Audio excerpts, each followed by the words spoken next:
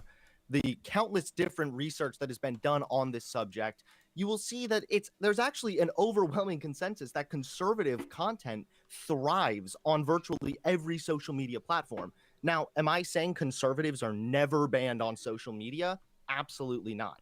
Conservatives. Donald Trump was censored on election night, dude. Like, I'm sorry. Yes, like, conservatives. it goes one way. Feel away. He was inciting violence. That's why he was election night. No, he was. He said he didn't think he lost. I would like to hear him finish. Just gone up. Yo, Phil, chill, buddy. I know you got the alcohol there. Maybe you should take a little break on that. Oh, this is Kavanaugh 21, sir. It must be sipped and enjoyed. You don't knock it back.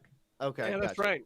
Gotcha. Oh my God! But yeah, also with Section 230, there's a big misunderstanding here with the platform versus publisher talk. Publishers verify every single thing that they Avalone's got some spitting some New York Times anger. Verifies. They check everything that goes out, and then they say, yes, I verify that, or I approve of that. It can now be published. I need a that soda. Constitutes a publisher. Platforms are Think allowed Fawn to is sleeping. platform I'll go get just one in a that. second. They're allowed to platform I'm speech, such a whiny and bitch. I'm actually, I know, obviously, it sounds a little naive there. I'm sorry. But I'm reading here from Cato Institute, which kind of gives a much better. I have a cup already. If you want to just come get the cup. Thank you, Fawn. Thank you, Fawn. Section 230 does not you. state that the act of moderating content makes an interactive computer service. Censoring Trump might have helped Trump. I don't know if it Section did. 230 merely states that an interactive computer service. It's hard. That's really hard to tell. Third-party content and is free to moderate content. Hey. So no, them Say hi, using everybody. Section 230 Million viewers today. We got 600 to viewers right now. Moderate their That's platform Fawn. For is those of you who don't know, completely Fawn. within their legal rights, and time Fawn again, is one of my partners. This has been voted on. Even Kavanaugh. We in love Fawn. 2018, Fawn also does a bunch of our said emotes. That So if you the like act of my cool platforming emotes, speech like this one does and this not one, make that and this one, platform and an this one, agent of the state. and this one, that is not. these were all done by Fawn in the Twitch held chat. to freedom of speech standards necessarily. So, is there a conversation Fawn is real. we had about big tech having way too much power right now? 100%. Yeah, now you Absolutely. see Jessica Is there Metal. something we need to be talk about She her. corporate power and everything else? Absolutely. But this idea that conservatives are being censored is just not True. borne out in any data. Everybody. At all. But If I Those really of you who are wanna watching right now, slur- you know you came here for an Are you not awesome show. aware Make sure you hit the subscribe button on YouTube and ring the bell. Are you not aware of that? Or on How are you Twitch, gonna say something follow. like that when it's Steven you've got a clear Crowder, example of the- Steven Crowder Crowder being Thank you, banned Mr. from Geek. the Okay, right? one at a time. Okay, I'm saying when I talk. Wait. This is the hill you want to Why die can't on. I say This it? is When the I hill talk- you wanna when I- die on. Right? Okay, Right? when I So the reality. okay, I was very clear that when I talk, nobody else talks. So, okay, who wants to talk? Me. 600.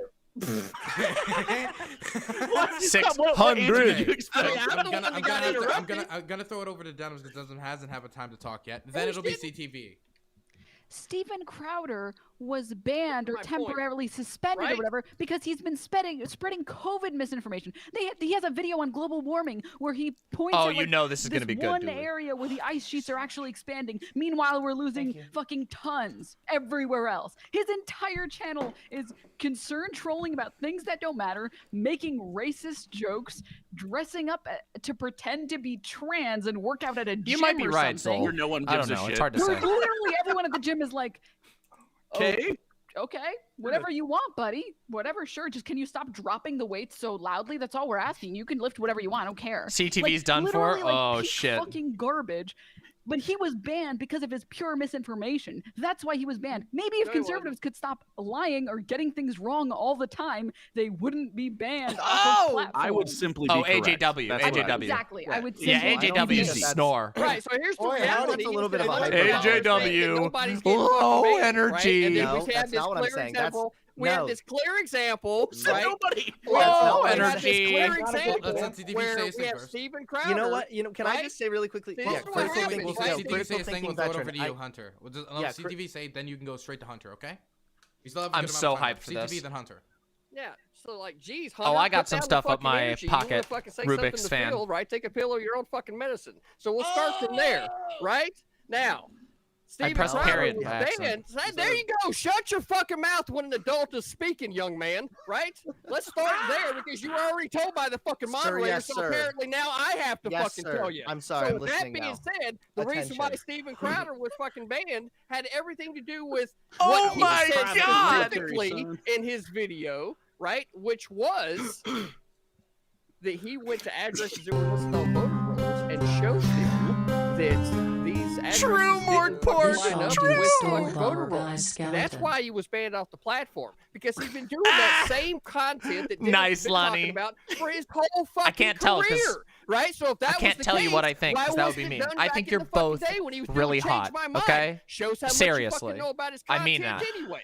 Like, right? seriously. Let me ask you No how creepy. Yeah. No Let me ask creepy. you- Just wait, you wait, are. wait. I said it was Hunter Because Max. I just want to point out, I know this is kind of an ad hom attack, and I will address what you said, but as soon as I saw that there was a guy in here named Critically Thinking Veteran, I thought to myself, I guarantee you this guy is not going to have any critical thinking at all. 3 red And flags in literally, one name. it's like- Yeah, sure. I'll mute just them for now. Instantly, I'm right. Okay, maybe the Let me know when you plan on Hold starting. on, wait. Let me respond here, okay? Wait, what? I'm Wait, what? sorry. Oh, Soldier, you're that's how at ease, respect soldier. works, At right? ease. Okay, That's how Soldier, respect trying to works. respond. Wait, At okay. ease. Okay, let him And you finish. don't even know what Let the him- fucking wait, Navy wait, is wait, calling what me. you Legal said- soldier. wait, I'm a speaking- fucking I'm- sex- Okay. I love. That example I'm sorry. would I'm sorry. possibly I prove love. bias towards Steven Crowder. I love the best. Right. If you want to look at an overwhelmed, like at statistical analysis, you'll The see right that there is just no infighting. systemic It's so good. conservative bias. It's There's so no good. big The right tech is just bias tearing strips that's out of each out to other. get I love it. conservatives. That's what we're arguing about. By the way, here. I'm this not- is again, I'm not saying reflective no of the fucking conservative has Republican ever Party been right now. banned or been The fucking mistreated Trump by big and tech. non-Trump Big tech conservative is party woke is as fucking a nuts. minute ago. Hold on, We stop. don't care about the individuals. It's about ideas being disappeared off the internet and that nobody should be able to Ideas decide. She's are not being white. Yeah, disappeared by she's Well, you're allowed to Hispanic. read. Isn't she No, or you're allowed Latin? to decide Latino? for you. Latina? Whether you can hear Oh, it's gonna be something so good when I you hypocrite don't gets here. Stop Okay. right now. Like, Slow okay. down, slow down. Phil Okay, KOE okay. might lose it. Okay. She's Moroccan. I didn't know that. Wait, hold on. That's This is super what I mean. cool. Yet had to be able to I didn't know she was Moroccan. I thought for some reason I thought she said she spoke Spanish. My bad. That's All I was amazing. going to say is I understand that some conservatives haven't always been treated fairly by big tech. We can dispute the details That's of so what happened cool. with Thank Steven you for Crowder, filling me if in on he that. That's so violated TOS by spreading election misinfo and whatnot. Denims is pog. But I the had truth of really, the matter I had a is really long overwhelming conversation with statistics and Denims multiple once, like different 2 analyses hours, have just in shown private. that there is no We were just chatting. It was ideological so bias awesome. It was such a with good combo. Google search results, with YouTube, and that conservatives dominate Facebook and Twitter.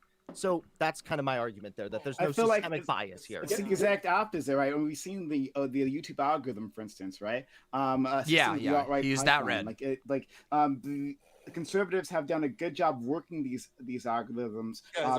Doesn't he look like fucking Chris Farley? Connections between them, Okay. so that it will Okay, naturally everybody, follow you clarification, if you leave real autoplay quick. On to one video. Clarification. The votes are keep, not kick. You vote for who you want to keep. So I want you all voting for me when it's time.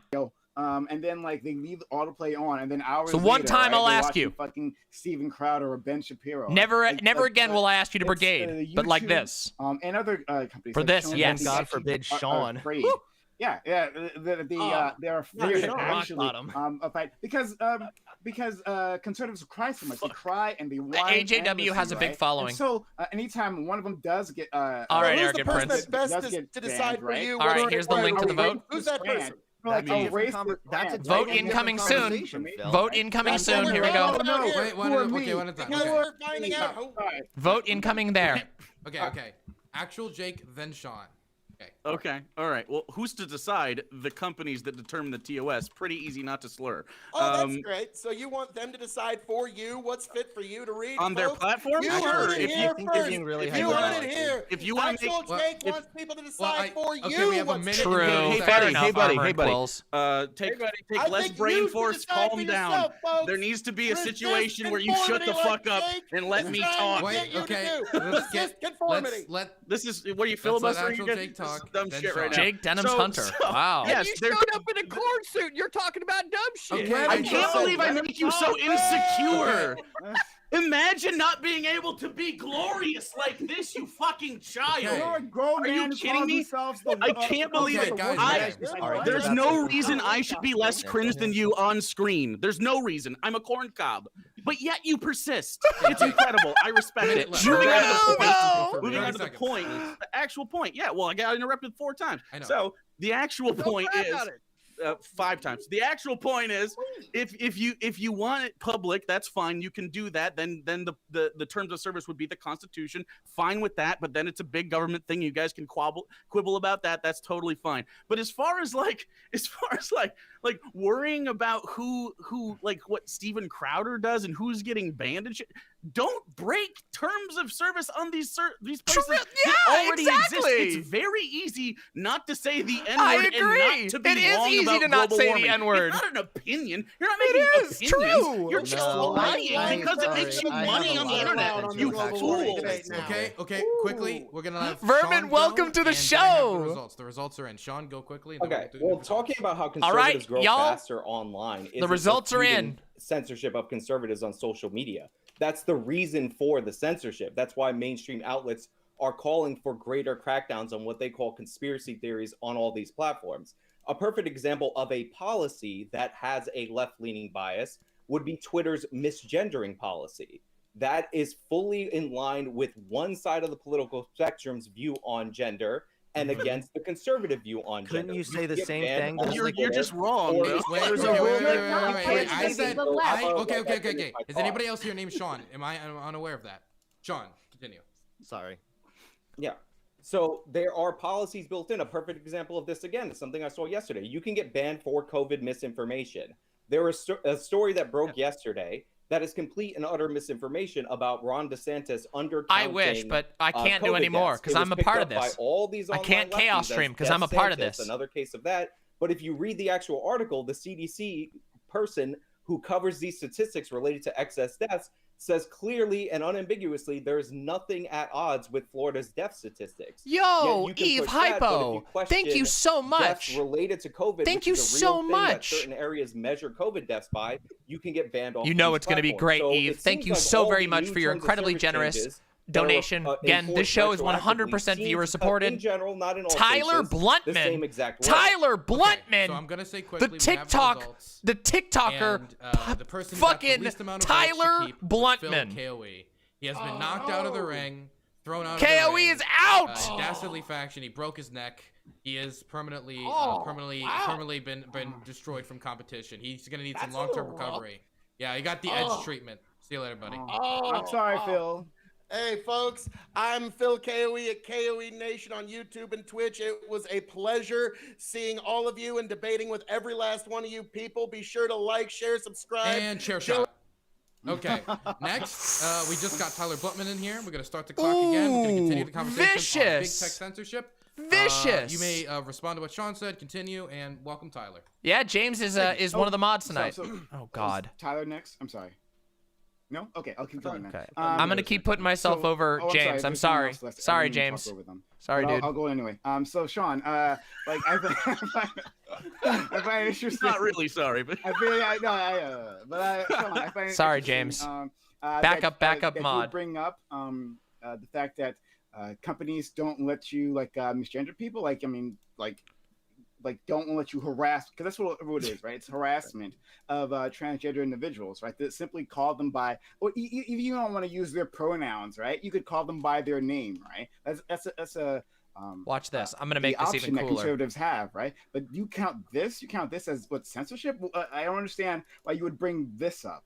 Go ahead. I'm saying this is something clear in policy. Conservatives believe that you are the gender that you were born into, right? I think it's rude. I would call somebody by their name if they had like a goofy pronoun that I'm not interested in. But this is a policy that favors one side of the political spectrum and is weaponized against people who have a genuine belief. You could literally say the same thing about not saying the N-word. You could literally say the same thing.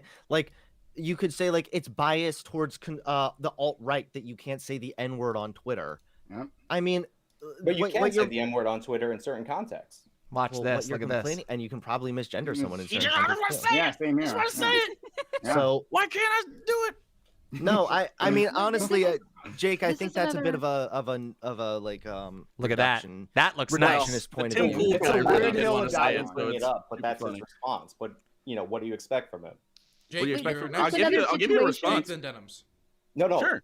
I didn't bring it up, but you're like, I Jesus. just want to say it. You're trying to. Well, I know, but this is the thing, right? Like, Jesus. Well, so that's a weasel tactic. You can use that's the N-word actual in justice some warrior, Vermin Hands. circumstances, That's AJW. Sean is actual justice warrior. Conservatives are all just getting banned because you know, actual justice warrior. You know him. Absolutely, of course. What Sean said is really clarifies it a little bit better. Is that conservatives are much more bigoted. We got that one with the misgendering thing, and conservatives are more likely to spread COVID misinformation.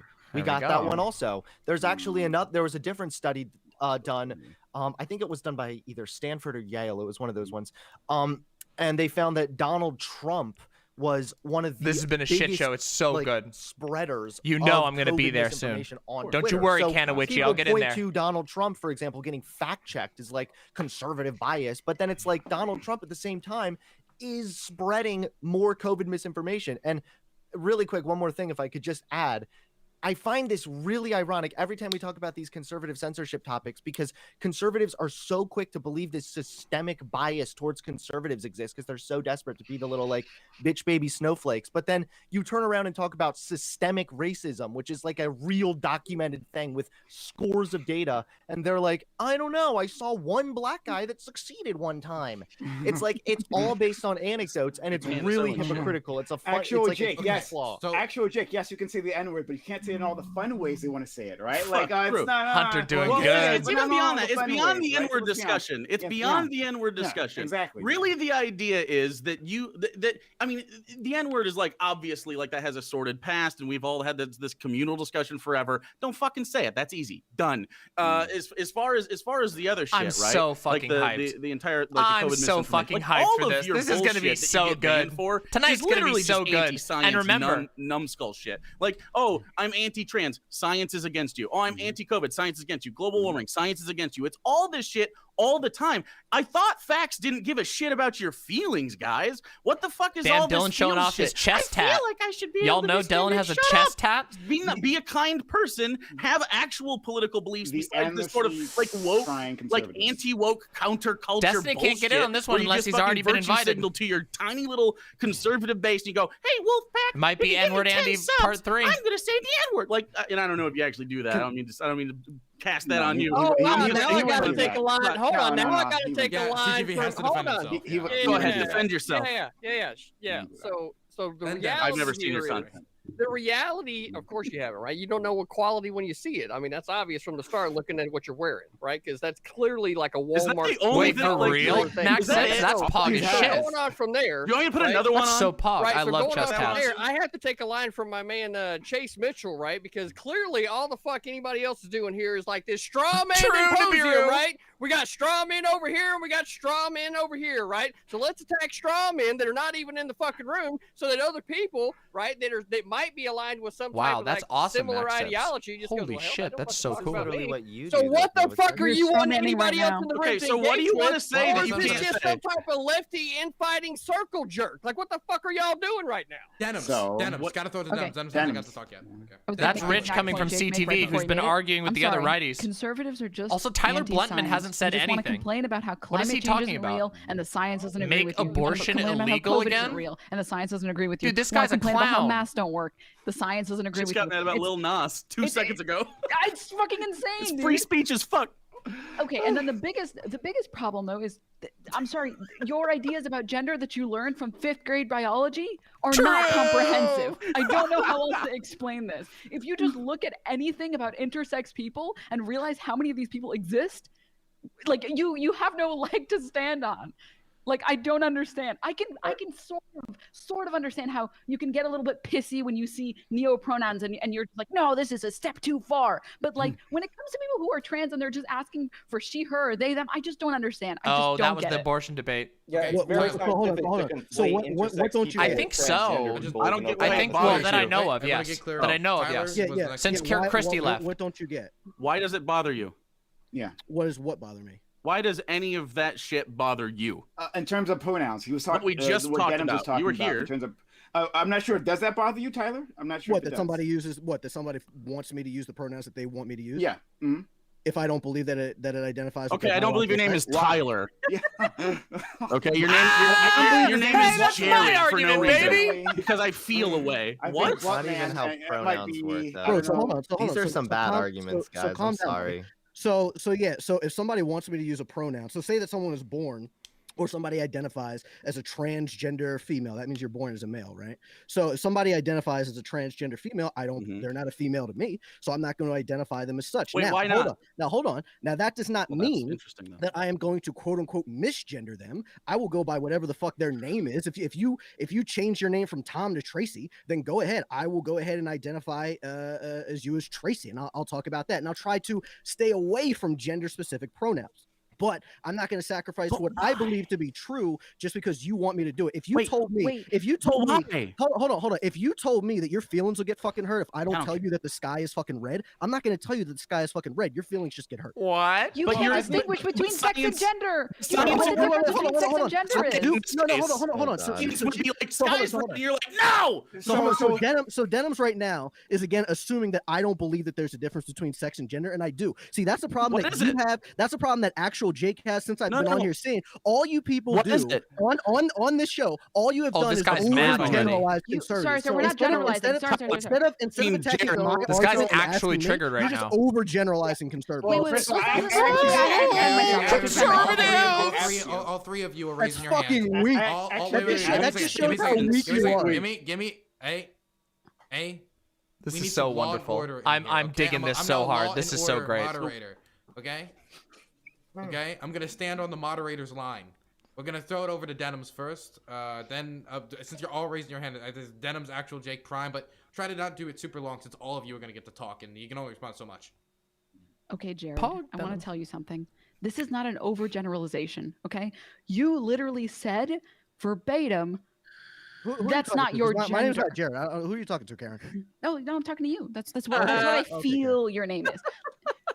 I'm not. There are no generalizations being made. You literally. All you have done is overgeneralize. Okay, if you let me finish, I can explain it to you so you can understand it. You literally said, "I am not. That's not that person's gender." So clearly, if you can't pull the mic from PA, lame. Okay. Denims, you can go back and you can go back and check. You said. Yeah, of course you can vote. You vote every time. You won't Everybody votes every time. Respect that person's gender. Or that, like, I will use the votes will be posted soon, and we'll have them. But that's not what their gender is. These aren't generalizations. You said it goes against. Tyler for a little first. I'm gonna respond to what she said. I'll be in a minute. Don't you worry. So it's gonna. Okay, so at the end of each round, the vote happens, and then they let people in. I'll be in 30 minutes. That's when my round begins, approximately. Then back to Tyler, then to Prime, then to Tyler. Don't you worry. I'll be in there. I'll be in there in a minute. Yeah. Okay. Don't you worry. And then it's gonna be fucking all out from here. Gender. Right. I said that if they believe that their gender is not the same as their, or I'm sorry, if they say that they want me to respond. You don't get to know the topics beforehand. I don't believe that their it's gender on the matches spot. Their biological sex, right? Which is clear if they say that they're trans. That it's very easy to decipher. Then no, I am not going to respond, or I'm not going to respond to you as that. The god of It has nothing to do with gender. I never said that gender and sex are the same thing. So first of all, pronouns are not a derivative of gender. Pronouns are a derivative of sex, not gender. Pronouns are a derivative of gender. That's going to be me when I come in. Why do you believe every person that has a gender that you disagree with that says my pronouns are this, hold on. So saying that somebody. Hold on. We can deduce this really easily. We can deduce this really easily. Just let me explain it to you. What is she a derivative of? What is the word she a derivative of? It doesn't matter. Of woman. What is woman a derivative of? Woman. Female. What is female a derivative of?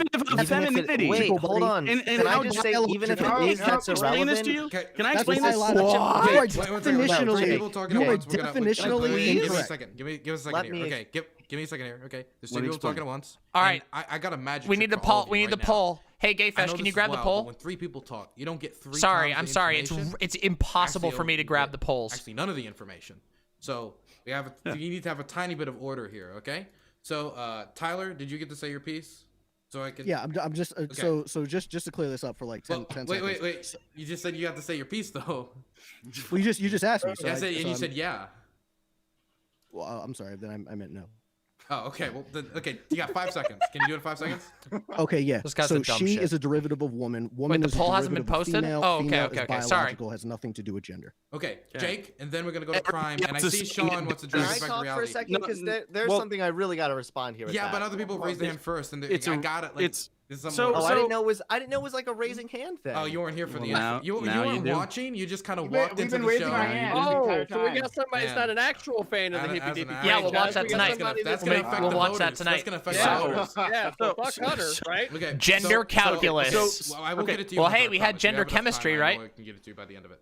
Thank you, Jake, Dylan. Prime, Aw, thank Sean, you, Lonnie. Hunter. We're gonna do Okay, that. so that a lot. are you gonna go full biological essentialism here with the anti-abortion hat, and that's the way you want to dig your grave, or do you want to like actually have a fucking cogent thought in your head and just understand that gender is literally social? It has very little to do as far as the pronouns. As far as the pronouns are concerned, it has very little to do with sex. Sex sometimes informs how people will, of course, have primary and secondary sexual characteristics. Absolutely, but sometimes, guess what? Maybe you don't want your big dick. Maybe you want a nice pussy. Maybe you're gonna get one. That's fucking great. Have you seen any of vagina? They look the fucking same. Who gives a shit? If someone says, "Hey, this is my social pronoun. These are the pronouns in a social space," because it doesn't fucking matter when you're checking out their genome what you call them in the fucking science book. It doesn't matter. Jake. What they want is for you socially to understand and accept the fact. To understand, I'll tell you, to understand and accept the fact that, hey, this is who the fuck I am, and we have general understanding of one another. The reason you should care about that They're is already because dead. we live in a They're world with already one another, and it dead. makes a lot more. Feelings. Yeah, okay. It's not feelings. Oh, this is such a bad argument. So let me can I respond to that real quick? CTV, you okay there, buddy? Give me a second It's not even a feelings argument. It's can I respond? Because I'm about to dig this. There's so many people on the show, and I understand everybody wants to respond to everything. But can I respond? Sean hasn't said anything I'm that long. going to Prime raised his hand 10 minutes ago. Dylan, I'm going to exit this argument. Okay. Okay. Real quick, I'm going to use the restroom. I'll be right back. I only want to say Enjoy one the show. thing. I'll be right back, everybody. Stick around. I think that you and I are going to be able to agree with this. So regardless if we believe the same thing on this specific point, it doesn't really matter to how I go about it. Just because I don't agree with what you label yourself as, again, I told you from the beginning, I'm not going to be that asshole that goes out of my way to make you feel uncomfortable. I am going to try and call you by the name that you prefer me to do. I think that's a healthy compromise. Who am I to say that your name is more masculine or feminine, right? If you want to go ahead and say that your name's Tracy, fine, your name is Tracy. I will go ahead and do that, and that doesn't sacrifice my own beliefs that I don't believe you to be what you are. I don't think that that's an issue. I don't know why anybody else would try and argue past that if I will call you by the name you asked me to call you. Okay, so we're going to throw it to Prime, because Prime would probably respond to that and probably disagrees with them, so I'm going to throw it to Prime. And then Sean, then Hunter. So actually, I'd like to reach out an olive branch to my conservative brothers here, and that I don't think you should be able to compel speech. I mean, try to relate this to the original topic, right, in terms of censorship and all that stuff, right? I don't think you should compel speech. So if you are going to call someone by their name, right, like the name that they give you, right, like let's say it's Tracy rather than Tad or something, right? Then if you are going to, then I don't think that's like I shouldn't decide for trans individuals whether that's rude or not. But I would say that like we shouldn't try to force people to use words they don't want to use, right? I also find it hilarious that Denim's an actual Jake wanted to bring up this whole thing and then started by calling me a name that is not even my name. I just find that to be just okay. Prime. Yeah. So to reach out again, I think we shouldn't be trying to compel speech, right? We were going to respect.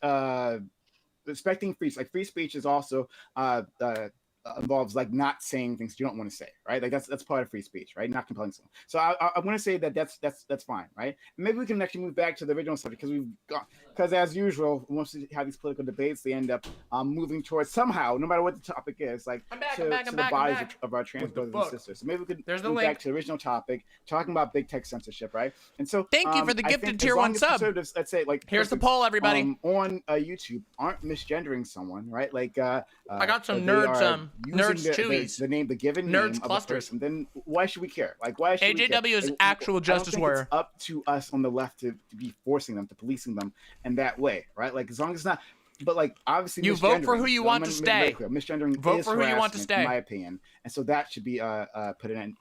That should be against the rules. Okay, Sean, you are next. Yeah, so like I don't know why we ended up in a weird like debate about transgender people. My point was that this policy at Twitter Vote to keep, favors not one kick. side, and I think the debate that spawned from this with all the I'm voting for virtue actual signaling, Jake. Shows that people are Actual passionate about Jake. this. My point is big tech is on one of these sides, and their policies reflect that. Like I have no problem calling you by. I think actual Jake is doing good. Gender. I have no problem calling you by your pronoun. That's not the point. The point is that some conservatives, like the people on this panel, believe Denims that is really she great, too. refers only to biological females. I love Denims. And that's what they call I you. just thought Jake and did good Twitter that round. disagrees, and that is the left-wing position to disagree with that.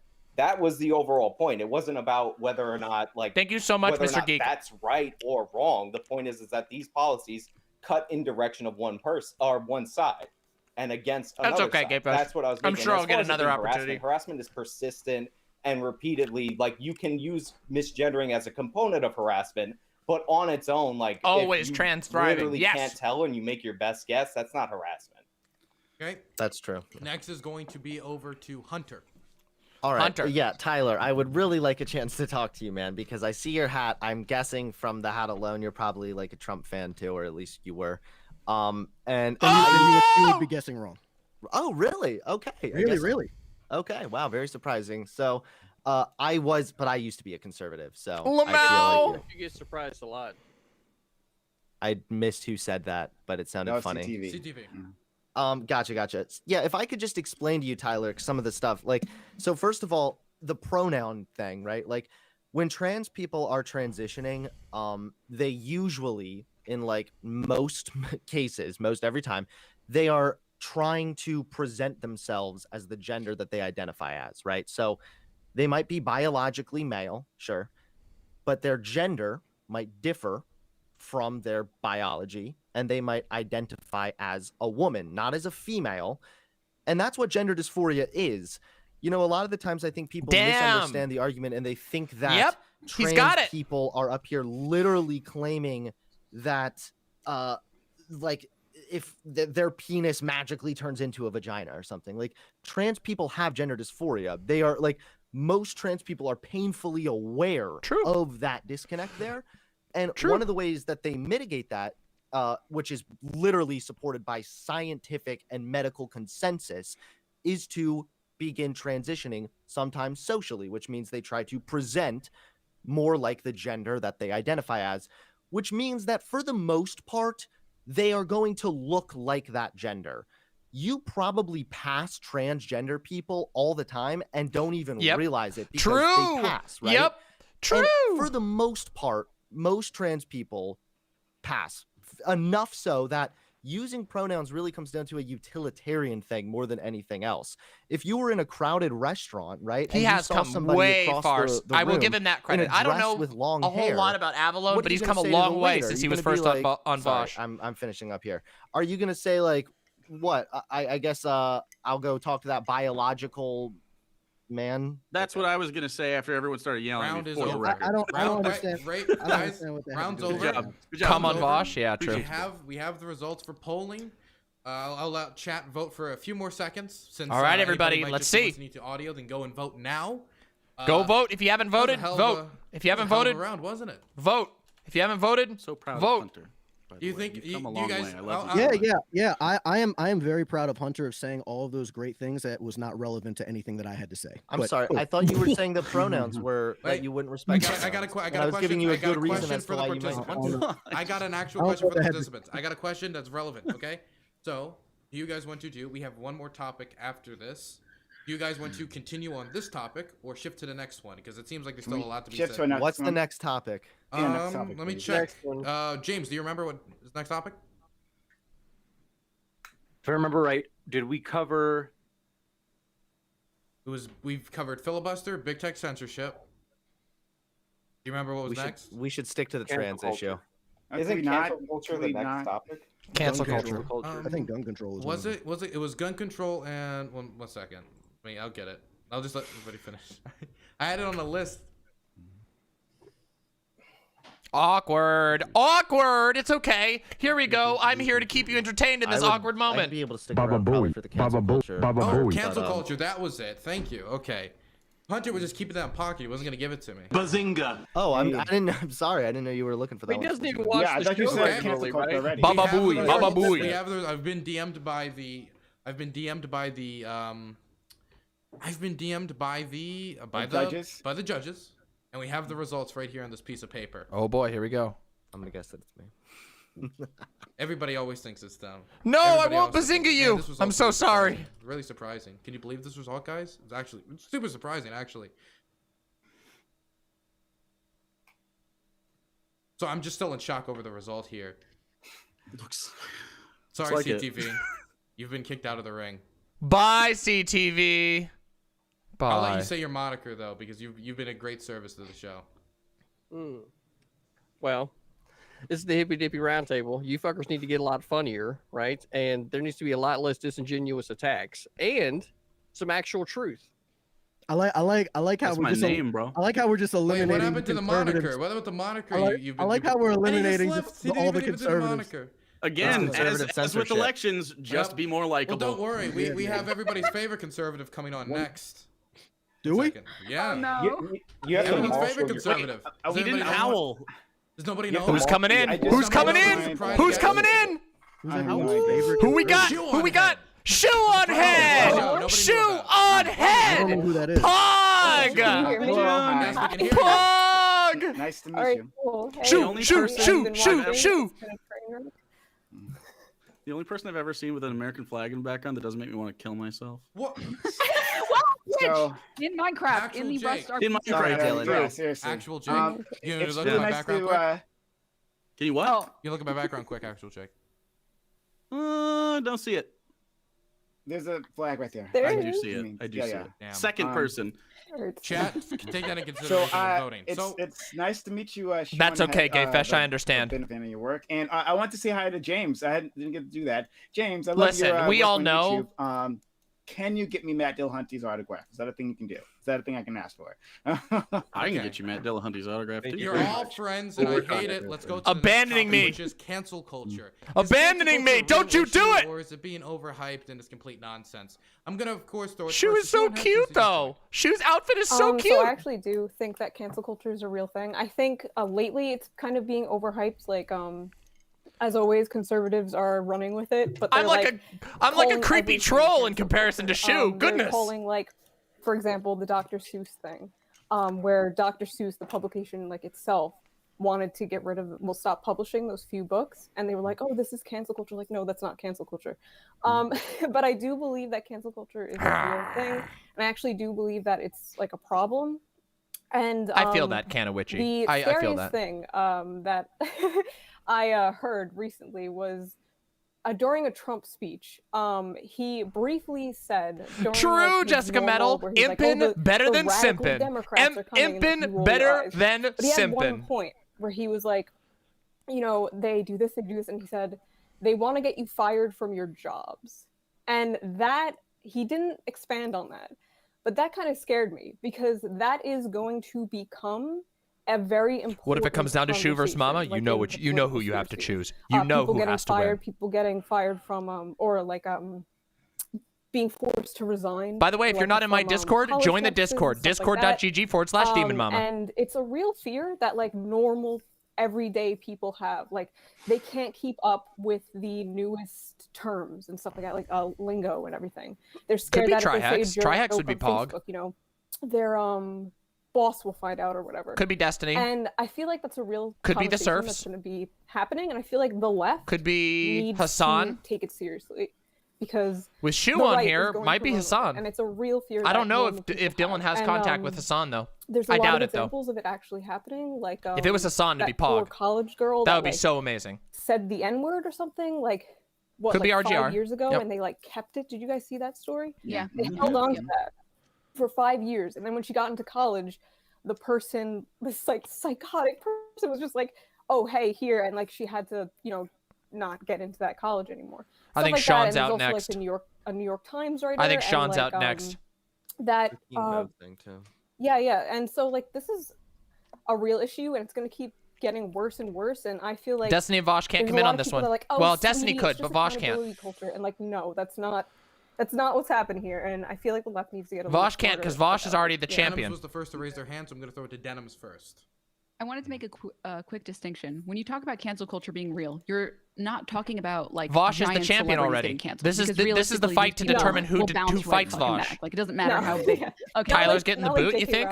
Oh, you might be right. Charles shit. It's like, yeah, he got canceled, all right.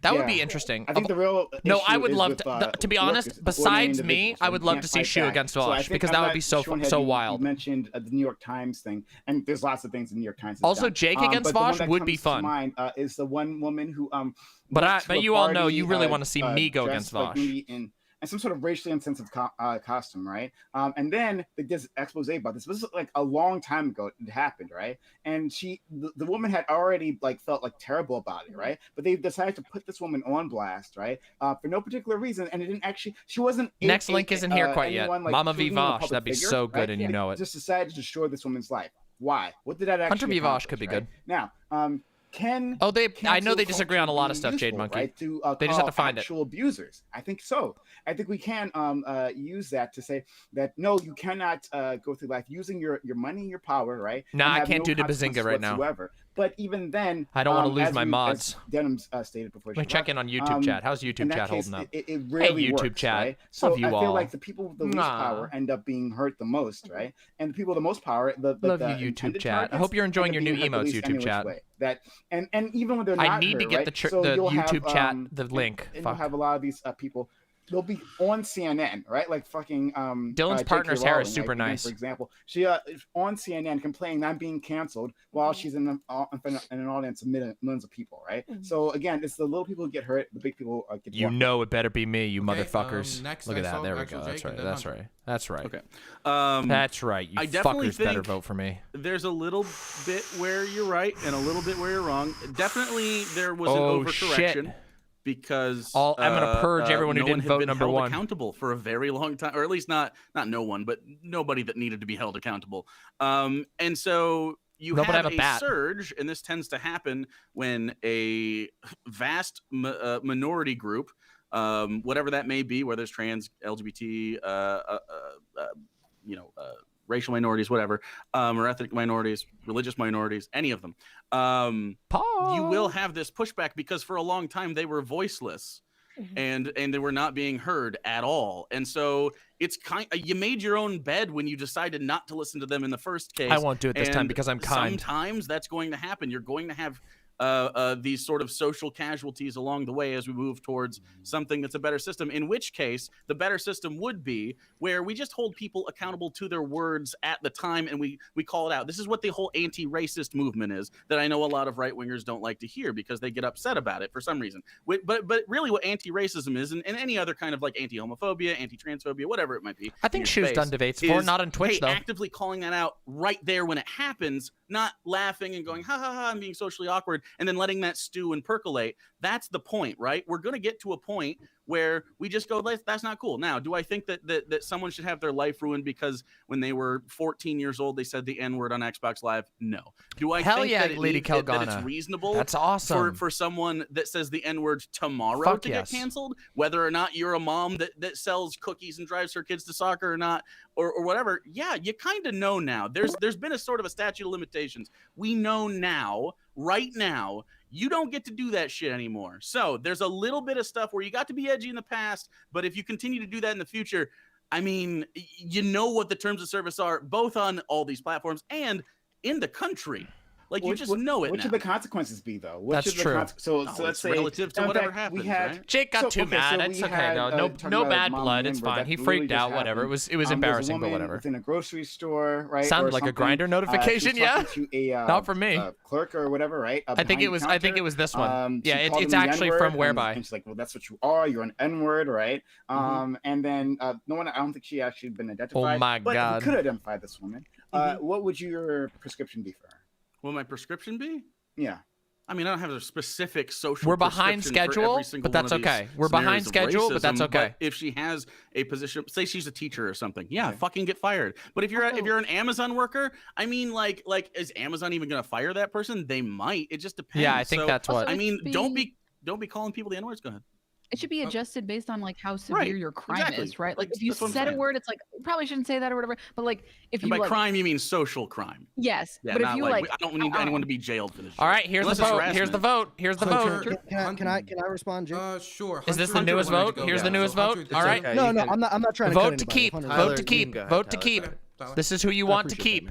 Vote to keep. So Jake, so when you're saying that people that are saying the N word that are racist, are you saying only white people, or do you apply that to black people as well? If they Vote say it? I love that question. Are you calling it? Are you saying it in like because it's one of your colloquial friends, or is it because are you saying it to a song, or are you calling and denigrating someone based on the color of their skin? There's obvious social differences. It's not just the word; it's how it's used and relative. We are not ants. We can understand social faux pas and understand socialization. We don't have to just go that word blacklisted. I guess that was a that was a okay. So no just to pun clarify, intended.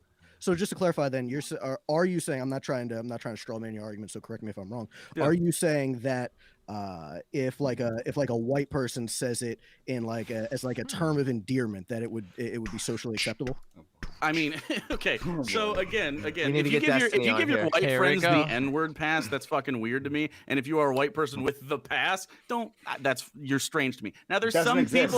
there's some people that claim like I grew up in the Oh neighborhood my and I got God. friends and they gave me the pass. Whatever, dude. That's weird to me. I hypocrite. If you want to do that, cool. Dude, but I mean, what is you this know in the scuffed world that you're setup? living.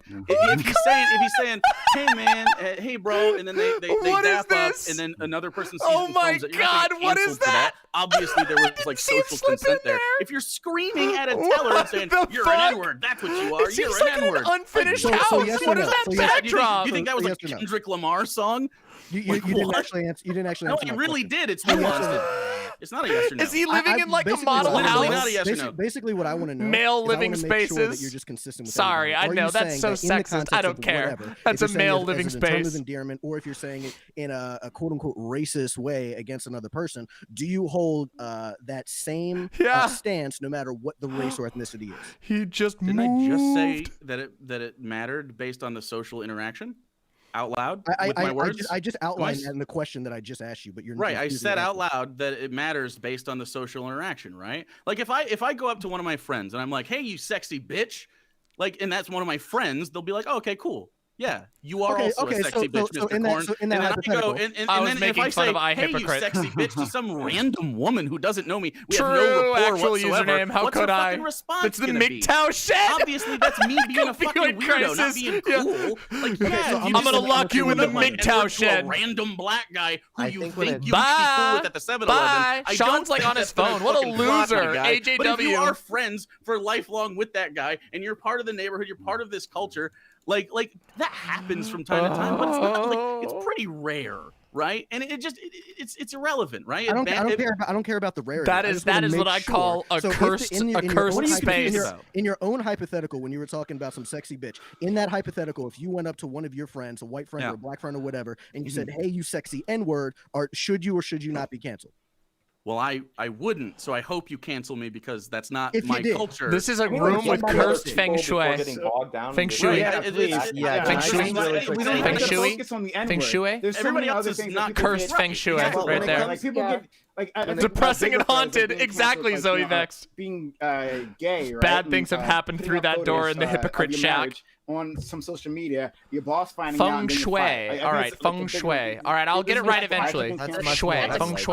That's That would also be a crime. But no. But I'm saying this is what Feng cancel culture is shui. also- I'll get it right. I promise. I'll get it. First of all, it depends on. That's discrimination. It's discrimination, true. But I'm saying like That's the Shadow Realm. True. I'm saying that is it. I think I see some Pop-Tarts in the They don't have to say background. that. Obviously, they can fire you for any fucking reason, right? And then you can fire you because you're gay, but they'll say for another reason, right? So honestly, but my point is that that's a bigger issue. Right? True, when arrogant prince. People just saying these words, right? These actual people being attacked for who they are, right, and by their place of employment. I think that's much bigger. There's multiple Chinese speakers in chat, so I trust them. Can I? Oh, sorry. You can respond. Yeah, I just want to say when it comes That to is the I cancel hypocrite, culture yes. thing, I think it really is. There is a lot of nuance there. The N-word is an easy example to point out. I will be on the I also panel think it shortly. Yes, matters Grimpy How Coffee. much consequences Very soon, in fact. or negative consequences Very soon. derive from said person's racist actions. So, for example, if like some soccer mom is like, yeah, driving along in like her minivan, right, and like sings the N-word, or even I would say actually, even if a soccer mom is being racist and like uses the N-word in a racist thing, I think racist context. I don't know. The room's pretty cursed, Kangaroo. I mean, yes, the individual is cursed, but does not the environment impress itself upon the person? Yes, coming to black people from like Karen saying the N-word or whatever. I think that I mean there could be, but I think broader systemic harm. But yeah, I agree, Hunter. I agree. No, you have to analyze how much harm is done here, and that's a lot of the times. That's a lot of the times what the problem is, like what we saw with this Teen Vogue situation. Got lots of water. I'm hydrated. I'm ready. Made Asian joke tweets was what they really were. When she was a minor in high school in 2011 and got fired from her job now as a like nearly 30-year-old woman. So I think that's exactly what you were saying previously, actual Jake, right? Saying that these things, like, well, you have to call these things at the time, right? Specifically, so I'll speak on that Teen Vogue thing, right? It seemed to me that this woman, she certainly made a mistake, right? She apologized for it. Like people, from what I understand the situation, someone correct me if I'm wrong, that the employers had already known about this situation and they talked to her. That's really weird, Dango Bangle. This is something we can move past. It does look liminal. This is a woman trying to move on for life. Maybe he snuck into that house. Maybe that's like an abandoned house. Like we can't do exactly what Hunter said. Like yes, Silent. That's true. You vote. Silent. The rules are when the poll comes, you vote for who you want to keep, and the people with the highest votes stay in. The lowest vote gets eliminated every time. The person with the least support gets eliminated at the time, right? Something edgy, which is why right? I know that my imps are going to flood in there and support me. Changed, right? So I want to give people room to grow, right? If we don't give people room to grow, then first of all, they won't admit what they've done, right? They'll never admit what they've done because once they admit, has Hypocrite even said anything yet? Why is he here? It's coming their way, one way or the other, right? We can understand that maybe these people can change throughout their lifetimes, and then simply firing them. For all this is he hasn't said anything. Okay, I'm gonna throw it to Sean because Sean hasn't. Did he come early? About this oh, he came early. Okay. Respect. So a long time Not ago, his first in a time, I'm sure. Far away, there were a bunch of losers that would write letters to like media organizations when they saw things that they didn't like to complain. And for some reason, these organizations would take these losers seriously. Now all of those losers have Twitter a demon accounts, inside of a corpse. It's much easier. That's for an them insult to the demons about things they see in their day-to-day lives. So like when we're talking about cancel culture, true, it's like devious individual chillster. cases are kind of like whatever. Like you can pick one and everybody's going to dispute it and all that. But I think it is toxic in our society that there are people on the internet who spend all day on the internet looking for people to target. And you know I'm staying hydrated. You know I'm staying hydrated today. And to I'm so ready for about this. Us leaving no room for growth. I think that is 100% true because you'll take I think he does have a rant Sona. A lot of usually people think the woman is in the wrong. Of like Amy Cooper in Central Park, right?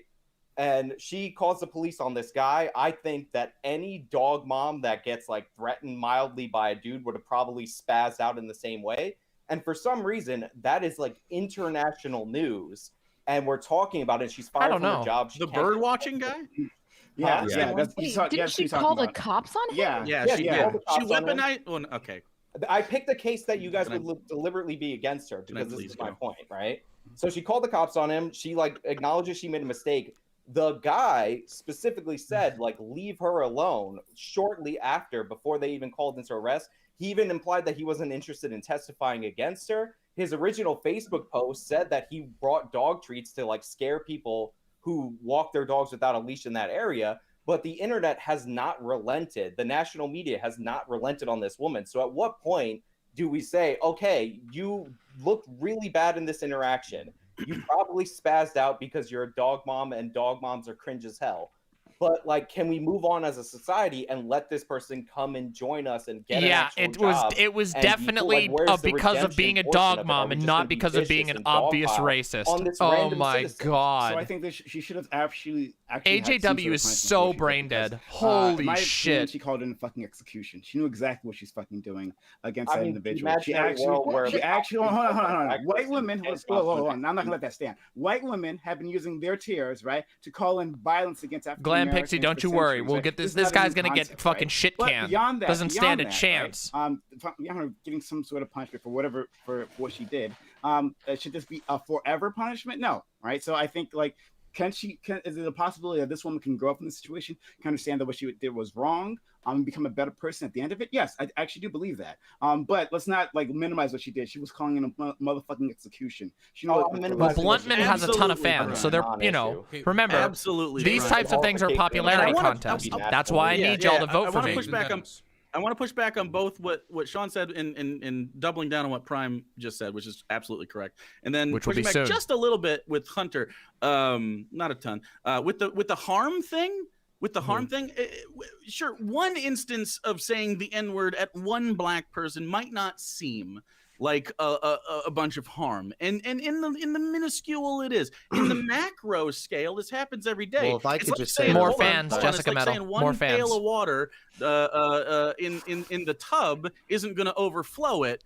But yeah, it will if everybody else also does a pail of water. And eventually these things stack up and it leads to systemic normalized It won't happen, racism. Stranger Things. This is It won't harm. happen. Another thing with the police, anytime you call the police on a black person, No, for not fucking yet. anything, Of course not, Rivy. It is weaponizing It's not that the big of a police deal. just because of how that apparatus I don't think either of operates us are that in petty. the United States. And I understand there are justified cases where you Yeah, I probably like should Prime call a the lot. police, but let it be known that it's more likely to end up per capita, not overall, per Why did capita, you because betray there are me? fewer black people, but you know that's how per capita works. It's per capita more likely to end in violent altercation with the police, whether or not that person is armed or whatever. Who cares? They're supposed to be able to be armed. It's the Second Amendment. I don't know why people. Yeah, are I think worried Jake is about doing this, real good right now. that Honestly, kind of Jake thing. is doing It's really just weird, good. man. There's a lot of harm that happens in the micro. Shu and I minority, Hypocrite gotta speak up. Groups, whether it's black, whether it's LGBT, whatever.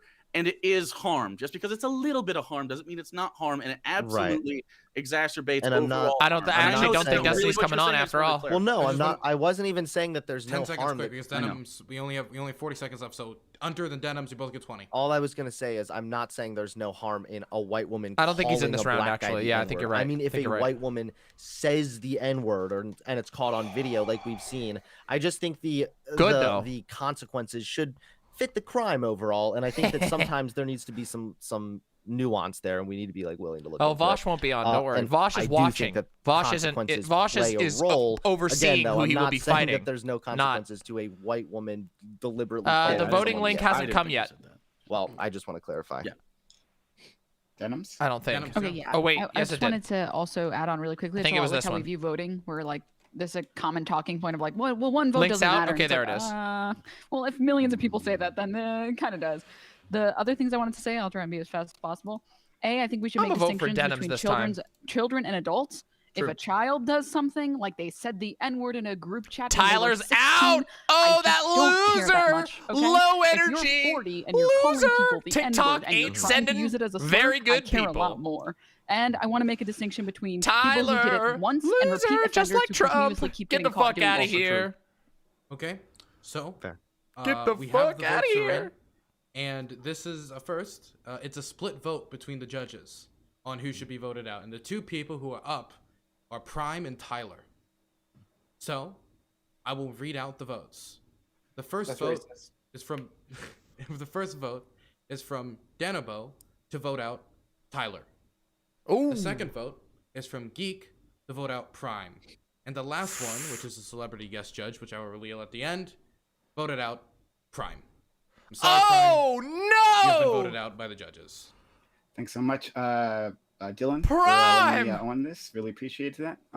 Nice to meet you, James. Like I'm actually a big fan of your work. See a lot of it. And nice to talk to all. No, the it rest of you is. too. Apparently, though, my name I is guess Prime they Pie. have the I, judges run decide my between the own, last channel. two. I'm not 100% sure. Come visit me, PRMECAYES. We have panels, we have discussions, we'll have an open panel right after, well, not right after this, but soon. We're gonna have an open panel. So please come check us out. Thank you so much.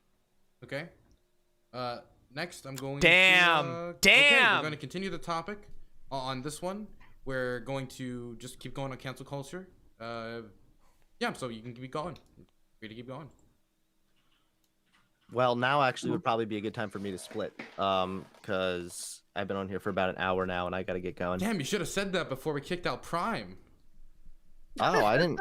I wanted to see Prime go. Wow. Hunter Avalon, you're trying to come on the left and you throw a black man under the bus. I didn't. Yes, No. deeply. There's no harmful consequence. No, I'm just kidding. All right. Fuck. Thanks a lot for having me on, Dylan. Really appreciate it. Cringe. Nice meeting you guys. Nice meeting everybody. No problem. And nice to see you, Sean. Wait, does that mean I'm in? I like your bedroom in your mom's house is very nice. Very nice. Oh my God! Nice to see you too, buddy. Go make your 60th video about me. Peace. What the fuck? Oh, 7. That's a lot better. Okay, yeah. Just I know what's going on here. Rivalry. Yeah, that's fine. I mean, tell me specifically before I show up not to add Hom Hunter, but let him do whatever he wants because that's the only way he would agree to be on. But whatever. Blown the fuck out, Sean. You mad? It's like salt. It's like salt in the air. We're gonna throw it. We're gonna throw it over to. Well, no, you guys. That just was go. We're amazing. trying to get the next person to join quick. Where's the cat guy? One thing I wanted to bring up about cancel culture, there's also like. Hold on, am when I in people now? talk Am about, I like, supposed to be in soon? unionization Let and me stuff, see. Hold Hold on. on. Their boss will like find out, and like that's one thing. I guess that I they'll am. Be canceled and fired I'm up. over. All right, My I'm going in. biggest concern with cancel culture is literally it's basically All right, going I'm to in. turn into a workers' rights issue. It's not It's really time, right everybody. now, but it's absolutely going to turn into that, and I feel like that's. Here we go. Give me a second here. Give me a second, everybody. Here we go. Here we go. All right. 1 second. I'm just doing the fucking flipperoo. Here we go. We're going to hide this one. Knock, knock, knock.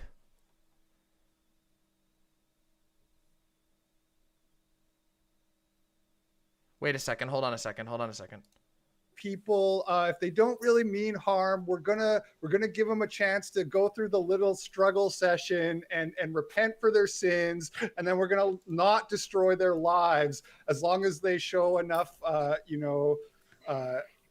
what's the word I'm looking for? As long as they show enough attrition, that's not the word, but you know what I mean. Sorrow for what they've done. I'm in this round. There is no cancel culture, or it's good, but if you are repentant enough, we're gonna not destroy your lives. And then people like Jake and the guy who left already, I forgot his name, the black dude. They're both saying that there should be. Whoa, hold on. Sorry, buddy. sorry, I'm just kidding, Prime or whatever his name is. They're both saying there should be punishments for these actions, but they're not telling us what the punishments would be. So Sean brought up the example of the woman who called the cops on the bird watcher, and that dude said that, yeah, she should be punished in some way for doing that. I think it's really crazy to make a statement like that and not tell everybody exactly what you're thinking. How long should the struggle session be? How much what is the punishment? What's the appropriate punishment for calling the police on somebody when you feel threatened? Okay, that is one like quick thing. One quick thing. Oh. James, can you take over moderation? I desperately need to use the bathroom. Gladly. Okay. Thank you. If I can make a quick comment, this is like the most insane. I actually Is it can't mirrored? believe how insane this straw man is about the left. There are literally Is the three text lefties mirrored? on here right now. Right now? And none of them said cancel culture isn't Tell me real. if it's mirrored there on are there. lefties who think cancel culture isn't Is it real. mirrored right There are now? A lot of I lefties think I and fixed people in it. general who think cancel culture doesn't Somebody impact check. rich Yes, it is mirrored, celebrities or it's because good. that's true. But everyone here so far has been saying cancel culture definitely affects people. Also, the format of this panel, like everyone only Is has it like readable 30 on seconds or a Dylan's minute stream? to speak. Like, apologies that maybe some of the guests haven't had the opportunity to be like, well, I determined Is that it the correct readable on crime for Dylan's this stream? punishment should be precisely this. Like, Well, you have the opportunity right now. Why don't you tell us what All the right, let me get punishment my should be for fucking somebody who abacus says out. nigga? Oh, sure. right? I mean, like the punishment for something like calling the cops on someone. I don't know. Should we have like fines for that? Wrongfully calling the cops on someone? I think wasn't that's that seems like a very mild. Yeah, Can I just say real quick? Don't Filing a false police report is don't break TOS, right? bro. It has to be false. No, you have to intend to intentionally file a false police report. Like, it has to be malicious. If you're incorrect and you file a police report, do we prosecute people because they're incorrect about what they thought they saw? I think not. There wasn't anything that Only she if was it's incorrect about what she saw. She just called the cops because Okay, thank you, she thank you, felt thank like you. someone was suspicious. Did Some you read people are his telling me Facebook it's backwards. post, Other people the are telling Amy me it's Cooper not. guy? Is that what we're talking Yeah, about? he said he was going to poison her dogs. Like people love to leave that part of the story out. Okay. No, but he said that he was doing exactly what she called the police on him for, and then he told that to the Okay, police. so it's readable now. Like, I mean, that you're he was welcome to luring leave her it. Now. dog towards him to teach There we her a go. lesson about walking her dog without a leash. in the park Jesus near the bird Christ. area. He wasn't. That was impossible. Wait, but he wasn't If like any threatening her man in any does that way. to any woman, especially a dog mom, they're going to get the cops called on them. Denons or Jake, look like one of you want to say something. Well, first of all, am I supposed to be in here yet? Sliding in N-words behind everyone else's voice, and probably without breaking TOS is one of the rules. Don't do that. Who cares if someone says nigga? You people are so fucking insensitive. We do because we're not going to streaming. let this get side railed, so we have to go back. So What I say, he did it twice, order. bro. After Dylan asked, that's fucking weird. Anyway, that's actually a good pickup, Jake. I didn't even hear that. Yeah, he slid it under when you and Dennis were talking. I didn't want to interrupt. Well, anyway, as far as That was so awkward. Yeah, it was really awkward. So as far as I think I'm like the only black guy here, and it wasn't awkward for me. Yeah, but It's just so you all know, No, it's sorry to awkward. talk up real quick. My stream. Okay, let me be clear. He just asked us not to do that. Let me be clear. My stream will be taken down if the word is said on my stream. Yeah, understood. So that's why it's not good that. Yeah, that's why I said it was awkward because like, sure. Why would Not you- because there's someone saying the N-word. It's because somebody else is talking, so it can be hidden behind them talking. Like, what kind of weird shit is that? Make sure you delete your VODs. I didn't even folks. hear it. I didn't even hear that shit. Make sure you delete your It picked up Twitch really well VODs. on my end. I don't know. It picked up really well on my end. Yeah, Anyways. I certainly. my I whole hear chat it. blew up. My entire chat blew up. But anyway, as far as the cancel culture thing, and just to answer the guy's question that's gone now, as far as like, did. Of course he did. What punitive damage ought we take towards someone who dare violate the social order? That's not really what it's about. It's like Text is what's backwards the on my social screen, but reaction not to on it? Dylan's. So there. That's what it is. And I'm sorry you have at least to it deal should with the be. rest of us. That's just literally what it is. We'll I'm do not it. saying there's a specific sentence to be carried out. If you're a particularly egregious person, the rest of the people that witness that will consider you egregious and will operate in that way. It's people who literally like me can just go social give me some behavior. boost up If you in can't VGG. understand how to socialize with anybody else, and you're confused why saying slurs at Make people, sure some people or- go spread or some why love for the someone in Demon Mama middle over in of VGG. A national race debate might get a little more heat than usual for weaponizing the cops against a bird watcher. You're tone deaf and dumb, and you deserve it. I genuinely don't understand how you don't like understand the social cues of the situation. Now, as for should her life be ruined? Probably not. Is it ruined? Does she have a life? I don't know what she's got going on. Well, she got fired from her again, job. you're going to overcorrect at the beginning of this because there's massive amounts of people that were in fact pretty voiceless in this conversation for years. We've had race riots for hundreds of years, and only really now are people being like actually heard. The fact that you're getting center left people to be like, you know what, maybe BLM, I'll maybe do this it entire afterwards. thing is, Don't is worry, like, Lady I'm Kokona. actually learning about You- stuff, and I'm it's the way they're complicated. communicating is really good. Like, it's going to take a little bit of social change for this to reorganize itself, but I agree that the only way this is going to manifest negatively will be workers' rights. But luckily, you can protect workers through legislation, which seems to be happening right now. So, I mean, like, as far as social stuff, I don't think you should go to prison for saying that. But like, I mean, you reap what you sow. If you're an asshole, you're an asshole. You can be that. That's totally fine. Free speech, definitely. But I mean, like, it's also the rest of everybody else's free speech to be like, hey, fuck you, buddy. Yeah, so I reject your framing of weaponizing the cops. Again, if you're a woman you're cornered in a park and you feel like they're going to take your dog, how do you get cornered in a park? No matter the races, you're going to call the cops, especially if you're one of these cringe dog moms. Number one. Number two. Quick question. Wait, quick question. I have a quick question. Number two. Wait, quick question. You mentioned Real quick it question. earlier in the video, like how black people are disproportionately killed only to their population, not to their crime. So I reject, again, your weaponization of the police nonsense and how this was a life in danger thing. They showed up. They talked to the guy. Everybody was fine. She ended up getting arrested and becoming a national news story. Have you ever been to Central Park? Have you ever been to Central Park? Adding in there. AJW, have you ever been to Central Park? That's where it happened, right? It was Yeah, in Central I live Park. in New York City. Yeah, Central Park Huh? is not exactly the most secluded park in the world. This is your constant framing of this as an incident where she was cornered. Just, I'm sorry. Just Have you been? just Where are you belies. from? Wait, excuse me. Where Sorry. are you from? Wait, are you asking me whether I've been to Central Park? Yes, many times. Where are you from? I live in Seattle. What do you mean where I'm from? Seattle, okay. Yeah. So Is it- you know was the that supposed to conditions be of like a Central Park gotcha? at, like, Is that I what lived you're in New bringing? York, or I've lived in New York for 20 something years. Yeah. I know. So what it's like. I used to go to New York every single year for Thanksgiving. It's a very big but I park. really love It's the a big movie park, Elf. yeah, but it's not like super secluded. It's in the middle of a city.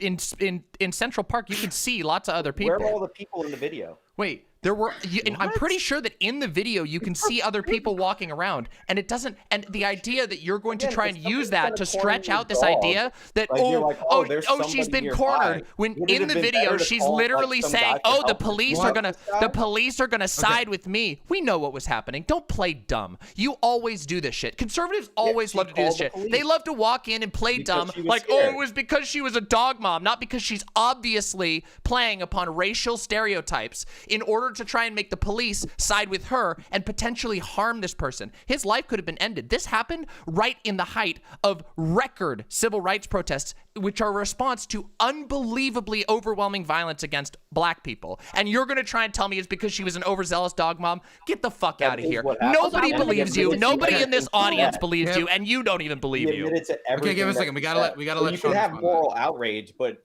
that's not moral outrage. The only morally outraging thing here is how fucking dishonest and stupid you are, and how stupid you think the audience is for thinking that you would be able to buy. Yes, I will ad hom you. I will ad hom you. I believe you deserve an ad hom when you think that you can sell a racist narrative to the audience that's all here watching. You're full of shit, and you know it, and we all know it, and the audience knows it. Go read his Facebook post. Read his statement to the police. I want to make one quick distinction. I think if this had happened at night and she was for some reason in Central Park at like 10 p.m., which I think you're not even supposed to be, it was during daytime. I saw the video. I could understand calling the cops when there's some dude near you at night. 100%. If it's daytime in Central Park, you're good. You're gonna be fine. Almost certainly. Early in the morning. Yeah. Also, the idea that none of us, like everyone here has seen this video, almost probably every person in the audience has seen the video. You cannot successfully, unless like you're trying to just convince some people who have like a goldfish memory, you're not going to convince anyone that this guy was like cornering her. You're doing exactly the same thing that always happens. You're doing the exact same thing that conservatives always do. That conservatives always do. I know you're really, really frustrated. You don't have any arguments. You just want to talk over. But why don't you let me have a second? Give a second here. Okay. Yeah. So same rule as always. Two people talk at once. You don't get double. You get none of the information. Okay. So I'm going to give D-Mama 15 seconds. And I'm going to give Sean 15 seconds. Then we're going to wrap it up. Okay. Excellent. As in move on to somebody else who wants to talk. D-Mama, you got 15 seconds. Yeah, absolutely. You're doing the same thing that conservatives always do, which is they try to make out the black guy who is likely to be the victim of police brutality to be some scary monster. It is a stereotype as old as time, right out of the handbook of the KKK, and anybody who knows anything about history can see it for what it is. Okay, Sean, same amount. Yeah, I wasn't making him out to be a scary monster. I was acknowledging that he's an agent and what he wrote himself and what he told to the police. Did she freak out? 100%. But dog moms are incredibly cringe. Bringing up the Klan is embarrassing. You should be embarrassed for doing that. Time. Okay. Now I'm going to... No one buys this. Come on. No. Okay. Does anybody else want to talk on this topic? No. I mean, okay. Oh. Sorry, I was just trying to... did you want to say... Well, I wanted to say one more thing. I think it's incredibly... it's funny that you should say it would be embarrassing to bring up the Klan when it's the Klan and other right-wing groups have had a massive resurgence lately. I actually think it's really important that we bring up stuff like this. The Klan is a huge part of racial oppression in the history of the United States, something that anybody with even a basic high school understanding of history would be able to recognize. I think it's preeminently relevant to how the police are weaponized against black people in America. And I know you know that. You just don't care. Yeah, more people went to my college as undergraduates than there are active members of the Klan. So obviously throughout history, if you want to ignore linear time and say like, oh, I can't tell the difference between the past and the future. What does that have to do with anything? Members, how many? That's fine. Wait, can you tell me real quick? Today, the Klan is not a force. Yeah, real quick. Can you just tell me like how many people need to be involved in a group that does horrible racist crimes and kills people for it to be taken seriously? That was like the weakest argument I think I've ever heard. But again, I've come to expect just that from you. Members now, the Klan was a huge problem when there were millions of members after Birth of a Nation. Hey, guess what? Guess what? Guess what? You want it to come back? People like you are helping to make it possible for that sort of thing because you play defense for people being racist. That's exactly what's happening. You've diagnosed it perfectly. Thank you. I know. Okay. Seems like we finished up on this topic. Might as well move on to the next one. Okay. So obviously, with recent shootings, there's been a resurgence of questions about gun control in this country. Do you think that there should be a push for more gun control legislation in this country, or should there be no more gun control? Look at him, he's legislation, or in crying. fact, should there be less gun control legislation? I'll just throw it up in the air. Anybody who's willing to take it by the horns. There should be no gun control. I'm gonna just say that. Oh, okay, that's hilarious. Can we have some serious opinions? Here, I'll bring in a Yeah, serious. does anyone with a cerebellum want to talk? Do you want to attack the argument, buddy? Yeah, I'm not your buddy, by the way. I don't. We can all do Well, that. who here is like the most my buddy. anti-gun? Who's like pro strong regulation, taking away AR-15s and stuff? Start with that, maybe. I feel like we all. Sorry, we're most everyone of us here are leftists. Yeah. Yeah.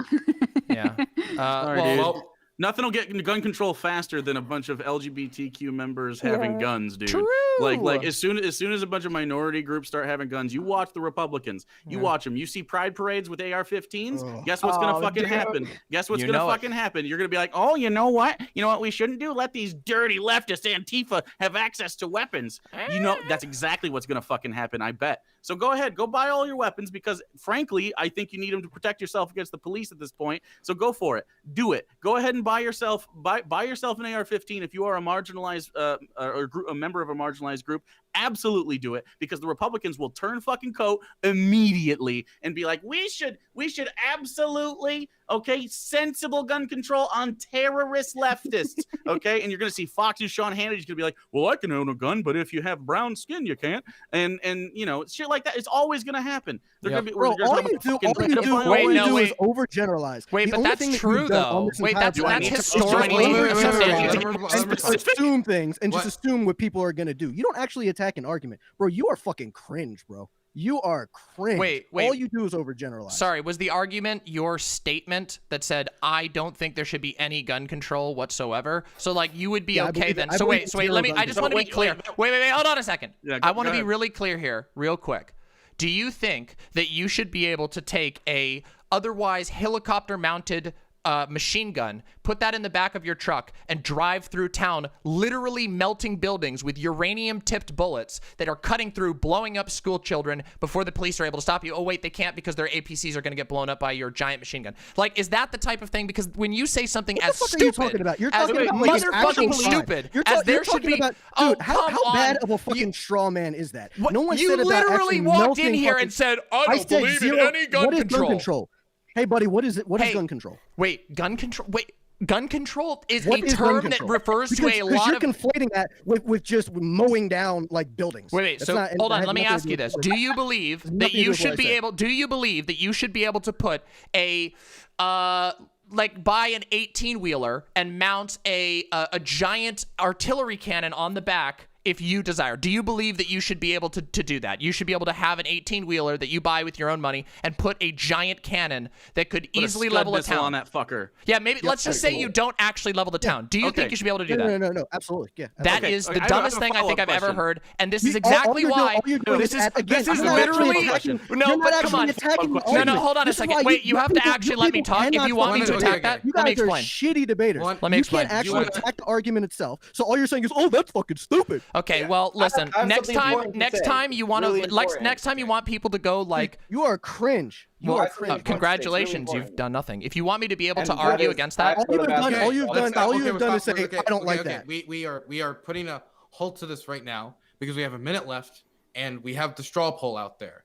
And so if you want your person to stay, you got to vote in the straw poll because we just had Bastiat join, vote. Which means Bastiat, you're gonna watch as one of your compadres are thrown over at the top rope. Okay. Oh, holy macaroni! First of all, is the audio's through Whereby as well, right?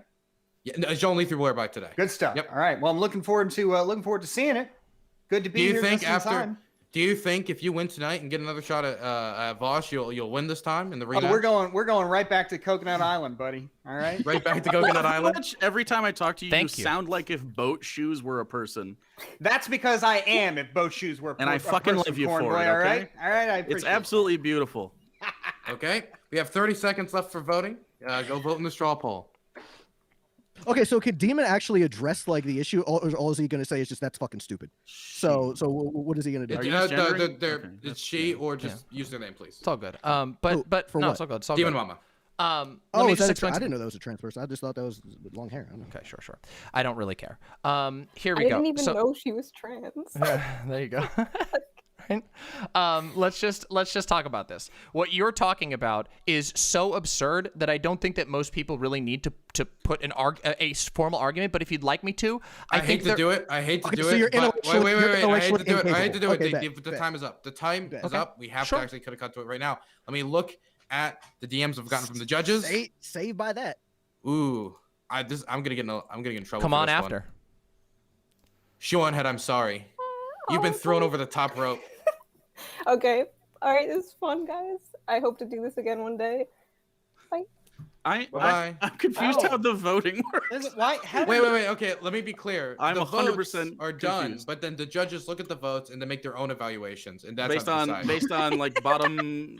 Basically, they look at who's on the bottom, lower half, and then they judge on their own judgments of it. It's like a judge. You know how boxing works? It isn't like how the audience votes. Like at the home. Electoral College. The judges. All right. Yes, super delegates. Yeah, this is like super if delegates. If you're basically. bottom half, you get you get put on a list, and they look at them and they decide. Right.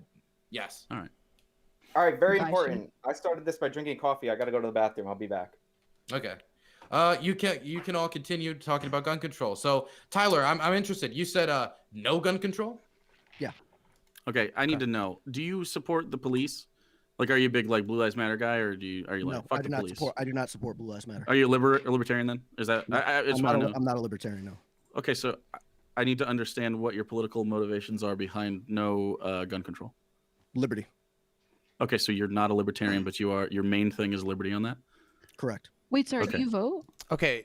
Did you want me to put an argument for this? I'm gonna take the bait this one time for the purpose of the audience, which is that if there is a huge problem with the idea of people being able to arm themselves in any way imaginable, if you like the idea of your child going out in the backyard and going and picking flowers, and then they accidentally take one step over into your neighbor's property and they step on a landmine and your child is blown limb from limb because of people like Tyler Bluntman's policies, that is the world for you. You want to follow his view of the world. If you want to have your village bombarded by the local Jeff Bezos, who's decided to weaponize an army of delivery drones to drop bombs or machine guns over the neighborhood, that's the type of world you want to fight for. The idea that we would have a world with no gun control is absolutely absurd. It's so absurd that it might as well be like, well, yes, why don't we implement the Ministry of Magic in America? It's the same level of stupid bullshit. But I felt like I wanted to explain that. Secondly, I do support gun rights, but come on, this is ridiculous. You do not need to have people walking around with hand grenades, landmines, heavy machine guns, sniper rifles all over the street to try and preserve some sense of liberty. In fact, that would ruin any concept of liberty that we have, because you can't be free to live in a world where somebody who doesn't like you can buy a 50 caliber machine gun and shoot you from a mile away. You cannot live freely in that world. Sorry. Tyler, is it out of curiosity, as somebody who often defends gun rights on streams like this, is it your position when you say no gun control? Do you just mean like don't ban assault rifles, or do you mean like what basically Demon Mama has just said? Yeah, he said he wanted like a cannon. No, because Demon didn't actually.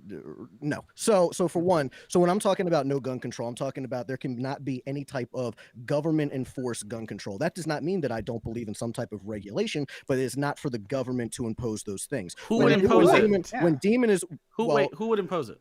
From what? Obtaining a weapon? Who would impose regulation if not the government? What type of regulation? Any whatever regulation you're for, any regulation that you're for, who enforces that? The individual. Okay, so if you're talking about who would obtain, like, from obtaining a certain weapon, who would stop you from putting machine gun turrets? Question. Hold on, no. Stop. A private business owner whose only incentive is to gain capital is going to, out of the good conscience of their heart, decide not to give someone fucking like landmines, bazookas, Molotov cocktails. They have fucking money to make. Why would they not do that? We see this problem with capitalism all the time. The free market doesn't adjust for itself. It tries to minimize. It doesn't involve ethics into its discussion at all. It involves only maximizing profit and maximizing capital. So just to be clear, you think that capitalists are going to do stuff is incredible. We gotta let this man. We gotta let Tyler respond. Just to be clear, you're saying that citizens shouldn't own like grenades or any type of like explosive. What is that? Not reasonable for not to not have explosive devices? That's completely fucking unreasonable. Let him explain. So hold on. So you understand that the government owns these things, right? Owns what? Oh, yeah. Do you The understand? grenades, yeah. Do you understand that the government? Yeah, the owns government. weapons that Just we to be don't? clear, yeah, I Oh, so you acknowledge that the government owns grenades. Okay. Real quick, I'm talking to Jake. Real quick. Give me a second. I'm trying to respond to Jake, man. I'm shutting it down. Okay. So, one person talks at a time now. I'm trying to respond to Jake. I know. But now I'm going to tell people when they can talk. That's the next 5 minutes. And then when order is restored, then we'll get back to the Rumble. Tyler, you respond to people being concerned about the grenades.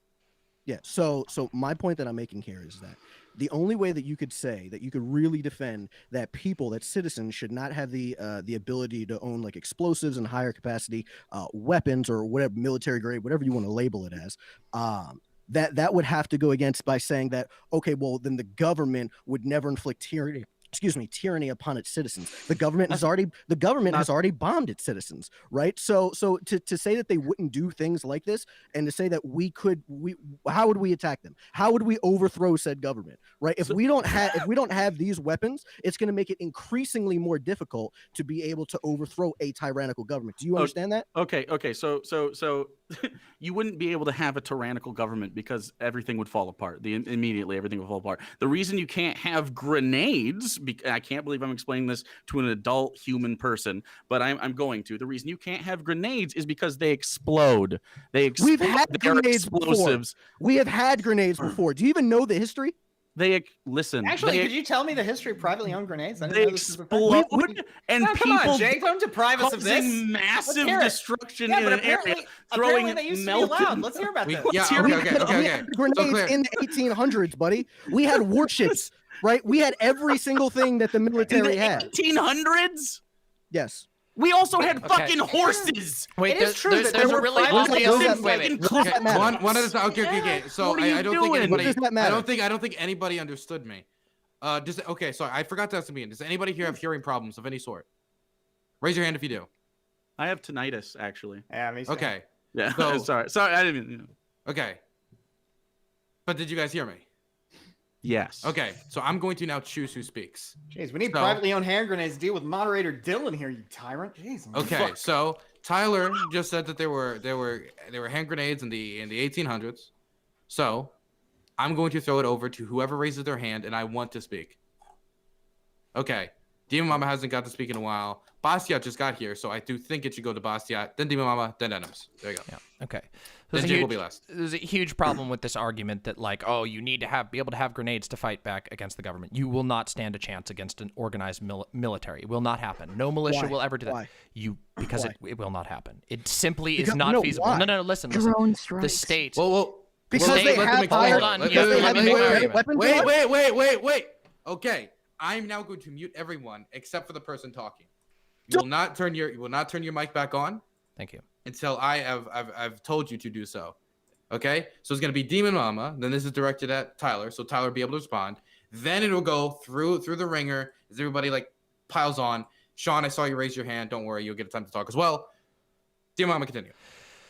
Okay, so anybody who knows once again, a small drop of information about the military will know that the military's biggest strength comes from extremely advanced, extremely expensive technology, which no individual person could do. Most billionaires cannot afford that. Secondly, from training. The military is a massive state organ with incredibly, incredibly well-trained people. No militia, no matter how well-trained, will ever stand a chance against the United States military. The fact of the matter is that there is no circumstance that we can think of in which the federal government would have, first of all, have any reason to attack its own citizens. And part of the reason for that is because we have a robust democratic and power check system. Now, the value of owning guns, which I support, by the way, I am a pro-gun lefty. The value of owning guns comes in community, local defense. That's where it comes from. Not from this idiotic idea that you're going to be able, you and your fucking friends in your pickup truck are going to be able to throw some grenades at a government agent. No, you are going to get owned. You will be killed by drones that can literally pick you out while you're sitting on the toilet just trying to go to the bathroom. They will kill you and nobody will even know. And it is ridiculous to think that you can do otherwise. It is literally in the realm of fantasy land. The reason we talk about gun control and gun ownership is because there is value that comes from communal gun ownership, whether it's from being organized together to be able to defend in the case of, I don't know, a fucking local war, like two towns start fighting each other, or two gangs start fighting each other, or a white nationalist group starts fighting a bunch of queer people or black people or whatever. That is the value of gun ownership, not this fantasy idea of you and your buddies getting in your Blue Lives Matter painted truck and driving towards the Capitol, where you will immediately be vaporized by technology you didn't even know existed, because no one, not even billionaires, can go against an organized military that is the most powerful military in the world. Just, it's ridiculous. It's hilarious and childish. Okay, now it's going to be Tyler to respond to that. You can unmute yourself. Okay, there we go. All right, my bad. Just had to unmute myself. Okay, so this is hilarious.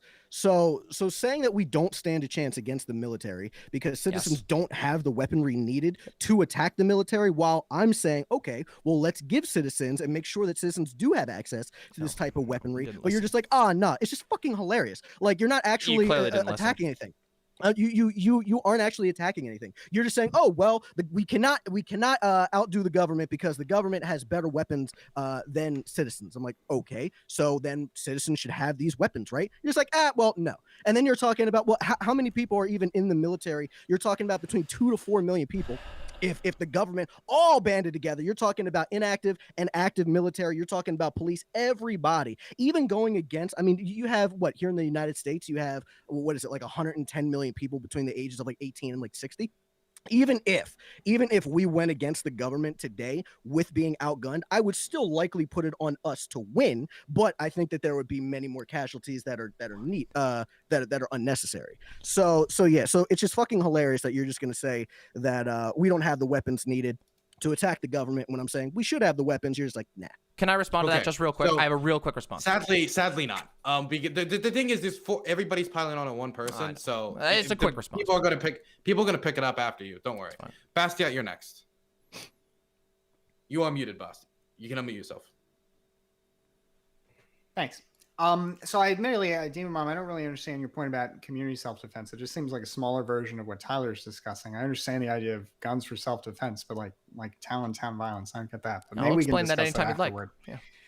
The point that Tyler, though, that you're making, I guess it seems like when I think historically about, I guess, successful revolutions against tyrants, they typically have involved some factions of the existing military or the existing civil society sort of peeling off from that civil society and engaging some kind of insurrection, whether it be, say, the Russian Revolution, where some of the troops, just refused to enforce the Tsar's laws, or, to think of a counter. Tyler's got a ton of fans. Spanish Civil War, where the military rose up against the government.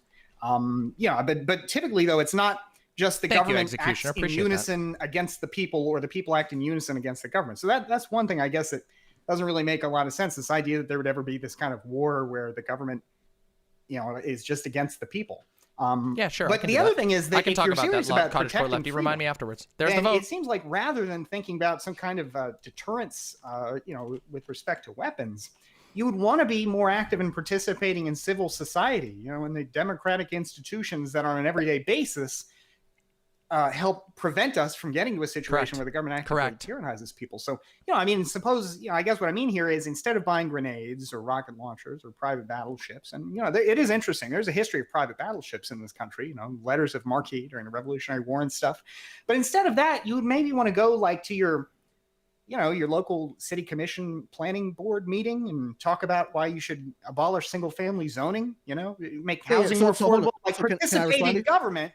I just finished this point. Participate in democratic government rather than just kind of, I guess, withdraw and imagine that there's imagine that, if we buy enough grenades, they will never come for our freedom. But that's not the point. That's not the point that I'm making. Big bomb, go boom. My big question to you would be like, why can't I do both of those things at the same time? Well, I think the thing with certain types of weapons, I guess, as somebody who, often argues against gun control, there's certain classes of weapons that inevitably lead to third-party harms even when properly used. Like, I guess that's the argument for why we don't have private nuclear weapons or private tanks. If you fire a tank shell, we do have private tanks. Well, why we shouldn't have privately owned tanks that have privately owned guns that privately. Well, I think that's also because there are third-party harms there. I can fire a gun at somebody in self-defense, and there's not an inevitable third-party harm, right? But if I use explosives, You know, that risk of third-party harm is very great, right? So it Right. goes beyond just me and the person who maybe is attacking my property or attacking my person or something, right? And so there, I think, actual is a justice clear, warrior is asleep. case for some kinds He's of clocked weapons out. that their use inevitably comes with collateral damage, or is Vote very for likely me. to, compared to, say, a handgun or an assault rifle, which these are deadly weapons, but they are less likely to lead. Quick for chat. I just want to make clear. In the straw poll, you are voting. Whoever wins this will be debating Vosh next Friday. So be clear that the person you're voting for, you want to see going head to head next Friday. I see a lot of people confused exactly about what the winner will get. So next was I think it was Denham's actual Jake, then Sean. But I think Tyler, did you want to respond to any of that? Yeah, just a couple things there. So for one, you bring up the tank situation, which I think is a very interesting perspective. I mean, we have anywhere from a couple hundred to up to 1,000 privately owned citizens right now who have tanks, and it's not like you can't obtain shells for these tanks. You can absolutely obtain these shells. And I mean, can you name one incident here in the United States where someone has taken this tank and just mowed only on cities my down screen, and Mars mowed Blue. blocks down? I think the only one that I think the only one that you'll be able to come up with is only one on my where, screen. They didn't actually fire these guns. What instance are you going to bring up? Well, there was one where somebody stole a tank from a military base. Yes, but they didn't. But they didn't. There were zero casualties. They didn't do anything. Okay, one second. But I had no idea though that we gotta move it on because we don't have a lot of time. I'm gonna have to extend this round a little bit because I want to make sure I don't want people to get voted off because they just didn't get a shot. So go ahead. I'm sorry. Quick, I want to give it to Sean, Denham's, then Jake in that order. Sean. Okay. So, 2 quick points. Like, we never even got into like any reasonable like gun control legislation discussion and all that. And I do agree you'll with find Tyler out, that the purpose of problematist. the I got Second some Amendment ideas. is to fight back against a tyrannical government, but you don't need like armaments in order to do that. Like, I completely disagree with the U.S. military would crush the United States citizen. We have 300 million guns, and we've already shown through our misadventures in Iraq and Afghanistan that an insurgent force is not easily conquerable by the United States military. And these people don't have any, like, we destroyed the Iraqi military incredibly quickly, but it's the people with small arms that are organized in small groups that we cannot handle. Also, on top of that, while individual billionaires might not have the sophisticated armaments in order to fight, fight back against the government, built the military cities. Contractors make up the bulk of our forces in our foreign adventures. So private force is already, in some respects, not in all respects, comparable to the government. Now, the private military forces work for the United States government primarily, but we're going to find out. I need to say something on here. Oh my God. Post-Afghanistan war, whenever that happens, what's going to happen to this new industry of private force that we've created? So, yeah, you can fight back against the federal government with the 300 million guns that are present in the United States of America. Like, we can't conquer Iraq or Afghanistan. It's been proven. No. So, I don't know what the case is against that, but I'll let somebody else have the floor. I could argue against that when it's time. It was Denham's first, right? Yeah. Well, I'm waiting for Denham's. So. It was Denham's, and then actual Jake. Yeah. Okay, I'll be fast. Okay, first, I'm not gonna respond to Sean because I was already gonna respond to Tyler with some of the other stuff. For starters, I'm going to make 2 separate arguments. A, the average civilian is not going to even get close to the tech that the government has. There is no amount of money that the average civilian is never going to have the amount of money that they need to buy an entire SWAT teams, entire drone strikes, like fighter jets and shit. You just don't. And then the only people who might be able to afford this is billionaires. And you know what? Maybe I don't want a bunch of billionaires owning a fuck ton of fighter jets. Just an idea. Second of all, I would like the freedom to go to the supermarket and not worry that the entire building is going to get bombed. Can you imagine? I'm sorry, the dude who was on the news like last or whatever, the dude who was at the salon, he killed 8 people. Can you imagine if he had like bombs and shit on him and that was legal for him to have? Are you kidding me? Like, I'm sorry, we already have enough people dying, okay? Look, there is the freedom to own things in America, which I love. You know, I want to be able to own as many fucking whatever the fucks I want. But I also want the freedom to be able to go places in public and not worry that the buildings are going to start collapsing because I don't know who has a bomb on them. My numbers are great. I'm taking this victory. Well, Tyler, you can respond to that, of course. Okay. Yeah. So for one, okay. So then I guess I would ask you, if most citizens aren't going to be able to have the funds to obtain these weapons, then what are you crying about?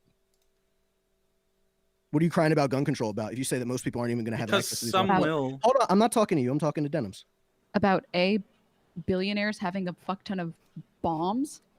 I don't want fucking billionaires who are not necessarily the most greatest. I don't really give a shit. I don't really give a shit what you what does that want. matter? Hey, don't worry. Only your millionaire will kill you. You just asked who could have them, and she I answered. don't really give a shit what you want. I care. okay, Like, do you but I have want the any same data? percentage I'll ask you this: do you have any data to back up that if billionaires had these grenades or bombs, that somehow people would be like more unsafe? Do you have like data to back this up? Claiming. That's not even close to what Okay, I'm so claiming. you're I'm just saying crying the for the people who sake of force crying. people to pee in bottles. I'm not sure I want those people to have. Okay, so you're just bombs. crying. Okay, so you're just crying. Okay. Just- It sounds like you're not capable of recognizing where people's positive freedoms come from. I promise you, please look it up. It's really important. Okay. Yeah. This is so funny. It's gonna be when a woman says something, your response is Karen. Like what the every time. Didn't you call me Jared, buddy? Yes, Jared, I did. What does Jared mean? Don't worry about it. Well, I'll explain it to you later. So as far as Sean's take on like, look at the success stories of the Mujahideen and the brave soldiers of Vietnam and it's like their countries were fucked for years because of our military industrial complex. Do you think that we want to live in a fucking cave, bro? Is that like what you want, insurgency? Like that's the idea here? Didn't North Vietnam win? What? No. Didn't they? We didn't win that one. Though. At what cost is the point, right? Yeah, but we didn't win. Wait, listen, no. I'm Fight against the superior military force. Not actually, that I want to bring that. up Vietnam, this is Hold quite on, interesting. it's still actually, my turn, to though. support Tyler's point. Yeah, it is still my foreign turn. countries would help. But it's these okay. insurgents. But it's still my turn. Jake, it is your turn. Yes, technically. Thank you very much. Well, you're gonna have to wait, okay, Your Honor. So as far as that shit, like there's this like fucking there's like this pipe dream that like, oh, we're gonna take up arms against the tyrannical government.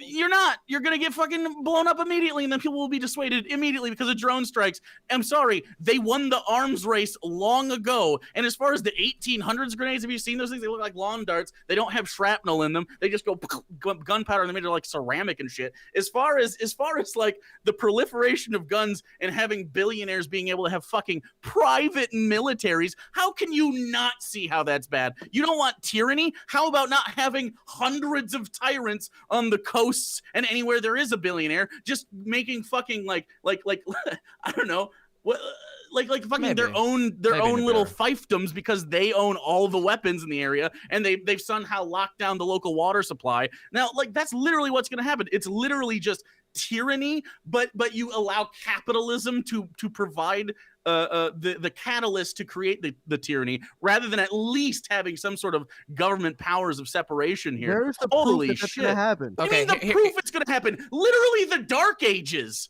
By the way, what? There's a really huge gaping A monopoly problem. of violence is how the Dark Ages were I want proliferated. to make sure that Tyler has time to respond. I see Sean. He wasn't talking to me. He was talking to Bastiat, I think. Oh, I mean, okay. I should be able to respond, is what I'm saying. Or Sean. No, he was talking to Sean. I'm sorry. My bad. He was talking. Oh, he was talking to Sean. I'm sorry. Sorry. It just seemed everybody was piling on Tyler. It's hard to see nobody's not piling on Tyler. Okay, Yeah, Sean. that's why I jumped down. I would offer some critical support for Tyler here. Well, my point that I wanted to make in response is that I never said Iraq and Afghanistan is ideal. My point was this is an example of a small arms force fighting against the best trained, most well-equipped military in the history of the world. Like, we have not been able to conquer them. You brought up Vietnam. I don't know why. It totally Wait, hold on. What was your point?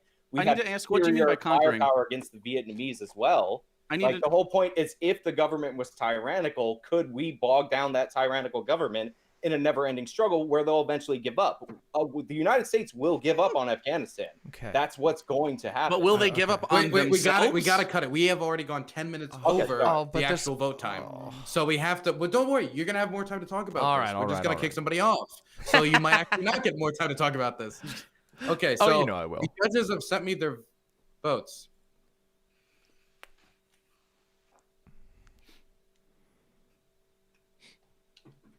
Okay.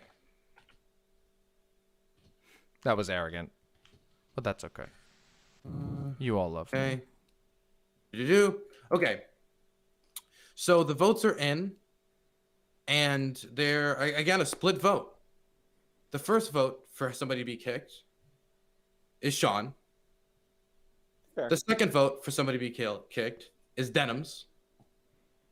And the third vote for somebody to be kicked is Denham's. I'm very sorry, Denims. You've been voted off by the judges. Thank you so much for having me, sir. I was happy to have you. Hey, you made it to the final 6, though.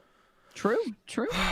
All right. Have a good one. I'm Denims, twitch.tv/Denims. I stream at 6 a.m. PST every single day. And chair shot. Gone. Okay. So now we're down to the final 5. Now there will be no more audience voting. Your votes now are worthless, like real democracy. Now it will be decided only by the judges, which the audience is showing their appreciation for right now in chat. They're mad. They seem very happy. They don't like that. They look very happy to me. You stripped them of their voice. Screw these plebes. I mean, I'm the Electoral College. Anyway. Can we pass water to them we still? Don't need them. So now we will continue to talk on gun control. You may continue. Okay. So by the way, James, can you take over? I need to call somebody. It's really important. Okay.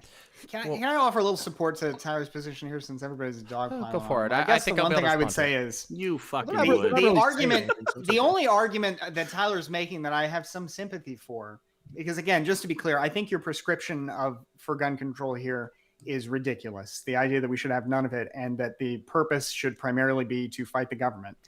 The point, though, I think that's ridiculous. And the way to preserve freedom is to participate in civil society actively rather than to rely on weapons. But if your argument, though, the argument here that you could never win, I don't think that's borne out really by like real experience here. I mean, the combination of a heavily armed population plus the inevitable foreign support that would come to anybody, I suppose, trying to overthrow the American government.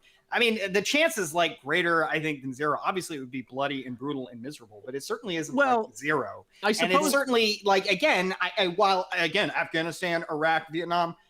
Afghanistan, I think is a little different because I don't think it's actually so cut and dry that it's just over and we're just going to leave. People have been trying that one for a while. It ain't happened yet. But Vietnam and Iraq, though, by contrast, I mean, Vietnam, we didn't win that one, and Iraq mixed at best in terms of America achieving its outcomes there. Well, I mean, so, but that was a pretty. I mean, that was a pretty one-sided. But that's pretty one-sided, though. Like, hold on a second. Wait, I want to respond to this. I've been wanting to respond to this for a minute. So, like, okay. So first of all, there's a couple of big problems with this. First of all, we can talk about Iraq all day long. The casualties on the U.S. side were not very high, and the casualties on the Iraqi side were ridiculous. Was it a smart move? No, of course not. There's a bunch of other reasons. But as far as the war goes, we pretty clearly won that one, unfortunately. Like, that was fucked. What would be the fortunate outcome there? Wait, the fortunate outcome would have not been to go to war at all. That would have been... Okay, but yeah, okay, all right. In what scenario? In the Iraq War, I think that we can all admit that like there were geopolitical issues that led to that not being a victory, not actually the military. We pretty much crushed military victory. Yeah, yeah, like I don't like the idea of us picking bad wars, but that's neither here nor there.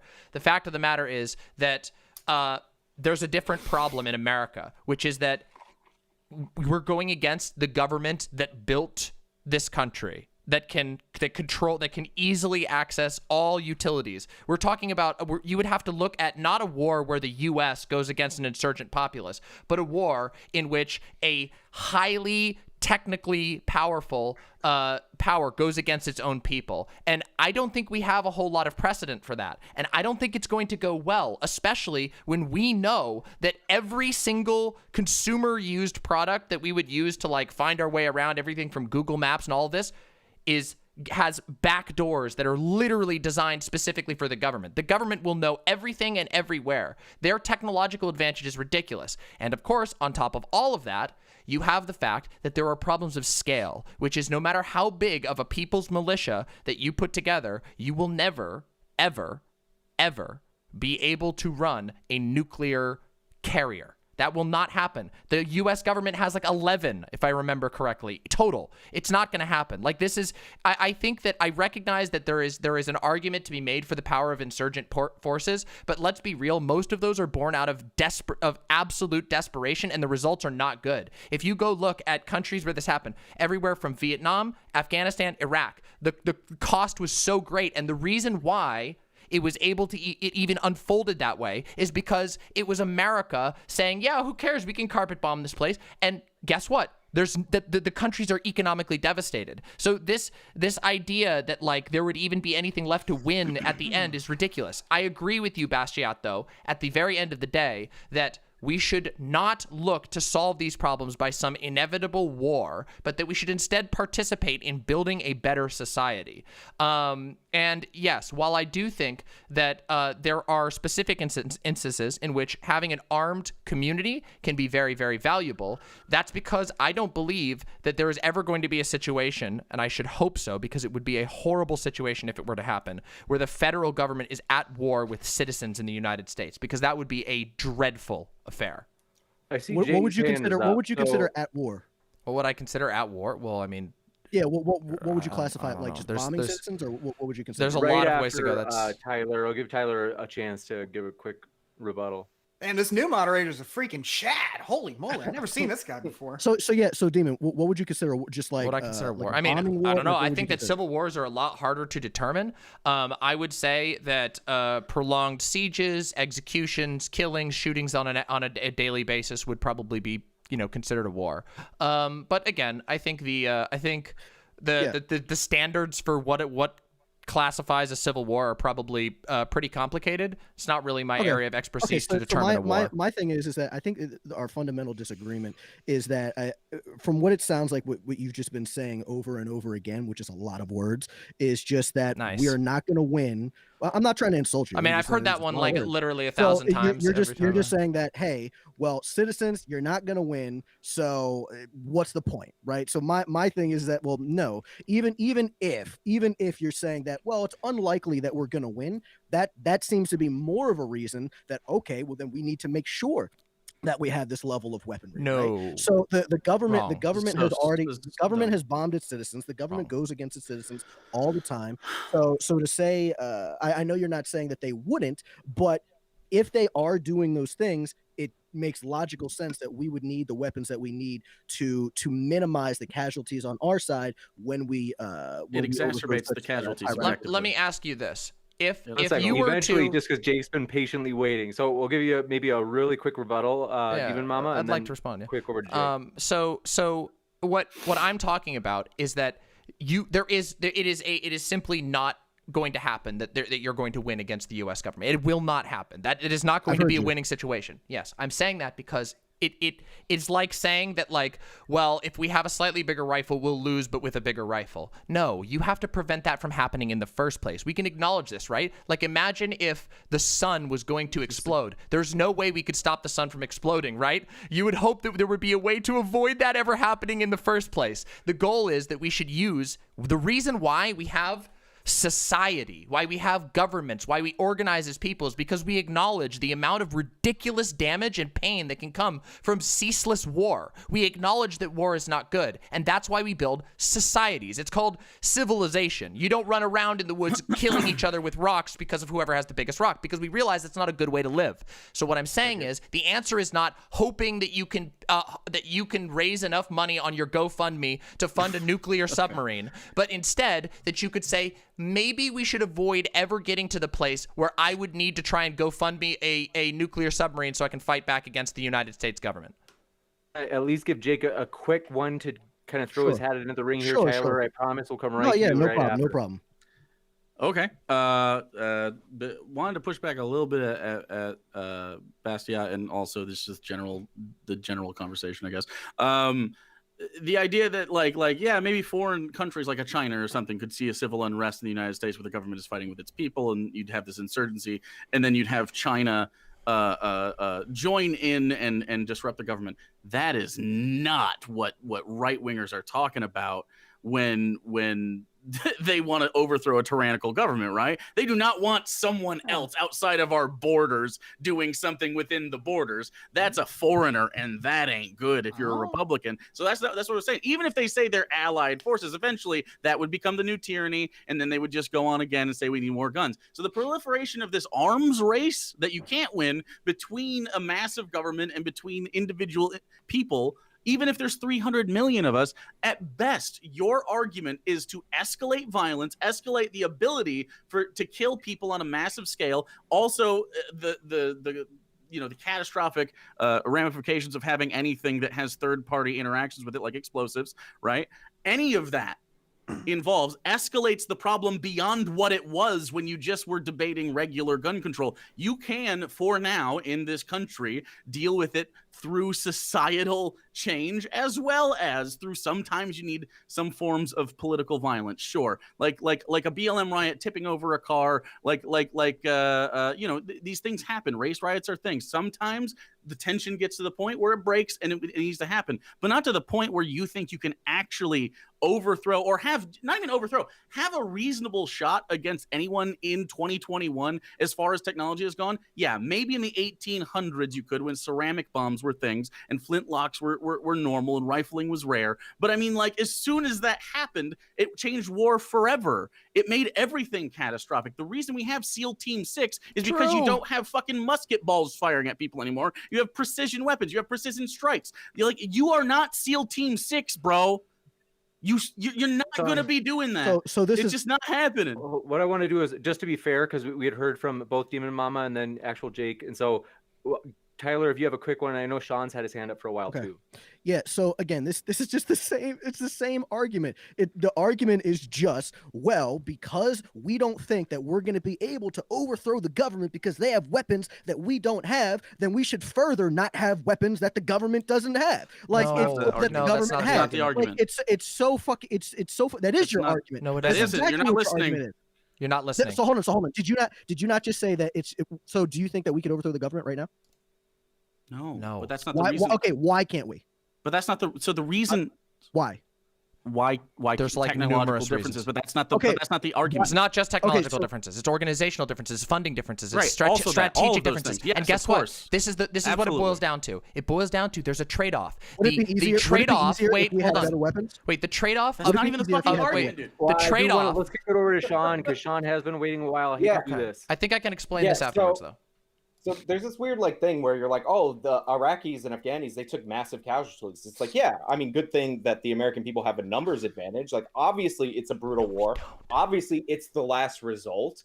But like the idea the United States has nuclear weapons, therefore they win. Sure, I mean, I guess, but like nuking your own tax base when you're a government entity is not the best case scenario for a victory. They don't have to. So yeah, an insurgent force is extremely problematic, as is right now in the United States of America. To deny that is to deny reality. You have 150 million gun owners or some ridiculous number like that in the US. You have a 3 million man army. Like, basic math, even with tactical superiority, weapons superiority, we've seen this before in Afghanistan, in Iraq. Obviously, Afghanistan and Iraq didn't beat back the U.S. and win, but the U.S. did not conquer them. That's the whole point. And unlike Afghanistan or Iraq, the United States government would have to fight amongst its own tax base that fuels the government. So yeah, the idea that we can't mount the resistance against the federal government is absolutely ridiculous.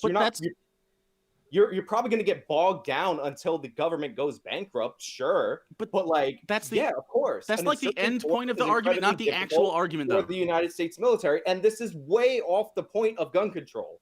Right. The actual argument, the actual argument is not that eventually we're going to lose the war against America, although that is true. The actual argument is if you have gun proliferation or explosive proliferation, fucking any form of increased munitions among a populace, it lowers the quality of life significantly due to increased third-party violence experience. Like, it is so brain dead. That's the argument. Not that eventually you're going to have tyranny. The only reason that it would rise to that occasion is because you created a fucking arms race. Well, and on top of that, wait, this is without even Jake, because this is without even. Wait, I want to explain the argument. I have a question.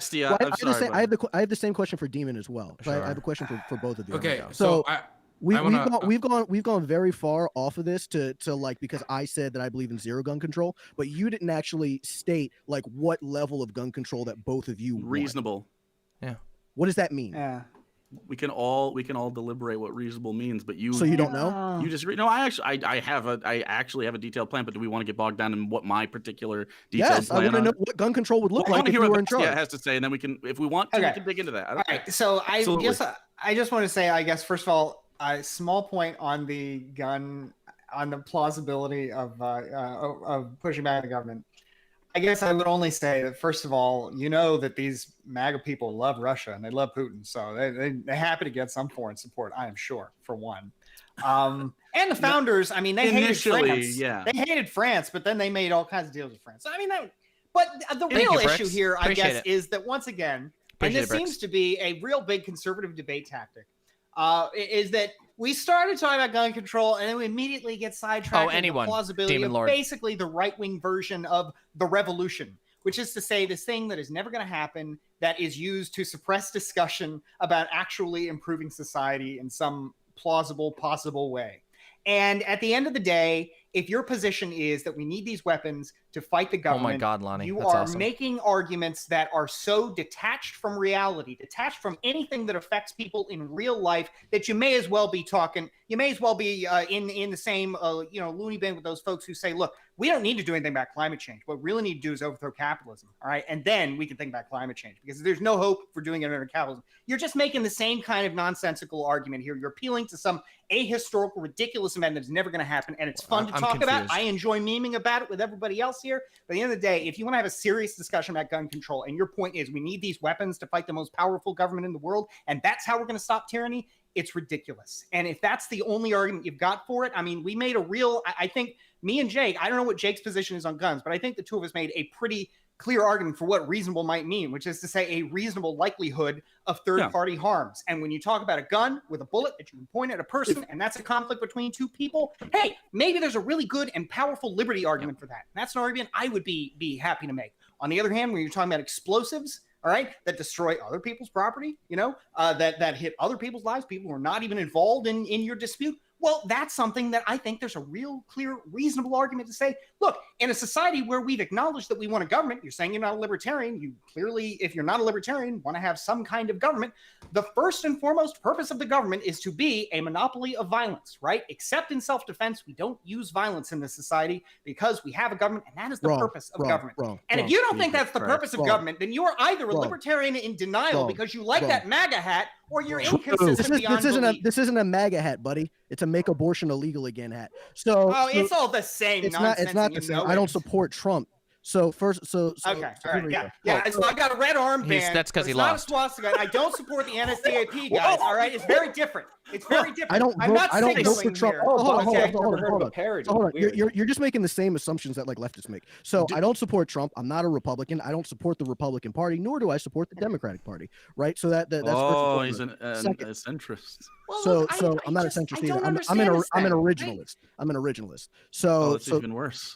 So here we go. So when you're talking about things like bombs and grenades and things like that, when you have a regulation, because I would agree that if somebody is walking around with a bomb or a grenade or something like that, it could maybe go off for whatever reason and then harm innocent people, which is why I would be okay for a regulation against that. That doesn't actually go against the Second Amendment and your right to bear arms, right? But to say that you could not own a grenade in totality would absolutely go against the Second Amendment. And no, my argument is not only just to overthrow a tyrannical government, while that is an important piece, and I agree with the founders on that. My central argument is that is my right to do so. It is not your fucking concern if I want to own any weapon that I want to own. It's literally my concern. It is literally absolutely. Okay, so hold on. Can I address this for a second? Let's go straight to the logical conclusion here. Private nuclear weapons. No, hold on. Of course he said this. So private nuclear weapons. You're fucking insane. Okay, wait. No, because you don't know how to argue. Because you don't know how to argue against it. Insane argument that has ever been made on the Hippy Dippy. Why are you yelling? Okay, you're both being muted because I was talking and I've just gotten back. I had to deal with something, an aggravating situation. I'll talk about it on a different stream, but somebody's flying over to visit me, and they got stopped by TSA on the halfway point, and their plane's already taken off. Debate that. So we can debate that. We can debate why TSA sucks. Wonderful. TSA. There we go. Okay, so we have talked for how long, James? I was gone. How long have this round gone on? Pretty good amount of time. Okay, then I think it's time to get the judge's opinion. Okay. I've gotten one vote, gotten a second vote, and I've gotten a third vote. Are you guys curious what the votes are? Oh, yeah. Well, only Corn Boy. Okay, well then. Well, obviously. Okay. For you, Dylan. The first vote to kick is for Sean. The second vote to kick is for actual Jake. The third vote to kick.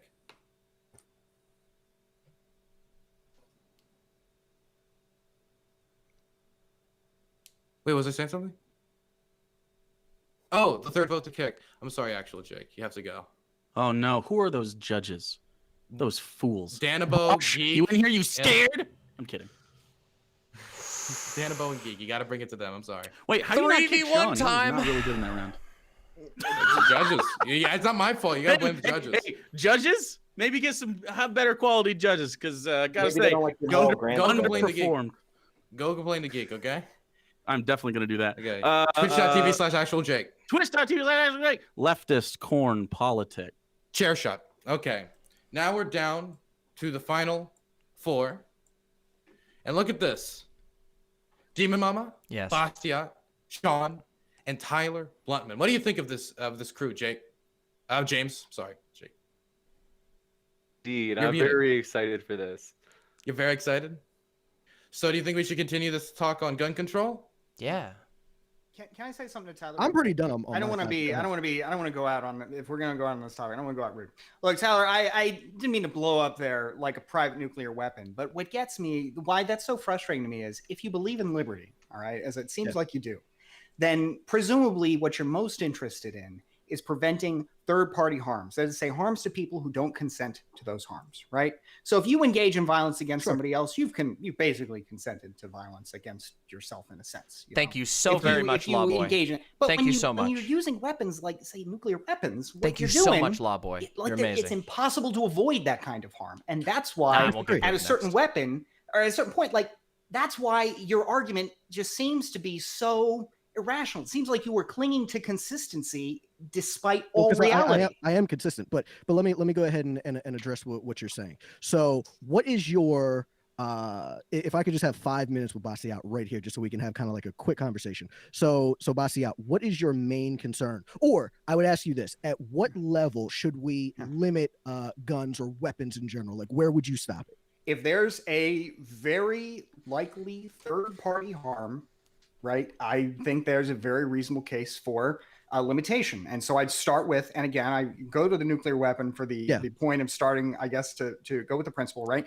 If you set off a nuclear device anywhere in the world, you have created not just the blast, not just the heat, right? But you have also the radiation and the fallout, and that affects entire continents, right? There is no way to use the nuclear weapon without causing third-party harm to somebody. So that, therefore, clear case of we got to ban it. You know, and then you go down from there with other types of weapons. Yep. Okay, so let me by the way, let me go ahead and address this real quick. So for someone, again, so I'm very Second Amendment, right? I'm very on that, right? But that does not mean that you could not have regulations that wouldn't technically violate the Second Amendment. So when you're talking about like a nuclear weapon, if someone were to, first of all, you'd have to have like $10 billion to even afford a real nuclear weapon anyway. But in order to have a nuclear weapon, like you said, you could have radiation and it could affect third parties. And I absolutely agree with you, which is why if you were to be able to own a nuclear weapon under my moral framework, then you would need to have the mass amounts of land to where you'd have to have like 100 to 300 square miles. So if that nuclear weapon happened to go off, it would only affect you and your property. You couldn't just have your next door neighbor that lives in a fucking townhome own a nuclear fucking weapon. Okay, right? So okay. There's so many problems with this. There's so many problems. As long as you had that, then that would be fine. Yeah. Right? Okay. Can I just? I wanted to comment on this, and then I'll stop. I'll stop talking because I've been going for a while. Because I was I'll just respond to this, and then I'll stop. And it's up to you. Okay. Mama, all right. Bastiat, Demon Mama, then we'll go to Sean. All right. Look, right there is just an example of why this position makes no sense. All right. Even if you're saying you have to own enough land to be able to set off your nuclear weapon and cause no harm to somebody else, and again, that would mean you would have to own. You know, again, if we're talking about fallout, which would be a real harm to the people who breathe it in, you know, that's cancer, right? That's the entire continental United States to avoid fallout. If you look at fallout patterns because you find nuclear weapons fascinating, as I do, then fallout travels with the wind stream across continents, right? There's no avoiding that, all right? Yes. So the position there, again, I respect how, and I'm really trying to be as charitable as I can here with a position that is, as I've said, I think very defensively insane. But what you're trying to do here is you are clinging to a logical consistency despite all reality to defend, I think, a position where I don't think you need to do that. I think you just need to say, I think you can make that argument of what is a reasonable, right? What is a reasonable risk of third-party harms? And instead of saying, I need to consider everything, including the nuclear weapon, maybe we could start a little lower and you could make your case somewhere else and concede that the nuclear weapon, yeah, that's always going to cause third-party harms. If you're not willing to do that, then it seems like you are just sticking to ideology because you desire consistency beyond any kind of rational real-world consideration, and that just seems like nonsense. Oh, I mean, I don't even think goes that far. I mean, Tyler has already walked back, like cowardly retreated from his position at the beginning, and now it's like, well, maybe there can be regulation. Here's the problem: even if you want to regulate and just and just say. That's not what you sounded at the beginning when I asked if you should be able to mount a giant artillery cannon on the back. You didn't even. Let's just be real. You're trying to weasel out now because it's been shown. There shouldn't be regulations. So now you're just overgeneralizing regulation. No, you're just if you're talking a coward about some type and you of regulation, can't own up to it. You can't just admit bro, that you backed off. You're not even attacking my I'm position. not your bro. You're not even. I'm not you're your bro. Not even strong. You're not even strawmanning me. You're just committing like non-sequiturs. You're just hold on just a second here. Arguments that I never you're made. super triggered right now, and it's really funny. I never made. It's just at the very beginning. Wait a second. Hold on a second. Chill down there, Snowflake. Yo. Calm down. I'm the snowflake buddy? You are super frustrated. It's actually hilarious. Yeah, you are. It's right. Yeah, the smuggling is great. So buddy. Yeah.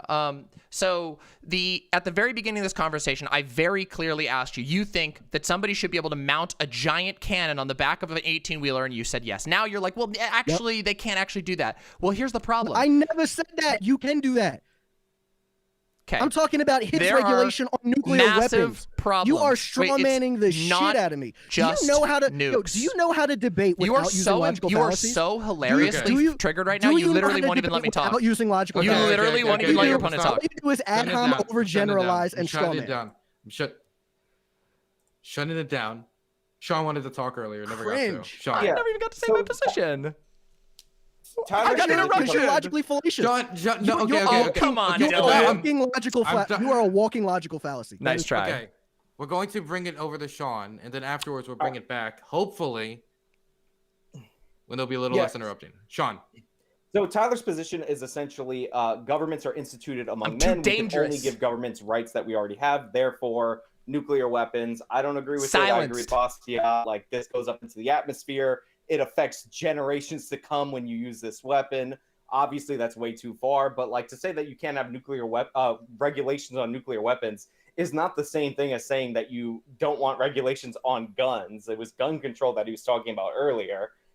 And nuclear weapon, like, we are so far removed from something using gunpowder to shoot a projectile into somebody when we're talking about that this conversation has become completely pointless. Like, we're not even talking about legislation or anything like that. And it's, it is what it is. It's where the panel goes naturally. But yeah, I do agree with Basquiat on that. But I understand the philosophical framework in which Tyler is operating under. If government is instituted among men, they should not be able to do things that we as individual citizens can't do. That's the idea, right?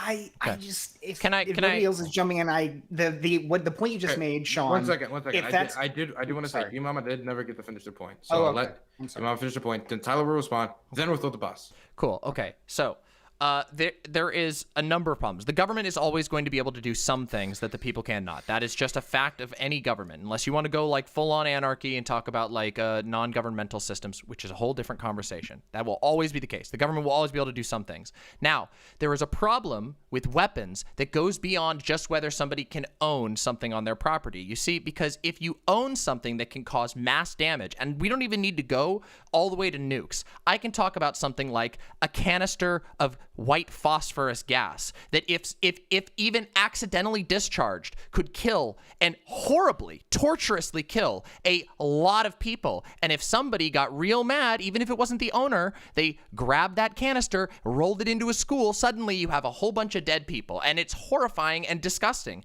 Now, the reason that we all know that it is possible for people to illegally acquire certain arms, but every time you make that more difficult, it becomes more and more likely that we will be able to stop someone from ever getting their hands on such weapons. This is not like some sort of wild position. It's just true. Even in countries that restrict gun ownership, it becomes harder and harder for gun crimes to be done because it becomes more and more difficult to get a gun without tripping an alarm bell. Now, I think that gun ownership is fine, largely because I think that guns can be reasonably controlled to a immediate conflict. But we can recognize that many types of guns, such as mounted machine guns, automatic weapons, super long-range sniper rifles with explosive rounds, poison gas, biological agents. These are all things that under Tyler's system that he said here, people should be able to own, despite the fact that the moment you let one person own those, or reality, a lot of people who would buy them because of a novelty and all kinds of stuff, you suddenly have a bunch of weapons that could do a whole lot of damage, kill a whole lot of people standing around. And the likelihood that you will ever use those weapons against some tyrannical government is so low, and we're paying such a price. All it takes is one kid, you have a party over, your kids are having a party, your kid runs into the little display room where you have your canister of nerve gas, and he's like, "What's this, Daddy?"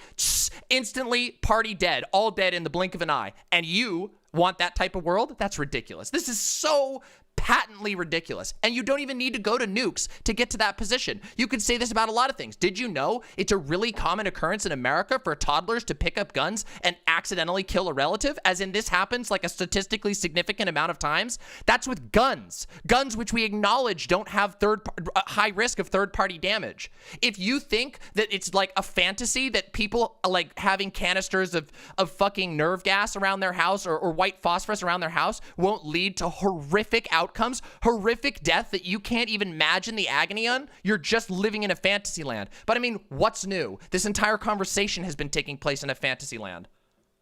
Mostly of Tyler's making, let's be real. Okay, I'm gonna let Bastiat go because I did say Bastiat would go. They were just talking to me. Shouldn't I be able to respond? Okay, that's fair. Tyler? Okay, so a couple of things. So for one, bioweapons were outlawed globally in like the 70s. So there are no bioweapons. Second, when you're discussing things like phosphorus gas or bombs or anything that has some sort of kill radius outside of just like pinpointed accuracy like a gun would have, then having a regulation I am fine with. Okay, so you're walking back your position. Hold on, that's not walking it back. You don't understand the difference between going against the Second You're literally walking back your position. Oh my God, bro. Just watch the VOD, folks. If there's a regulation, or if you have a bomb, watch the VOD, around folks. with a bomb, right, that could go off, that could harm more people than just the person that you are trying to, like if someone was robbing you and you had to shoot them, then I am absolutely okay with having a regulation that stops walking around with bombs in public. That has nothing to do with obtaining these weapons and having them on my fucking property. Now, that being said, if you had something I just like talked about gas, that. Did you not listen? Hold on. If you have something that is like phosphorus gas, which is a chemical weapon, I would have to look at what is the range, what's like the kill radius of phosphorus gas, and whatever that kill radius may be, then you would need to have either property to where it can't exceed that. Now, if you can't have property, you're talking about gun control laws. If you couldn't have property that could contain said weapon, then no, you should not be able or permitted to own it because you're going to kill other innocent people or likely to kill other innocent people. You're building gun control from the bottom up right now without realizing it because you won't admit you were wrong. Can I be clear? Because people are telling me. That's not gun control. D-Mama, is bro a word you're fine with? Oh, I mean, I don't really appreciate it. I know what. I mean, let's be real. We know what's going on with that. But I would prefer I don't know. I just don't know because some people don't know about dude and bro because I mean, usually everybody. The way I tell people is that if I know you and I'm comfortable with you and you call me dude, that's fine. I don't like to be called bro because I'm not a bro and I'm certainly not this person's bro. But yeah, I know exactly. We all know what's going on there, but it's all right. I'm fine about it. Just since you're asking, I'll tell you what I actually feel about it. What is gun control? What is gun control? Can I just be clear though?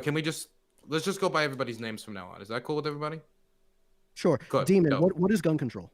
That's Demon Mama, but yes. Gun control is a set of regulations that the government puts on certain types of weapons, which we categorize as a gun. A gun is usually a piece of an alloy that we form into a thing that can fire a piece of ammunition out of the chamber. And control is when we give a government authority to make rules about how many of those you can own. When we started this conversation, you were very gung-ho about your position. But there's two major problems. The first of which is that I've already, and you weren't listening, so I understand it can be a little hard to follow big ideas. But when you weren't listening, and I talked about, I know, hold on a second, calm down. When I talked about how weapons, even stored on somebody's personal property, can be very, very dangerous. Like biological weapons, which apparently you don't believe exist, which is hilarious. But also chemical weapons, all kinds of. Oh well, but you would be against that, wouldn't you? If the government has agreed, oops, a little bit of an inconsistency there, my dude. You're asking me a question. Backpedal, Andy, you're again. Me a question. I'm not backpedaling. You're backpedaling again. You're so desperate. Bro, come on. Are you actually trying to have a discussion? Wait, hold on a second. Wait a second. It was my turn. 1 second. It was my turn. Okay. It was my turn. He interrupted because he got mad because he got triggered. Okay. So he asked me a question. I can't let this go on. I actually can't because the timer went off 10 minutes ago. Right? So I've been letting this go on. And Bastiat was supposed to get a time to speak, and Bastiat hasn't got time to speak. So I just gotta shove it to Bastiat. I have to. Okay. I'm sorry. Right. If I don't, then nobody's gonna get time to speak. It's hard to see the little hands. Yeah, my bad. So, are you calling my hands little? Yeah, like Donald Trump little. Holy moly! Jeez Louise, I'm just trying to be as charitable as fucking possible with these insane takes. Trust me. You can tell me I got fucking tiny hands? I'm not losing the audience. You know it. The audience loves me. Sad. Many such cases. Okay. Look, there are a couple things that, first of all, I don't get. First of all, Sean, what you said about governments and they shouldn't have powers that others have, like that doesn't make sense. That's the purpose of government, is to give government the monopoly on violence. Like, apparently they're still voting. If government couldn't have powers Why are we doing votes again? Otherwise people have, like government couldn't have any Go ahead and special vote, everybody. powers, Here you go. It would have no purpose. Apparently there's a vote. The purpose of government is to take Apparently on there's that a vote. monopoly of violence so that it can enforce Apparently law. there's a vote. And we Here you go. install these governments Here you go, YouTube presumably chat. because we think they are better than the alternative. I also happen to believe that they would exist irrespective of what we want anyway. Thank you so as much, human She Who history Knows No seems Name. to I know. suggest. But either way, at least when we think about it, that's the purpose: is to establish a monopoly of violence and enforce law, not to have. This is keep. Not to have like no greater right than we do. So yeah, governments certainly have powers more than people. That's more than the individual. That is indeed their purpose for being. As far as weapons, though, I don't understand your point, Tyler, about property and how you are tying an amount of property to a weapon. Yeah. We already talked about this a little bit with nuclear weapons. It seems very arbitrary, though, the way you're exercising. I think it's going to be that way, Gayfish. Other weapons, like say grenades or tanks, to tie this to a certain kind of property restriction. Wait, let me finish this point, and then I'll let you go. But I want to get this all out. I don't understand Support me. How you could ever make any kind of determination as to you having enough property to therefore be able to responsibly use a weapon. It also seems like a very strange way to limit certain people from having weapons. It seems like basically an income restriction tied to a type of weapon. And if we're talking about property and income restrictions, at a certain point, you might wonder whether this starts to tie down to guns. That's because you're in the wrong spot, young Gotti. I have perhaps Idiot. Said that has perhaps contributed to some of the muddy nature of this debate, which is this. I was talking about weapons with high risks of third-party harm. And while I think that's a neat way to differentiate explosives, at the end of the day, it is also quite true that guns as they exist have a high risk of third-party harm. Yes, they do. And it's not even very spooky guns, really. It's not even assault rifles. Handguns are responsible for the overwhelming majority of deaths related to guns in the United States. I've got a source here for anybody who's curious. It's massive. It's actually very surprising. In some states, it's almost all the gun deaths are handguns. Some states it's a little different. But in any event, I mean, so it really does kind of muddy the gun debate a little bit. But ultimately, what you've said, Tyler and Sean, in terms of gun control, it seems like Demon Mama had a point that you were, in particular, Tyler, seeking a sort of backhanded property restriction form of gun control that, even for a neoliberal show like me, seems like a very strange way to limit people to certain types of weapons based on income. Yeah, okay, so let me respond to that. So I don't really see how that is. Well, he was talking. Yeah, I know. But after that, we have to go to. And I just want to make clear that I will concede if Sean needs to talk. I just want to be clear. I just want to be clear. You said he again. To who? Demon To Mama. me, Sean, not Bosnia. Yeah. Demon Mama earlier. No, earlier. I was listening. I was told multiple times with chat. Oh. So I just want to be I clear. wasn't even talking about Demon. No, we earlier. just- No, I we was just said in a listening minute. very closer. I just want to be very clear that any more of that, and there's not much more I can do to like keep you on, man. I'm sorry, but like. Okay, Just want to be very clear. I'm going to be very clear with this. So for one, it is going to be increasingly difficult for me to look at somebody who I believe, and I understand that they don't believe, that they are a male, and for me to just immediately turn this off and say, oh, okay, well, my brain now recognizes to refer to them as what they want to be called. Mm-hmm. Now, that being said, I am not going out of my way to do this. If I am doing that, which I've tried multiple times just to say demon over and over so that I stay away from gender-specific pronouns. But if something happens to slip by, then I'm sorry, like either you could deal with it or you can kick me off. I don't really give a shit. So I'm fine with that. I'm fine with that. You could kick me. Yeah, I'm fine. Okay, next round.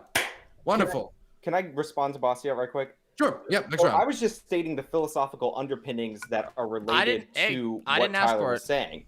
And to your point that government has a monopoly on force, but if you think about it philosophically, they have the right to protect property and life, which you as an individual do. So you're just granting that to the government because it's more efficient to do that. And yes, I don't know why you're doing this. Yes, you have the right to defend your life from an attacker. Yeah, but you have the right to defend your property from an attacker. We institute a government because it's way more convenient to have a central authority with a monopoly on force for a civilization than to leave it to every individual to fight it out because we have different skill levels in our combat and blah, blah, blah.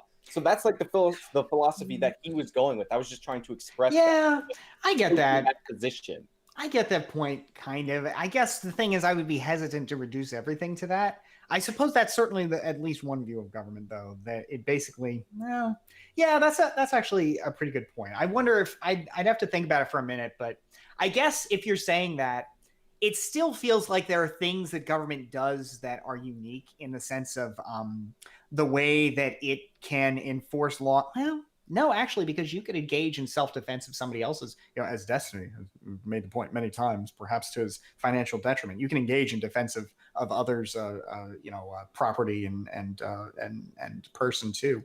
So actually, okay, I see what you mean, Sean. That point makes sense. But that was like the philosophical underpinning. Yeah, I see what you're saying. That that everything government does is basically defensive people or defensive property. Right. If you work it back far enough. Okay. Yeah. All right. I get that. The reason I guess that's hard because I'm thinking about like pollution, for example, but ultimately, I suppose the alternative if we didn't have pollution laws would be everybody who gets pollution stains on their shirt would have a moral right to attack the people emitting the pollution. So therefore, okay, I see what you mean. All right, that makes sense. I do think pollution has some interesting parallels to the entire gun control debate, which I'm really glad that we can actually talk about actual gun control and not whatever that was, because I do think there's some interesting discussions to be had as far as how far you go with gun control. For example, one thing that I actually do become concerned about is, though I believe in reasonable gun control, I think there is a meaningful risk at doing things like doing mental health checks. And a lot of people, that's the first thing they think of is, oh yeah, we should have a mental health check. But keep in mind that 10 years ago, less than 10 years ago, anybody who is trans would have been considered definitively mentally ill, which seems a little bad because some of the most responsible gun owners I've ever known are trans people, and people who actually know about their guns and don't just sort of tote them around. It's very weird that we would have a situation like that. So I do have actual concerns about certain aspects of gun control and how they can be weaponized against marginalized people, but it's always very hard to have that conversation. But yeah, like with regard to, I know earlier there was a question about what I would propose for like gun control rules. I think most of the restrictions that we should have is stuff like this. All weapons should be sold alongside safety equipment. So if you're buying a weapon, you have to buy safety equipment with it. And the reason being is that safety equipment, we have a lot of evidence that shows that safety equipment like gun locks, gun safes, etc., are are really effective at reducing accidental discharge, which is one of the ways that people die. Another thing that you can do is you can close loopholes that allow people to get them under the table. You can close loopholes on selling independent uppers and lowers. I think I can't remember which one it is that's restricted. Only one is restricted. So what tends to happen is that people will buy from third-party sellers a whole bunch of pieces of an automatic weapon that are legal in and of themselves, but they're not allowed to buy the upper. I think it is. The upper is the part that you can't buy. And then they will find a way to illegally, on the down low, obtain just the upper, which, as it turns out, is a lot easier to smuggle than an entire gun. But you can legally buy all of the other pieces, just not that one. But you don't need to tell anybody that you buy that piece. So stuff like that, putting restrictions on that would be pretty reasonable, so that you could say, hey, maybe we shouldn't have lots of stuff like that. Yeah. I'm confused on what you're saying about buying the pieces to assemble an automatic weapon, because if you modify a semi-automatic weapon and make it an automatic weapon, all you have to do is inform the ATF. Like, you don't have to. I think that depends on the state. That's not illegal on its if own. I'm not mistaken, I think that depends on the state, because there are some states that have. It's a federal law. Is it a wait? But states can put more restrictions on guns than So there are, and I happen again. I it's been a while since I've brushed up on state by state gun legislation. I used to be really super into guns. Haven't been for a few years just because of life circumstances, but there are some states that do allow you to modify weaponry. I know that, of course, Knob Creek, the big gun festival, is one of the famous ones where people show off their modified ones. And you do have to notify, but there are also a lot of states that ban them outright. However, one of the things that, again, this loophole that I know this from personal experience. I used to do writing, and a company that did this sort of stuff hired me. And interestingly, I conscientiously objected to keep writing for them because I thought it was very weird that they were essentially helping create a black market for modified assault weapons, or not assault weapons, automatic weapons. It's the wrong word. Automatic weapons in states where those are outlawed. I never wanted to support that. So yeah, I told my boss, no, I'm not going to write for that company. But yeah.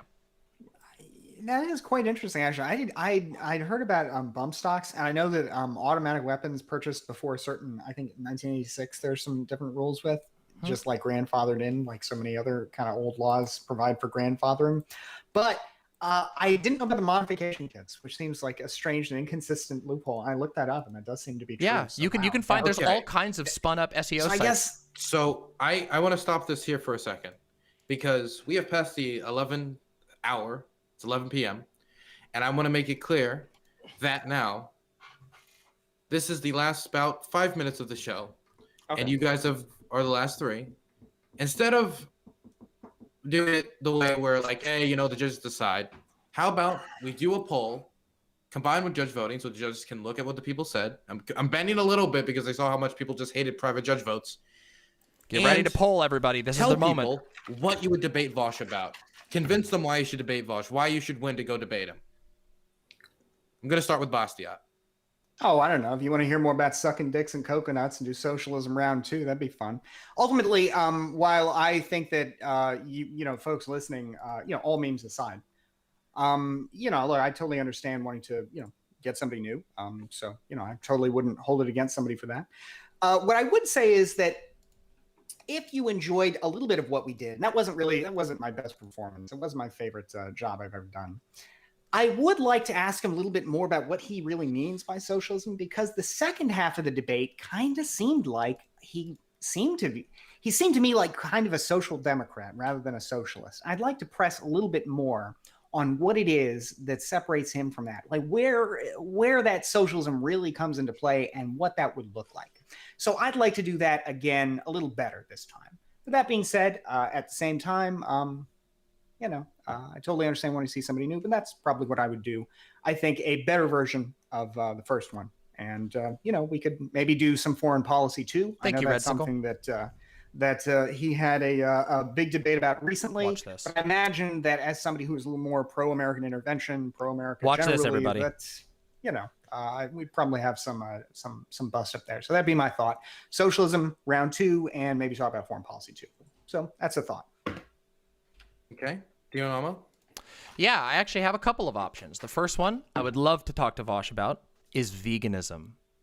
I would love to have a conversation with Vosh, because Vosh and I have kind of similar positions, but with a couple of core differences. And I have a really interesting conversation I'd love to have with Vosh about veganism. Secondly, is about neopronouns. People have a whole lot of opinions about neopronouns these days, and sometimes I've noticed that Vosh does downplay the value and the importance of respecting neopronouns. I would love to have that conversation. And third, gun control. Because lately, I've been noticing that Vosh has been a little back and forth on what his position on gun control is. And I think we could actually have a super good conversation as somebody who grew up embedded in gun culture, was literally a junior NRA member when I was younger, grew up around guns, fired guns all the time for recreation, often in not very safe ways, I will say, when I was younger. But I know a lot about guns, been around guns a lot, and I would love to be able to challenge Vosh on some of his positions on gun control. Okay, and Sean? Yeah, so I've already debated Bosch, and I didn't know that was the prize, I'll put in quotes, for doing this. I just came on because I was invited like a couple hours ago, like started yesterday. But I mean, if you want me to debate him on something, my strengths are in the individual criminal cases that catch a lot of headlines. You want to do Kyle Rittenhouse, it's not going to end well for him based on what I've seen, or anything like that. If you're interested in seeing another debate between me and him, for those of you who saw the first one, that's up to you. But yeah, I was just here because it was fun and I was invited. So, you know. There you go. I'll now stay on topic though. What's that? I guess. The poll is in chat. Oh. You guys can vote. Let's see who wins it. So what did you guys think of the first ever Hippy Dippy Rumble? I wasn't here for the first one. I actually wish I could have talked to Shuon Head because she has blocked me on twitter.com, and that makes it very hard for me to operate on twitter.com because so many people retweet and like her stuff, and I can't see it. So I really wish I could have got a chance to talk with Shuon Head to ask about that. But that being said, this was pretty fun. I know I missed the first half of it, but I just want to say thanks for the invite, Demon Mama. It was always good to talk with you. And Sean, I don't think we've ever talked before, but I hope we can do it again sometime. No, we have not. And, you know, it'd be fun. So, and James, again, freaking Chad moderator over here. You know, I mean, not to keep kissing ass here, but I just I really enjoyed it. Work before, so. Yeah, I've really enjoyed it. Again, not the first time I've had a weaselly, spineless, cowardly, conservative try and do subtle, you know, misgendery, disrespectful stuff. You know, it's very obvious. I think they think they're being really sneaky and whatnot. I do appreciate you coming down on that. I will say that, again, I've done this a million times. It happens in nearly every conversation I have with conservatives. They really, really don't like trans people these days. In fact, many conservative channels are dumping those out. So be aware of that. I do appreciate people being willing to call that out. Although, for the record, I did not have any say in this person being removed. But I do think that, if I'm completely honest, that type of behavior does make a toxic environment. It's pretty terrible. But other than that, I mean, it's been really fun. This has been one of the spiciest panels I think I've ever been on in my entire life. I mean, God, this was a hell of a ride. And I don't know, it makes me very excited for the future of the Hippy Dippy Rumbles. Yeah, Dylan, seriously, you must have done a lot of work getting this going. I mean, you had so many big names and just interesting people. So yeah, how long did it take to organize all this? I started working on the concept about 6 months ago, and I started the official organizing about 2 months ago. Thank you, Chance on Air. I appreciate that a lot. That a lot. They asked me yesterday. I had fun. I enjoyed it. In what did I tell wish you? I could have popped in like an hour late. I've been here the whole 3 hours. I'm tired. I'm cranky, and I want to eat something. So there's that.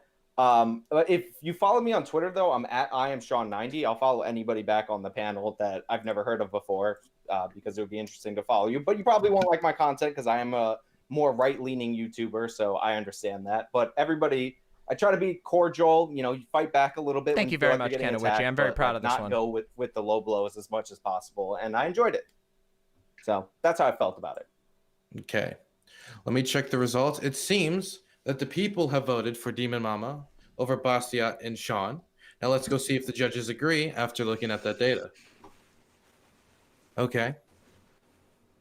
It seems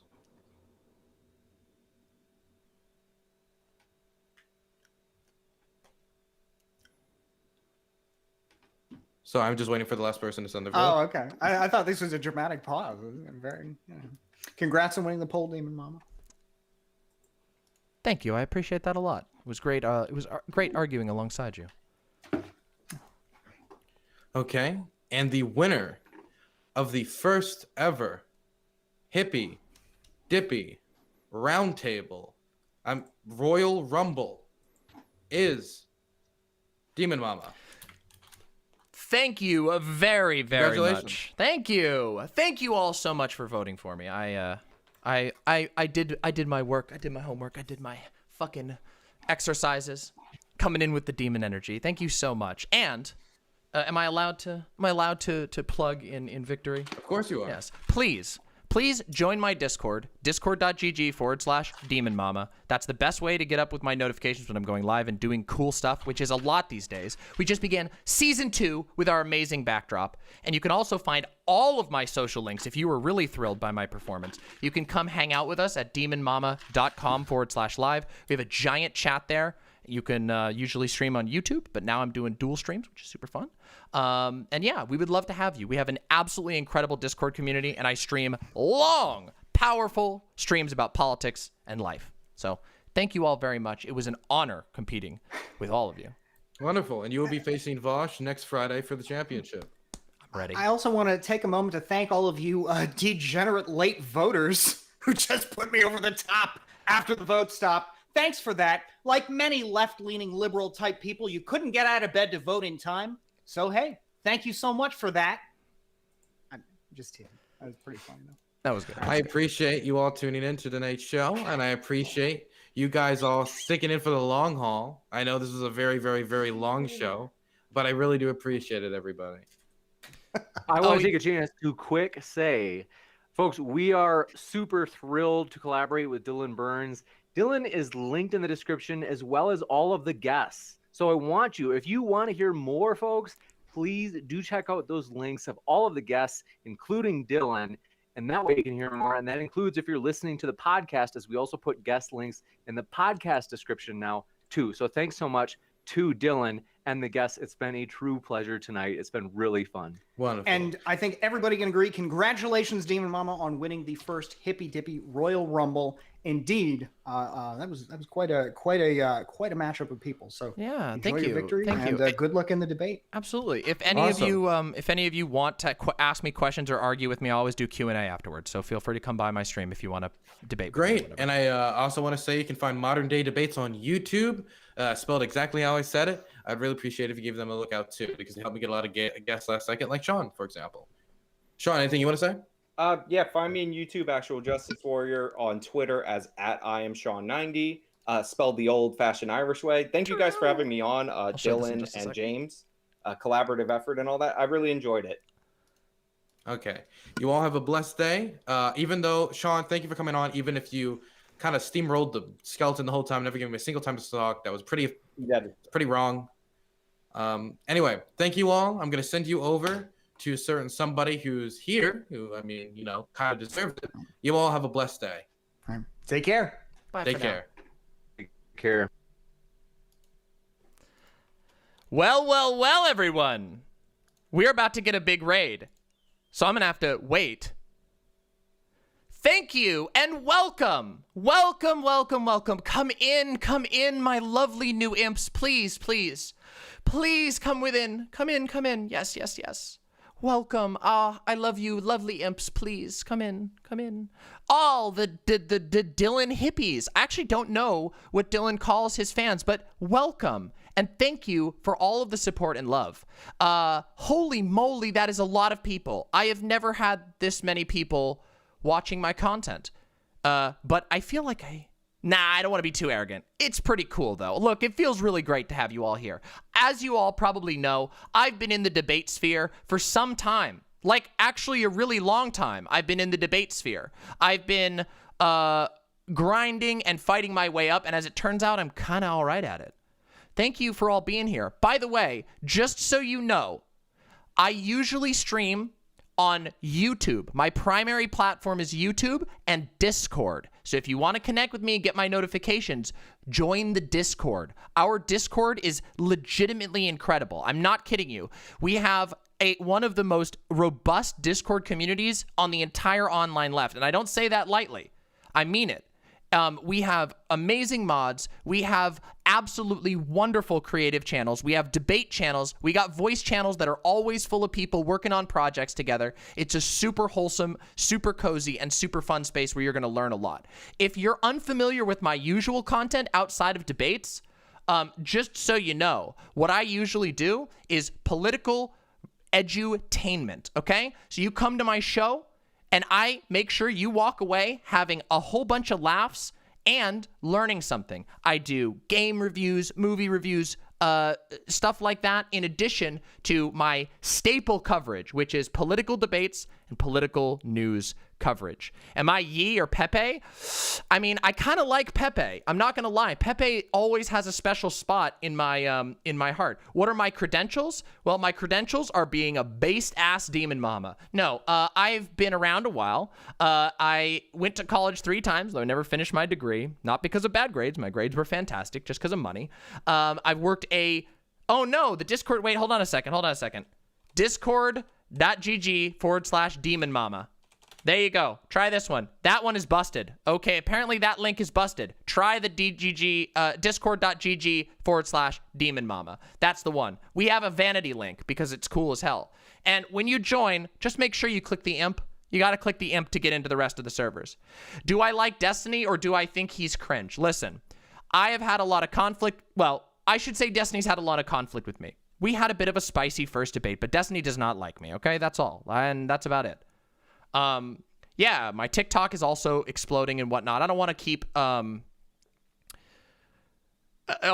no, actually, listen, I know, I promise you that when I go up against Vosh, if we talk about veganism, if he chooses the veganism debate, I promise you, we will have a super, super interesting conversation. Because here's the thing, Vosh and I agree on the core philosophy behind vegan ethics. What I want to argue is how we actually make it happen. I know he hates that topic, but I promise you, look, you just watched me do amazingly on this panel, right? I kept it fun the entire time. Y'all gotta trust me, okay? Y'all gotta trust me that I promise you that if I have a veganism conversation with Vosh, it will not only be super interesting, but it will also be productive and fun. No, I have no here's the thing. I know vegan gains arguments. Oh, if the audio is out of sync, refresh the site. There's a problem with YouTube lately. Veganism is boring. I don't think veganism is necessarily boring. I think that veganism, and we'll talk about it right now. We have, let's see. Wow, we have like 45 minutes. So just so you know, in 45 minutes, we're going to be premiering. By the way, I have an exclusive premiere of a brand new album, a banger-ass metal album, and we're going to listen to that together as a premiere on this stream. But we got 45 minutes until then, and in that time, we're going to do a bunch of questions, and I'm going to talk about a bunch of stuff. Well, that's not very nice, super capitalist. Here's the thing. The reason why I want to talk about veganism is because the neopronouns discussion would also be good. I have a problem with people talking down to like neopronouns because but look, I don't think Vosh does it too bad, but I would still love to talk about it. I'm going to be going up against Vosh next Friday, which is super interesting. I'm very excited for that. How do you ask me questions? You can do it just like that. Just shoot me questions right here in chat. I'm trying to watch all of them, but just so you know, it's a lot harder for me to see YouTube and Twitch chat than it is my site chat. So if you really want to make sure you get through to me, you want to go to my website. It's just like VGG. It's like made by the same person. So yeah. I don't get it, but leave people alone. Yeah. Here's the thing. Let me there's a really, well, I don't want to give everything away. But are libs allowed? Of course libs are allowed. I am personally a leftist, but we have lots of libs in our community, and you're definitely allowed to argue. Now, just keep in mind, we have 2 argument channels, Lefty Debate and The Arena. The Arena is where things get bloody. Lefty Debate is where people try to keep it a little cool. And liberals can argue in there if you want to. unrelated to politics, but what would you be doing if you weren't a streamer? I would be writing still. I used to be a professional. I was a professional freelance writer for a very long time. That's what I did for the last like 5 years or so. And then I burnt out really hard, and I haven't been having fun with writing so much. Donos, I know I'm trying to keep up with the donos, but I'm losing track of all of them, honestly. Thank you, Piftle Cakes. Thank you so very, very much. Really, really appreciate that. Let me check the donos. Yeah, thank you all for joining us. By the way, again, please subscribe to my YouTube channel. Here's the cool thing. If you're just finding me now, you have a year's worth of awesome content on my YouTube that you can go explore. And I promise you, it is fun as fuck. The content I do is like this shit. I do a lot of debates. I do a lot of funny stuff. I do a lot of cool-ass react. It's really fun. Well, my argument about veganism is not about whether Vosh's chicken tendies should go away. Here's the problem, okay? Let me tell you real quick. I'm about to blow your mind. Oh, I appreciate that, Hexagram. I really appreciate that. Here's two types of conversations that you have about veganism. First, meat is murder. Stop eating meat. You're contributing to a troubled system. I'll show that in just a second, Gina. You're contributing to the system. And then there's a second argument, which is, well, veganism is good, but and this is usually the argument I make, but we don't have like a moral responsibility to mandatorily become vegan. And this is the problem. That's a false dichotomy, okay? Because there's a third position. Oh, ready? The third conversation that you can have is, how can we actually make the world a better place with regard to animal rights? And there are really super, super big conversations to have about that. I think that we get bogged down. Here's what usually happens. Usually now vegans are kind of infamous. Sorry, I know vegans. I know. Listen, I know. Vegans are kind of infamous online for being fucking annoying, okay? Let's just be real. We all know this to be true. We know vegans online are super fucking annoying, okay? And so people respond by going, you're fucking annoying. I don't have a moral responsibility to micromanage every single aspect of my life, which I agree with. Because, for example, this right here, here, let me grab the right object. This phone right here was made with fucking child labor. Let's be real. This was made with horrible, horrible child labor, and vegans walk around texting and tweeting on their fucking iPhones, even though it is identical. In fact, it is easier to give up your iPhone than it is to give up meat in America. So I hate that argument. And so we respond by saying, well, you don't have a moral responsibility to micromanage every decision, but we should support policy and actions, that reduce animal harm.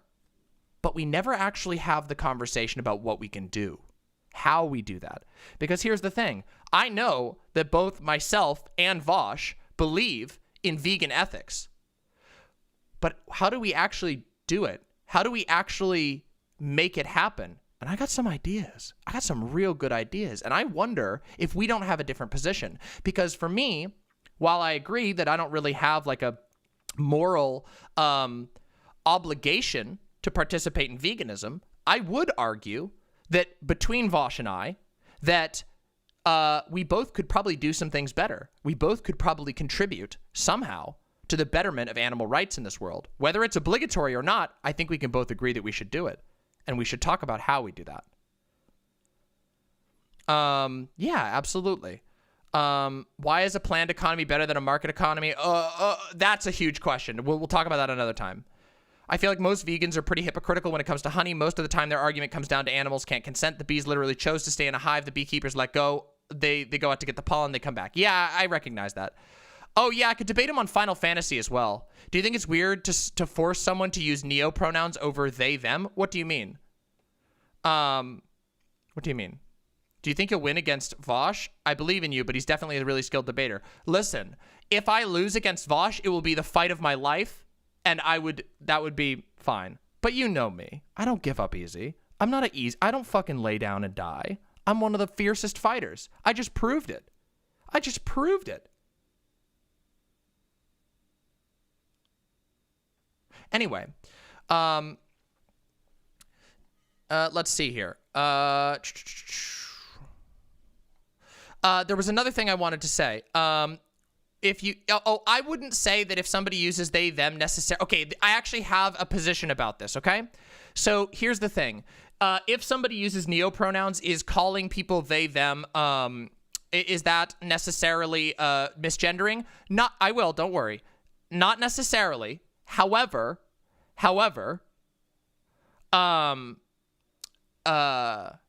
yeah, true, exactly, Vermin. However, there is something to be said. Let's be real. Some people will deliberately ignore whatever pronoun someone uses in exchange for using they, them. Now, I think that in general, it's perfectly fine to default to using they, them pronouns when you don't know. I actually think that's super reasonable. But let's be real. There are many times, we saw it happen tonight, where people will refuse to use the pronouns they know that I have just because they want to be a stickler, okay?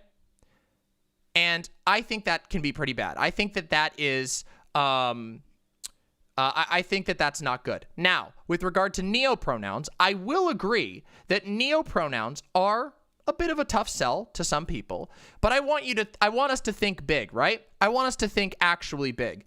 Let's be real. If the human race is going to survive, we better be at least capable of adopting new pronouns.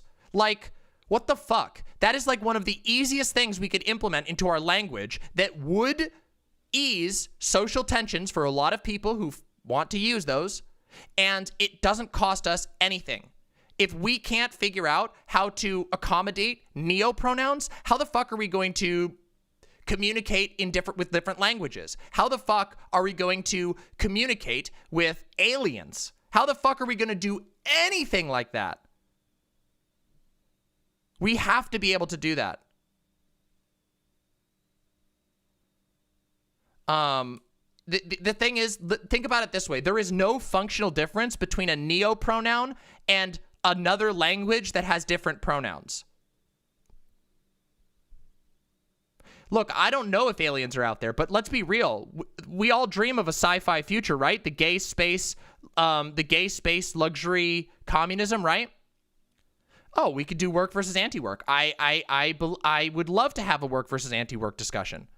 Where do I draw the line on gun control? That's a complicated question, but I think in general, there are people inside the waiting room. Yeah, give me a second.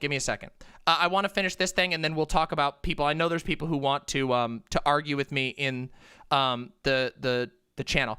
By the way, please, if you're in the waiting room right now and you're not going to argue with me, can we hold up on that? Like, I want to argue with people. Like, if you're not going to argue with me, come back in the future. When you address someone that speaks another language, you still use English pronouns. Yes, but what I'm saying is there's no functional difference between pronouns in different languages and neopronouns. These are words that we use to refer to people. They are completely and utterly arbitrary. We should have no problem with neopronouns, like whatsoever. What is work and anti-work? So, work and anti-work is like, is work intrinsically good versus is it not? Versus should work be like required as a part of society?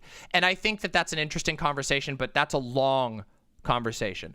I would like to discuss that on a later point. Real quick, let's find out if there's anybody who wants to debate. Okay, so one thing, Gina, real quick, Gina, real quick, Gina, can you find somebody who wants to debate me? And then I need to go to the bathroom really bad, and then I will debate them after I come back from the bathroom. And then, after we're done doing the debates, I will do the premiere of the track, okay? All right, because we got plenty of time before the thing goes, and I want to accommodate our conversation, okay? So, I will be right back. Give me just 1 second, okay? And let's figure that out. I'll be right back. I'm just going to the bathroom. Stick around. Don't go anywhere. We're going to have debates and shit afterwards. It's going to be super fun. I know it's Friday night. I know you want fun. I'm going to bring you fun. In 1 second.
Guess what, everybody? I have a treat for you.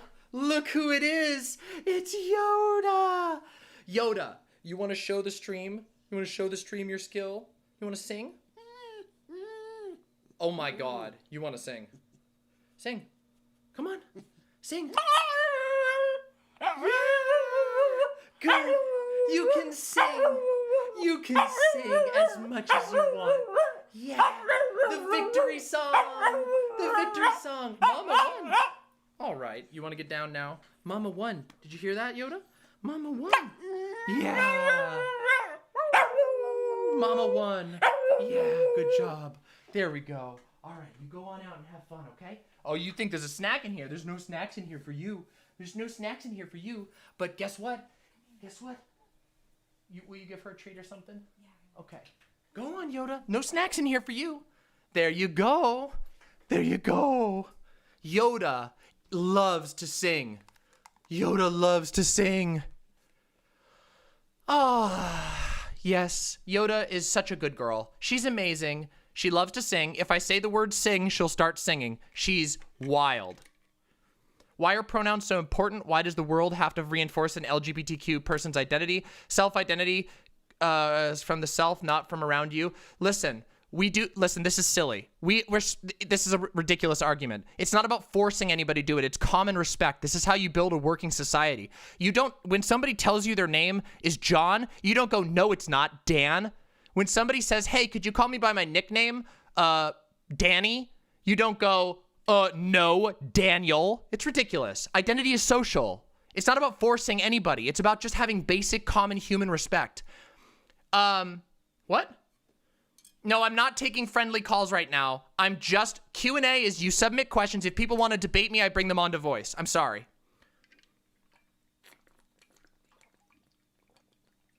All right, let's do the debates. Let's get the blood. I know y'all are feeling the blood. Oh, thank you very much for the subs. I will read donos afterwards. I've never had this many all at once. So let's do the debate. All right, I'm going into the stream calling. Wait, what happened? What? What happened? They're all gone. They're all gone. Everybody's gone. Okay, listen. Does anybody not want to debate? Wait. Yeah. What happened? Was there no debaters? No one here was actually there to debate. They were all about to friendly callers. Come on. Yep. Friendly callers. Yep. I mean, if you want to have people in to have like friendly conversation, I'll do that. We're gonna do that at 10K. That's gonna be in no time. We're gonna do that at 10K. We got to keep it special. All right. No worries. Thanks, Gina. Thanks. You're welcome. All right. Listen. I love you all very much, but we're doing call-ins at 10K. Okay? We're doing it at 10K. Okay? So we have to keep that special. If I do call-ins every day, we'll never get through any content. Nah, vegan position on eating bugs. I don't think bugs count as animals, so I'm not 100% sure. As it relates to fish, we could talk about that at a different time. We did that too. We did do call-ins 2 streams ago. I let everybody get their call-ins 2 streams ago because I did a party. I don't think they're considered animals. Will I talk about lab-grown meat? Absolutely, but I don't think lab-grown meat is the answer. Listen, here's a thing that annoys me. There are a lot of unacknowledging a lot of people who like basically subscribe to like technocracy, but with like a couple of asterisks because they think that technology is going to save us from everything. It's not going to happen. We need to think about things. In the case of invasive species, yeah, we could talk about that. I won. Totally, Cicitra. I won. Me, the Demon Mama, your Demon Mama, the one and only. I am the god of hellfire, and I bring you Demon Mama. Me, Demon Mama. That's right. Okay, so we might have one debate, okay? We might have one debate. Okay, we might have one debate. What's my take on reform versus revolution? That is a very, very, that is, in my mind, that's kind of a reductive question. Reform is often won by tons of tiny revolutions. It's just true. Yeah. I think it's a reductive question. Go over the thumbnails. Oh, yeah, I got to show the thumbnails. Here we go. You want to see the fucking thumbnails we got coming? Look at this. Look at this. Hold on. Let me get them open. Hold on. Let me get them open. 1 second. God, these are so good, Gina. God, Gina's been on fire lately. You want to see our amazing thumbnails we got coming up for the videos? Look, you guys get to have a special treat. All of you newcomers get to see the HD wonder of my incredible thumbnails. Watch this. Watch this. Ready? Here we go. Here's one. Look what they took from you. This is us making fun of John Doyle. Look at that. God tier. We got Pedo Bear approved Matt Gaetz for Florida rep. This is the Matt Gaetz story coming out, I think, tomorrow. We got, what a massive liar, dude. This is our Matt Walsh having a complete meltdown over a children's book. Literally, Matt Walsh losing his mind over a children's book. It's actually hilarious. And then we have this one, the most insane debate yet. True. And there's me, the motherfucking victor, heading straight for Vosh. That belt's gonna be mine, baby. The Maximalism streams thumbnail. Well, I could just show the Maximalism tweet. Watch this. You want to see something funny? You want to see one of the best? Here, watch this. All you newcomers are gonna love this. This is fresh content for you. All the regulars are gonna have to just cool it for a minute. All right, watch this. Hold on, actually, I have to play it on this side, not on TikTok. My TikTok has really cool highlight videos, but watch this. Watch this. You got to see this. This is so fucking good. Hold on, where's the Maximalism one? YouTube safe. Here we go. Here we go. Watch this shit. Come on, open up, open up. Damn it, the computer's going slow. This is training. This is training, everyone. This is training. What? Life is strange. Why didn't it do this? Why didn't it do the scene change? God damn it. Why didn't it do the scene change? How embarrassing. Here we go. Try it again. This is training, everyone. This was from my review. This is training. Life of the Vosh versus Mike debate. Things change all the time. Now, you must experience how to adapt to changing environments. May God help you all. Yes, I told you we're doing chaos stream. We may as well embrace it. All right, we're almost at max capacity, and then we will call it good. Okay, all right, I can't take any more now. I can't take any more. There's too many. Hint, I could take more. I told you it was Maximalism stream. We have reached the other shore. You have been delivered safely to the underworld. This is training, everyone. This is... Wasn't that fun? Listen, come on. That was fun. That was when we reviewed the Mike from PA Vosh debate. See, when I do debate reviews, I make debate reviews really fun. Oh, we got blood? Okay. So, hold on. Two things. One, somebody asked me a question over here, and I would love to... I would actually love to debate Mike from PA, but I don't know what we would argue about. Yeah, thank you. My thumbnails are great. Those are made by Gina Ragnos, who's amazing. You're wondering why no one took a more pragmatic approach with Tyler, didn't ask him if he was fine with what he would have thought about the Proud Boys and Antifa fighting each other with no guns restrictions. I mean, that's an interesting one, but I don't think he would have answered in good faith, unfortunately. Got a meme idea? How about a debate on gun control from a largely anti-gun leftist? We can maybe talk about that. Real quick, though, I've already got one debate coming up. So, oh, Jesus. Okay, hold on a second here. Let's do this. Okay. All right. All right. All right. Bring in the debates. I want a debate. I want more blood. I'm not sated yet. Bring it in. Bring it in. Bring it in. Bring it in. Bring it in. Bring it in. Hello, Adam Flores. Wait a minute. What do you want to argue with me about? Say that one more time. What do you want to argue with me about? Well, we can go with two topics here. We can go with determinism, or we can go about guns. Determinism? What the fuck? Determinism? I feel like I've been swindled here. Determinism. Really. Yeah, all right. All right. All right. All right. Your mic is a little fuzzy though. Yeah, I'm sorry about that. I have these really shitty headphones that are the best I got, so. Okay. All right. All right. All right. Okay, so you want to talk about guns? What do you want to talk about guns with me? All right, hit me up with the gun takes real quick.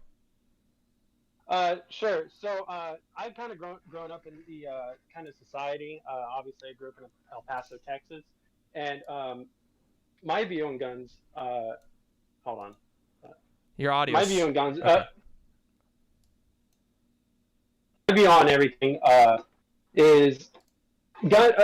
There should be some level of guns where they're not particularly,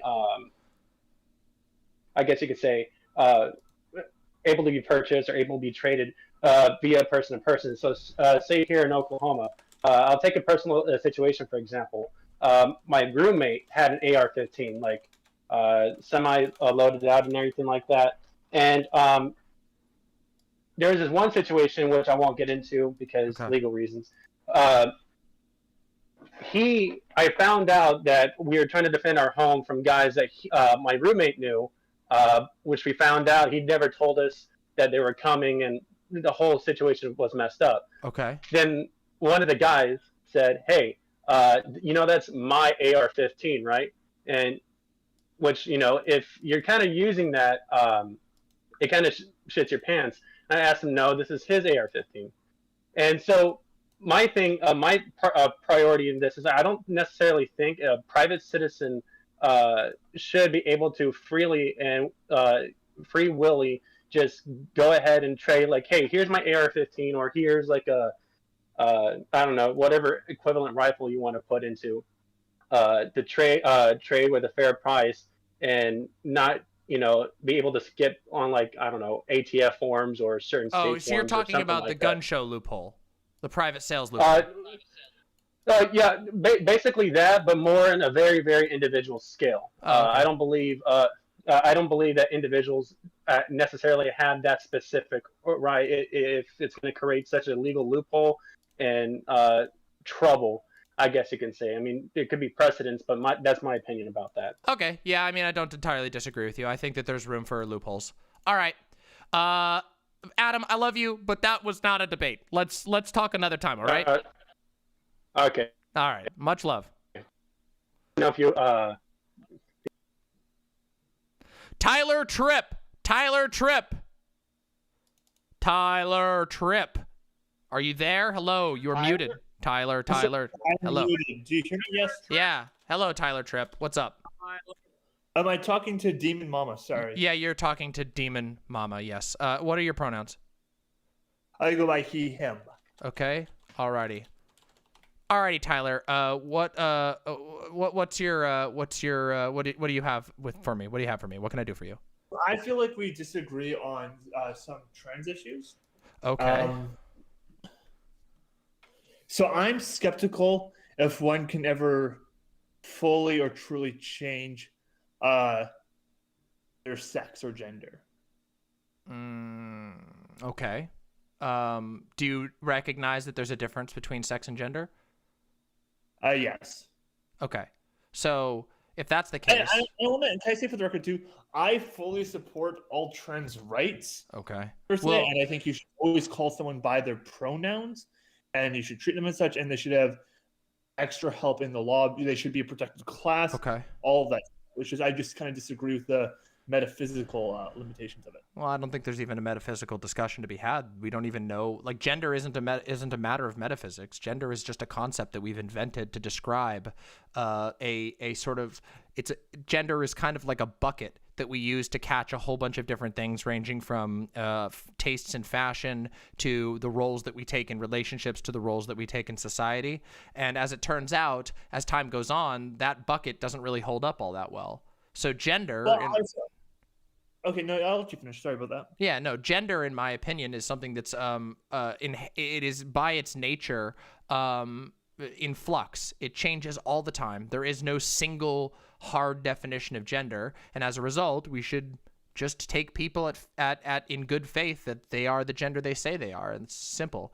And with regard to sex, sex is also a developing concept, though we define it slightly differently, depending on what parameters you're specifically talking about. Sex could be a matter of, if you're talking about, like, for your doctor, they're probably gonna use a binary model for ease of organization, and they're going to say, well, were you born with these chromosomes or these chromosomes? But there's quite a bit of evidence to say that's not even a really good way to do it, because there's so many intersex conditions and the outcomes for health are so different that it actually, there's a big issue. I talked with a doctor about this on a previous stream. There's actually a pretty big issue with doctors not actually being able to get data on intersex people, because they just get filed in every single system on a binary, despite the fact that there's actually a statistically significant amount of intersex people. So yeah, okay, so yeah. Oh, no, sorry, I'll let you finish again. No, please go ahead. Please go ahead. So yeah, I'll address the sex part issue first. So even if I grant, and I do grant that there's obvious intersex cases and they're obviously statistically significant. Right. My issue is, I don't know if this doesn't mean there's real types. And when I say real type, I mean kind of in like the philosophical sense. Like, there is such thing to be male, and there is such a thing to be female. Like, these are real things. And though there's some cases in the middle and intersex, and it gets kind of muddy there, I don't know if those edge cases deflate the actual meaning. And like, we can look at this from other species, right? So lions and tigers exist, but there's also ligers. There are species that kind of go in the middle that become interspecies, and that doesn't mean we would say, well, then therefore, tigers and lions aren't real. Well, yeah, but you recognize though that, like, okay, well, we're bringing up the animal kingdom gets really wild, because obviously animals don't have any, as far as we know, maybe cephalopods do to a certain degree, but we don't have a concept of gender at all. It's all pure sex. And animals, some animals have like fucking multiple sexes. They will have like 3 sexes. And I didn't mean to bring up the sex issue. I'm bringing up and how we describe things. Yeah, I don't really know. I don't entirely know what the point of that is. Like, where is the parallel there? Like, what you're arguing is that you're arguing that sex is a bimodal system, which is relatively uncontroversial among medical and scientific experts.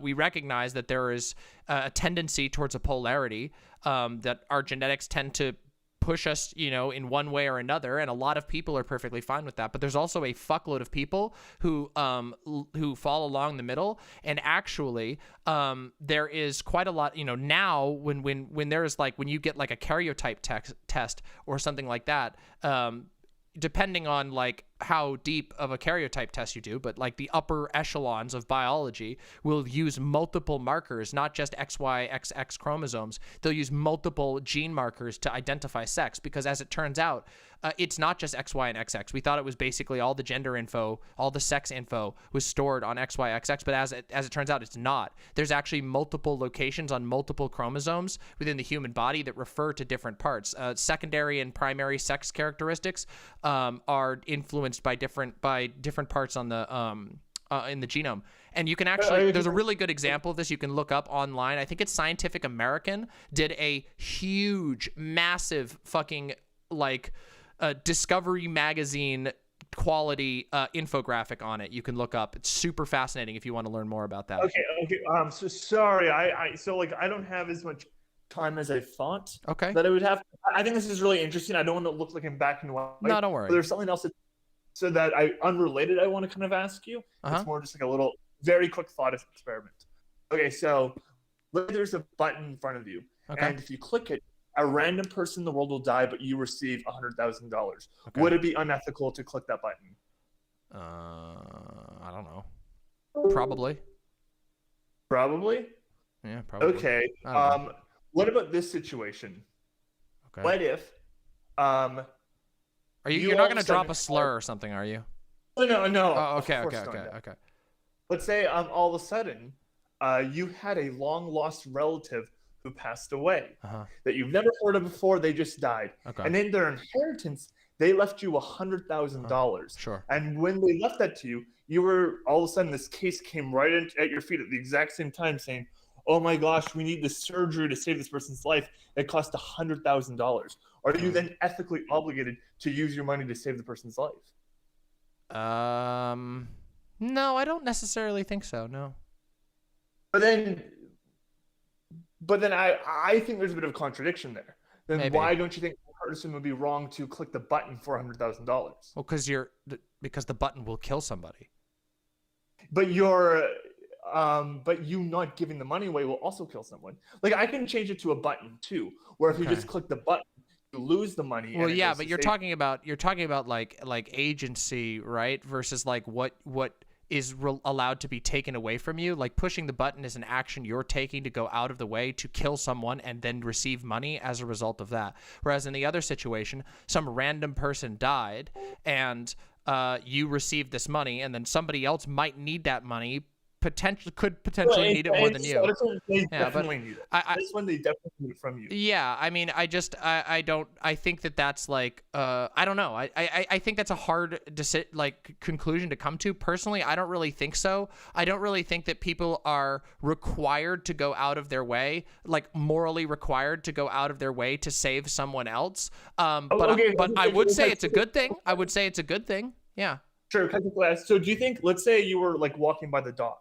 Okay. And all of a sudden you saw an arm's length, a 2-year-old child drowning. Mm-hmm. Now, do you have an obligation to just grab him and pull him out? You don't have to get in the water. All you have to do is pull him out. Or if you don't, you watch him drown for 2 minutes. Do you have an obligation to grab it? I mean, I would just pull them out. I don't know, but I don't know if you. Would it be right to a bad person if they just watch them drown? What's that?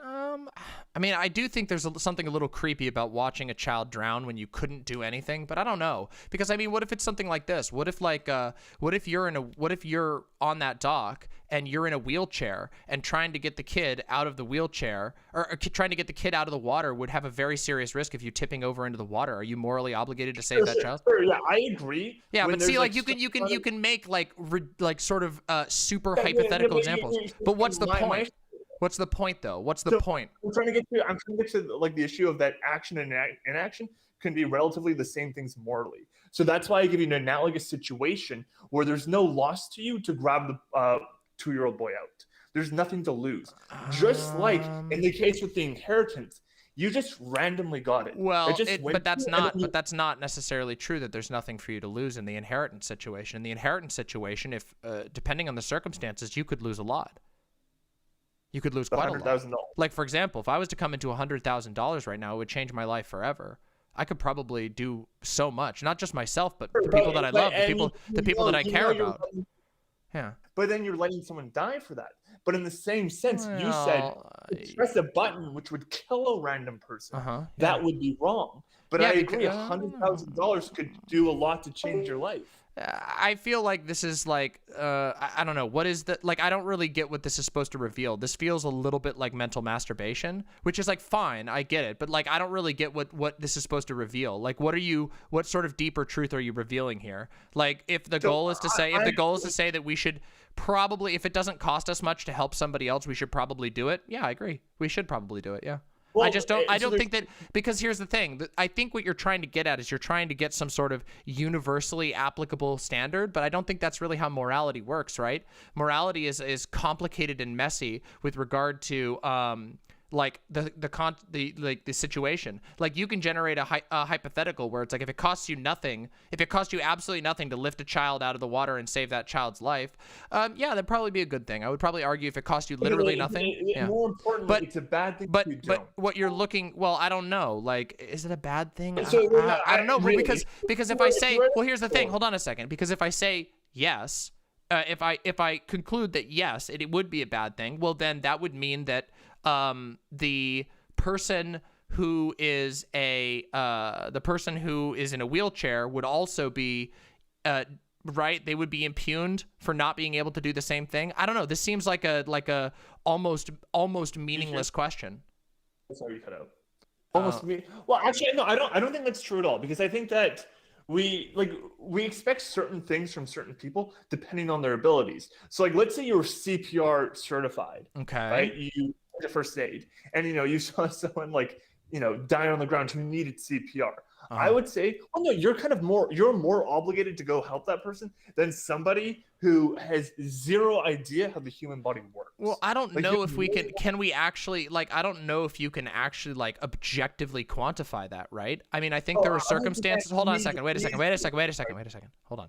Don't get ahead of yourself. I want to talk a little bit. So I think there are circumstances in which you could make the argument that it would be morally bad. So, like, for example, if you're a doctor and you're walking home and you have like a cannoli in your hand, and somebody gets hit by a car and you could easily save their life, but you'd have to drop your cannoli, I think we could conclude that most people would be like, dude, that's kind of fucking shitty that you would prioritize a cannoli over like somebody's life, right? But like there are other circumstances where it's like, okay, so what happens if your wife is dying of like a sugar problem, and you're bringing the cannoli home to your wife, and the person gets hit, you could save them easily, but if you don't, then your wife dies because she didn't get her sugar, the sugar that she needed. Like you can make any like horrible nightmarish moral situation to put somebody in. It would be very hard to navigate out what the correct answer is, and the fact of the matter is that there isn't necessarily one single correct answer. We often decide these things socially. I don't know that there's an objectively correct answer there. I think we'd have to decide based on context and society, right? Like, for example, we already have some examples of this. If I'm not mistaken, like, for example, if you're a doctor and you don't obey the Hippocratic Oath, you can be sued because society has mutually agreed that you have responsibility over your patients because, you know, you get paid a lot, you've been given certifications, et cetera, and as a result, because you're taking that position upon yourself with a, you know, reasonable assumption of free will, that puts you in a position of responsibility. But I don't know that there's anything morally true about that. Like, could we be like, well, what happens if there was an evil ghost crab that will snip your dick off if you don't go to medical school? I don't know. Like, I feel like you could imagine like all kinds of weird situations that you could come up with to like bend yourself into a position that's very hard to determine, but I don't understand what the point is. So... Wait, you don't think there's a point to having morally consistent views? Well, I just don't know if you can actually find any truth. Like, I don't know if that's... I think you can. I mean, like, from a meta-ethical point, yeah, maybe that's much harder to do, but you can be consistent, right? Like, if, like, to me... Well, like, I think there's an obsession. I think there's an obsession in certain circles online with the idea of moral consistency, when in reality, no one is morally consistent. There is no single person who's truly morally consistent. And while that doesn't mean I don't think we should strive to be as consistent as possible.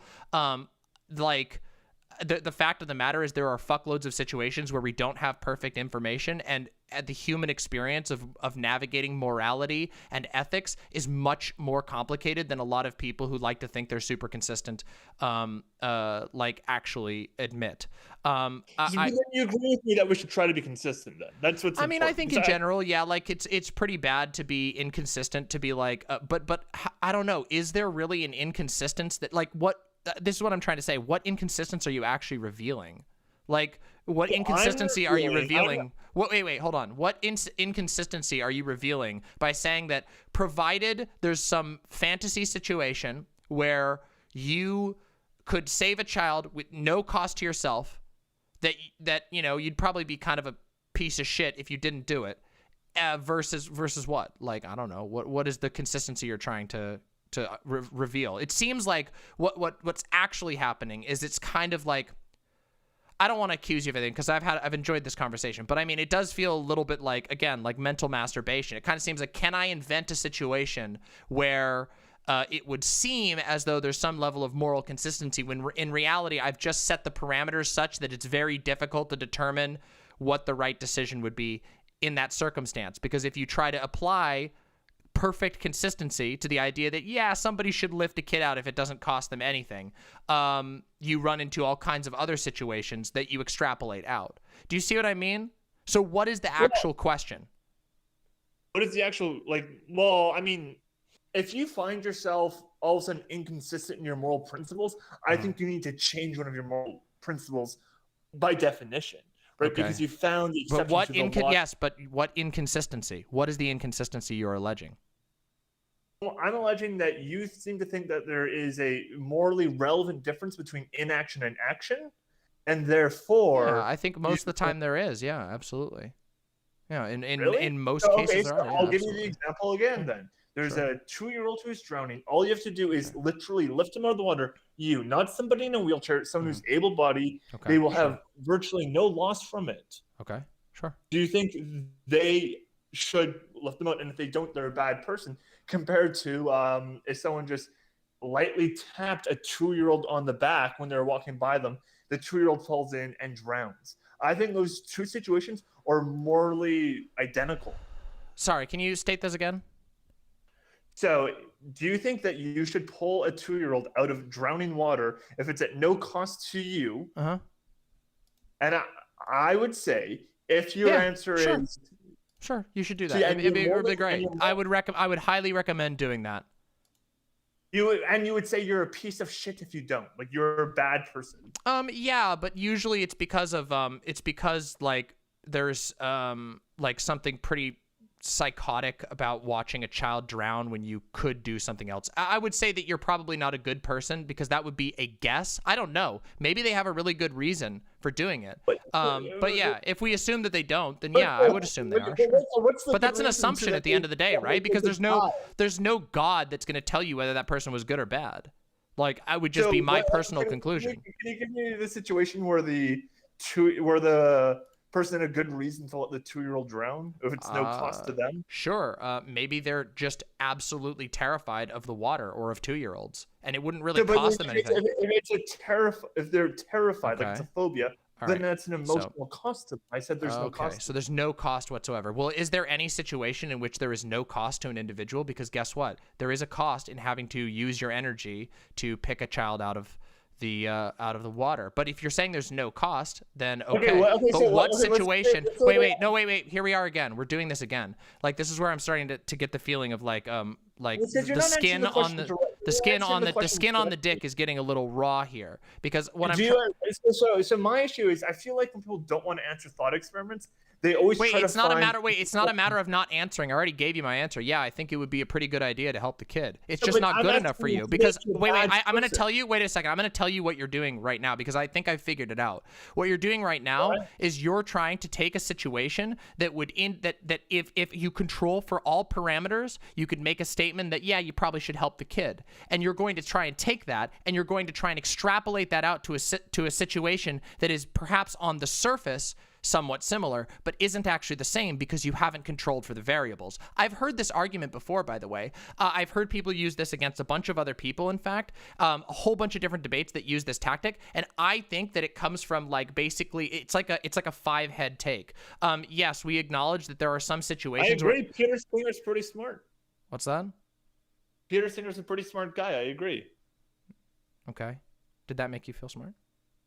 No, but you said you've heard this argument before. And yeah, I've heard this argument before. Yeah. From Peter Singer. So what's the point? So what is the point that you're trying to get at? Can you wait? I want to know. Wait. Stop.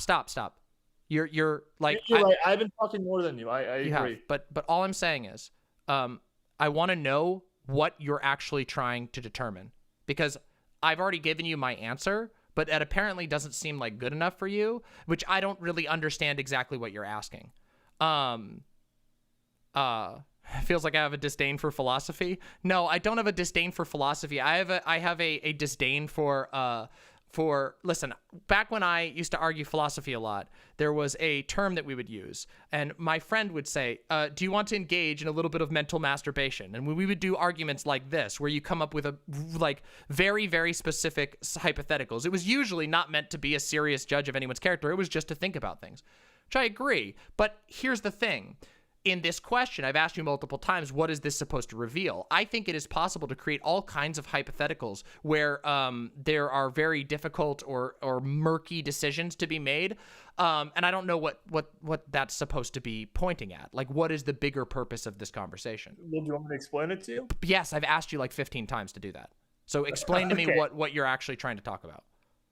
So what I'm trying to explain is that inaction and action are, at very many cases, virtually the same when in regards to judging people morally. Okay. And I use this because if I can find an inconsistency in what you're saying, then you need to change your principles. Okay, so let me ask you something. Okay, wait, I want to go off that. So if that is true, do you believe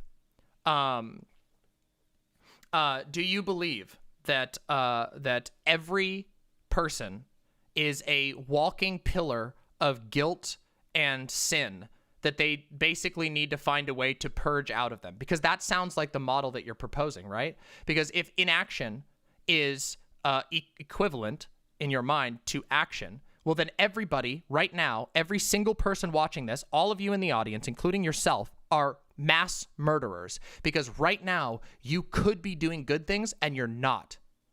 And guess what? If you say that there's not good things you could be doing right now with your time instead of arguing with me, you're a fucking liar. It would be at essentially no cost. In fact, it might be easier for you to do a good thing, but you're not doing it right now, you fucking lying murderer. So there's the question. That's what I want to know. See, the thing that I always encounter with people who have this approach, which I have encountered quite a bit, is that they never actually apply it in any way to the real world. What you've created is a system for feeling better than somebody else, like feeling more morally superior than somebody else, but you actually haven't solved anything. Policy I can suggest to you that would do this better. Like, I mean, I don't know what you're trying to say here. Sorry? I mean, saying to your audience that you could all be doing something better for like humanity, and it's at no cost. No, Well, I wasn't talking to my audience. I was talking about you personally could be doing things better right now. Well, it's true to your audience too then. But it would be I mean, yes, it's also true about me. I could be doing right now. I could probably go out I could probably walk out of my house and find a homeless person in like 5 minutes, and I could bring them into my house and give them my food and my money. And so could you probably. Hey, you're a socialist. You could donate a lot of your money to save a lot of people. True, I could. Yeah, I could do that. Right, the Malaria Foundation is one of the most credible charities that saves the most amount of people's lives. Wait, a real quick question. Did you watch like the Destiny versus Vosh debate before this and feel like you could like replicate it word for word? Because that's what you were actually doing right now. Are you going to start talking about like rape cages and stuff next? No, I don't know what you're getting on. Demon Mama. Oh, come on. Don't lie to me, you fucker. You laughed. You know. Don't lie. Don't lie. Oh, no, Lying is bad. Be morally consistent. Own up to it. I watched the debate a long time ago. I knew it. I fucking knew it, you little weasel. You said right before. I had your number this entire time. All right, wait, listen. Wait. You said right before, correct? What? Oh, my God. You know exactly what I mean. Well, so because I've watched the debate once, that must mean you're replicating it almost word for word. I know this argument. I know exactly what you're doing. You listen to the debate and you feel like you're a philosophy major because you did that, but you're just a person on the internet copying Destiny. Well, me too. I'm also a philosophy. I'm actually the queen of philosophy. I invented philosophy. You don't know this, but I actually invented philosophy. I've been around a long time. I feel like you're getting away from the point. A lot of red herring fallacies for philosophy. All right, yeah. Well, you're ad homing right now. So why don't you tell me? Why don't you tell me what the point is? Okay, well, let me educate your audience. Wait, ad homing is actually not always a fallacy. Wait. You don't need to educate my audience. I literally talk about this all the time. That was a throwaway joke, and I know you didn't get it. I know philosophy majors are often a little slow on the pickup, but you know, it's all good. Okay. So what my original point was of the debate was action and inaction can be similar in a lot of situations. Oh, they absolutely can be similar, but they're not always similar. They're not. But here's the thing: you can make yourself sound like you're super smart and like you're like you've said something really, really deep by inventing a ridiculous hypothetical in which you say, I am making the rule that there is no cost to saving this child, and it would be good to save that child. But I would love for you to pick a practical example of that doesn't also make you currently in this very moment inconsistent. And I feel like you can't do that. In fact, I know you can't do that. And so my conclusion is that such silliness is not even worth doing, because what you're essentially just doing is trying to find a way to feel better about yourself for some reason, but you're not actually making any moral progress. You're not actually changing the world in a positive direction. You're just finding a way to feel like you're smarter. Buddy, I'm a moral nihilist. Don't call me a buddy. I'm not your buddy. Okay, sorry, friend. Don't call me your friend. I'm not your friend. Okay, what do you want me to demon? Yeah, you can call me. You know what? You can call me Mama. How about that? All right, Mom. Thank you. Now, would you like to continue? Yeah, let's do it. Okay. Cool. I only have a couple minutes left, though. I gotta get going. Sure, I'm sure you do. You stretched out for another hour talking about your clone argument that you got from, you know, what's the old joke? Oh, I don't know. I don't have an opinion on this because Destiny hasn't made a video yet. Nah, Mama, he's not lying. This is a buddy. We gotta get going soon. Yeah. All right. Well, whoever your friend is there, they have a nice voice. Thank you. He's talking deeper on purpose, but only a little bit. It's all good, buddy. Listen, it sounds like you have some more morally important things to be attending to. I agree with you that there are circumstances that you can generate that are incredibly difficult to to extract a universal principle from. I don't know that that's necessarily like a irreconcilable flaw in any particular moral system, but just that philosophy is always growing, and there are certain circumstances that like are limited. Like, for example, I mean, are you unironically arguing in favor of contradictions in moral systems? No. And then are you going to posture to me that it's more mental Dude, masturbation? you're getting super mad right now. Mental All right. I know you're really frustrated that you couldn't land you're not as funny as Daddy Destiny, that you couldn't get it out as good as he did, and that you couldn't do the rape cage analogy. I know it sucks, but you don't need to do that. You really don't need to do that. Look, I don't think that you are. Listen. I'm talking right now. I'm talking right now. I know you gotta go. I've talked before. I'm sorry. Yeah. Listen. I get it. There are frustrating inconsistencies in certain viewpoints that I don't really know. I don't know that I have an answer for whether somebody should be deemed morally bad if there's no cost to them. In general, my general conclusion would be, yeah, if it doesn't cost you anything, if we're making a hypothetical in which it costs you nothing, then yeah, it's probably bad that you don't help somebody, because I like to encourage people to be caring and social and look out for one another. I think that's generally good.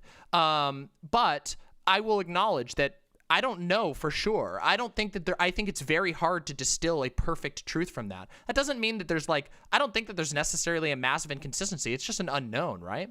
And it is something I would think about. I'm sure there are all kinds of situations, but I would also I also would note that I don't think there's a single situation in the world that you can create in which the cost of doing something is zero. There is always a cost of doing all actions. Always. Whether you want to be very literal and say there's a cost in energy that you have to expend, or emotional cost, or risk to yourself. All actions cost something.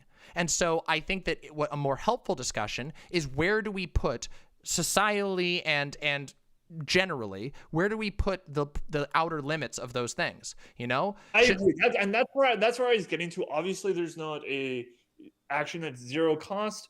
But so I wanted to give you like a really easy situation of just saving. Okay, but that's not that's not an easy situation. Saving the turtle is not an easy situation. Okay, you can hold that.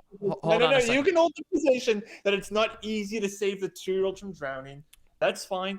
I just wanted to start some. I think it is easy to conclude what you should do, what I would do in that situation, but I don't think it's easy to conclude an objective moral standard. And I don't think objectively, if you're an able-bodied person, you should save the 2-year-old. Okay, cool. And you may disagree with that. Would you also agree then that right now you are objectively in the wrong for not going out and doing better things with your time than arguing with me? Would you also conclude that? Okay, excellent. Then we are in agreement that according to your own moral philosophy, you are a massive hypocrite wasting everybody's time. But according to my moral philosophy, we are both. A hypocrite is? Yeah, you're a massive hypocrite. You just admitted. That's an example. Yeah. So saying this is you just admitted. Wait, listen. You're literally doing the exact same thing. And Vosh actually pointed this out in his debate with Destiny, so I'll repeat it for you because I actually think that this is true. You are concern trolling a moral framework that you don't hold, while simultaneously being hypocritical in your own moral system. You argue that that you should do a good thing if the cost is low enough that it doesn't severely harm you. You could be doing good things right now because the cost would not harm you, but you are choosing not to do them. So in your moral system, I will agree. I am a bad person for whatever reason you want to dream up, and so are you. But you're the one who, in your own moral system, are sitting here actively choosing to engage in an immoral position from your own argument, from your own position. Now, from my position, I don't think you are. And I can explain that, but I don't think you're interested in actually knowing what I think. I think you're interested in trying to get like a cheap gotcha that also actually owns you because it's a concern troll. So, I gotta go, but Demon, this is very disappointing to me. Yes, I'm sure. You're very, very disappointed, I'm sure. I had no intentions right. of doing a golf Yes, clap. yes, indeed. I was going to do it easily. You've Here we go. clearly been Here's the hurt in past crying. by other creators, Here's the and it crying. Here's the shows, performative but I hope- disappointment. It doesn't. You're sneering, looking down on me doesn't do anything. It doesn't mean anything. If you need to go to dinner, listen, Tyler. If you need to go to dinner, it's okay. We can talk again another time. You don't have to do this giant theatrical quitting of the call. Like I'm so disappointed. I'm looking down from my throne of philosophy. I'm very disappointed on you. Well, Demon, we'll talk again. I'm disappointed in you for being inconsistent in your own moral philosophy. Demon, we'll talk again. Sure. It's okay. I recommend reading a book or two before next time, but we'll have a good one, all right, sweetheart? Bye. Don't call me that ever again, you fucker. Don't you ever. Did you notice that at the end?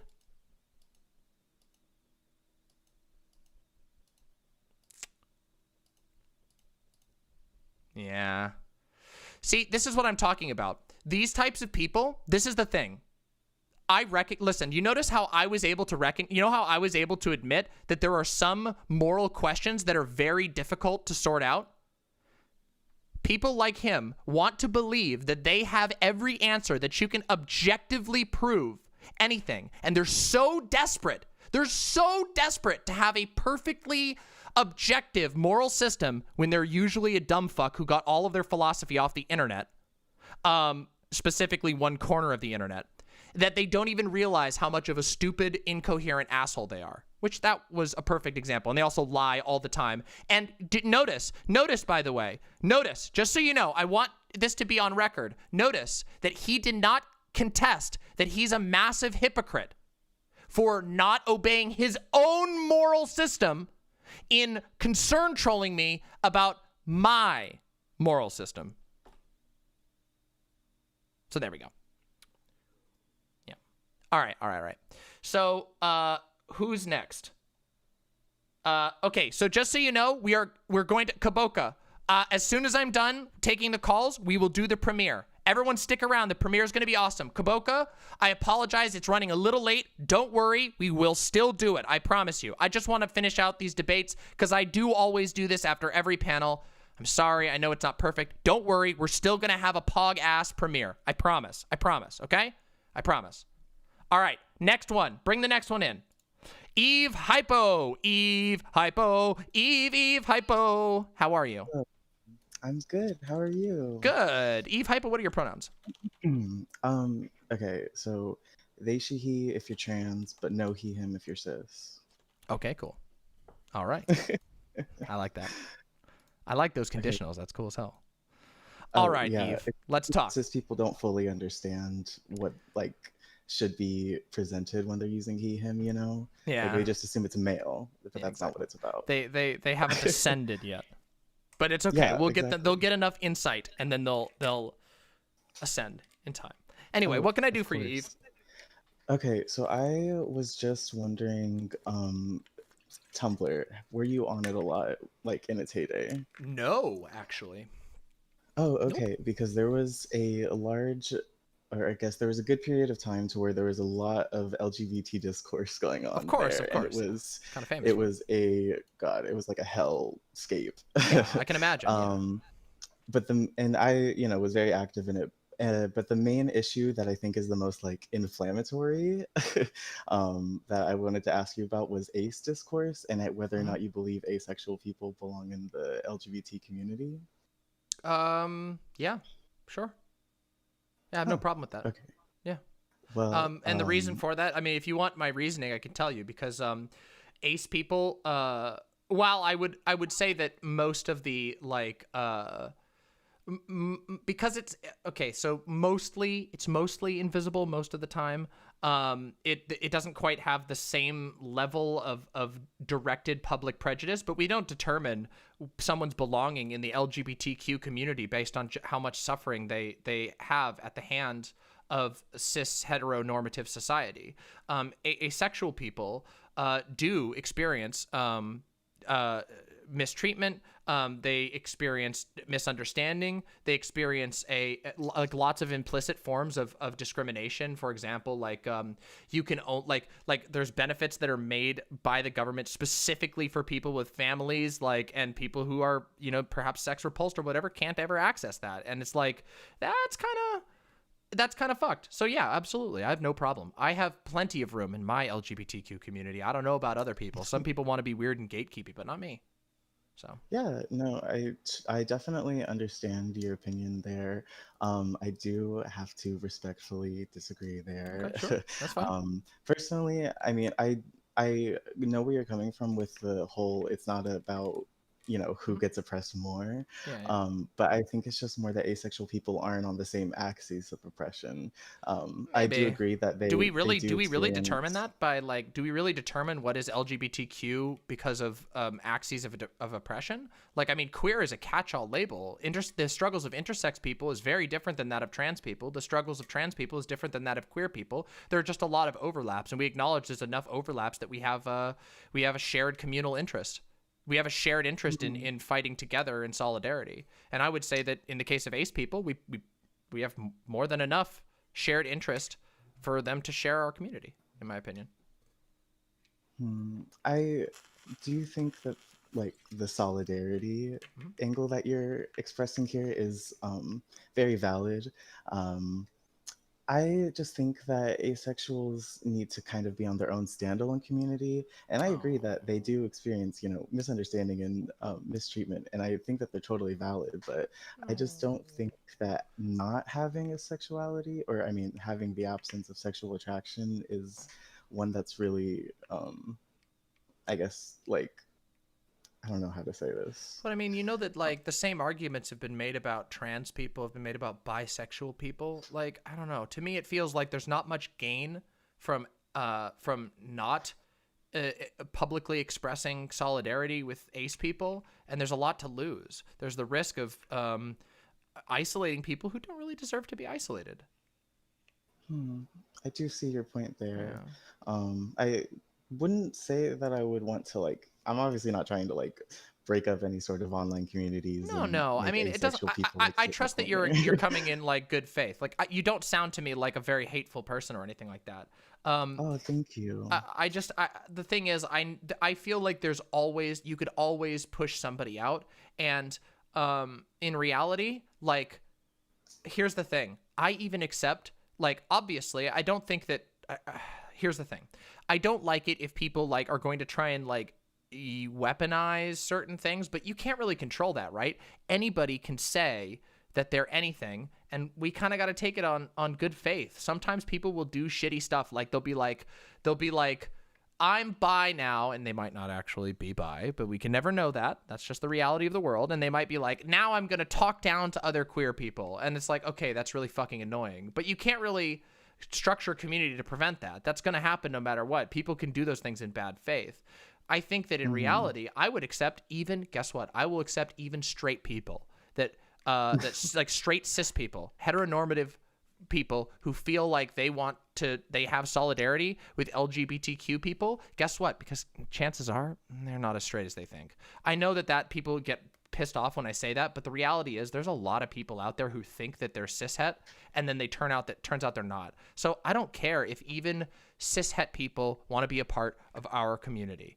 But I just don't. I mean, I just don't think we should. I think we should, and like, we should probably normalize not using like idpol cynically to manipulate or call rank or whatever.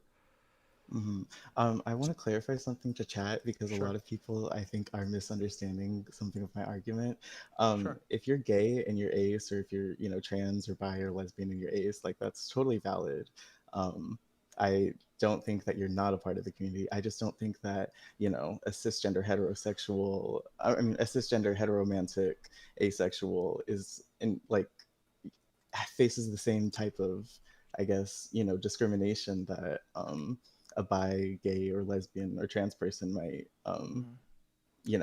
be able to confide in with each other. At most, I think like asexual people are just, socially alienated or, but I just don't think it's like such a severe issue. But I mean, right? We don't know. Some people are mad because and understandably, right? I mean, some people feel like they're being excluded. Oh, it's okay. I'm totally used to like inflammatory response to this subject. Yeah, I mean, it's a personal subject. I understand it. I mean, again, being trans myself, like I have been subjected to the drop the T for a long time, and it feels horrible.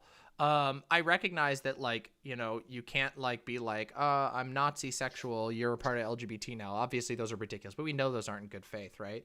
I think ace people, like, ace people don't see themselves reflected very frequently in media. They are not talked about. They're not taught about. They're sort of often demonized indirectly. I will agree it's a different degree, but so is the difference between lesbians and gay people and bi people and trans people. Everybody, we all have different struggles, but that doesn't mean we're less valid or that we have less of a belonging. Asexuality is a thing that a lot of people have. There's a lot of reasons for it too. Sometimes it's biological. Like, for example, maybe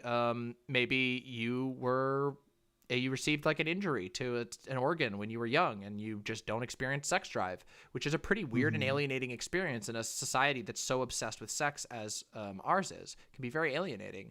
That could be one reason. It could be because of trauma, and it could just be something that we don't know. We don't know what causes everything in our minds. We haven't mapped the human brain. We don't know what makes somebody gay necessarily. We don't know what makes somebody trans necessarily to a full degree. We have some ideas maybe. We don't know what makes somebody ace.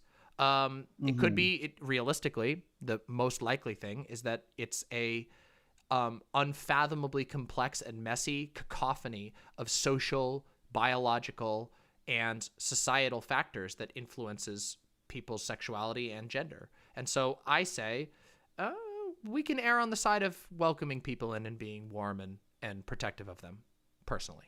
Oh, yeah. I don't like particularly go out of my way to, you know, like if an asexual is in an LGBT space or at some high school GSA, I'm not saying, oh, you don't belong here. I just personally, like, I think considering the history of, you know, how the community came to be and everything, it's not like the police were searching at Stonewall to make sure people were meeting the fuck quota, you know? Yeah. Well, I mean, I don't know. I just think there's not much to be gained.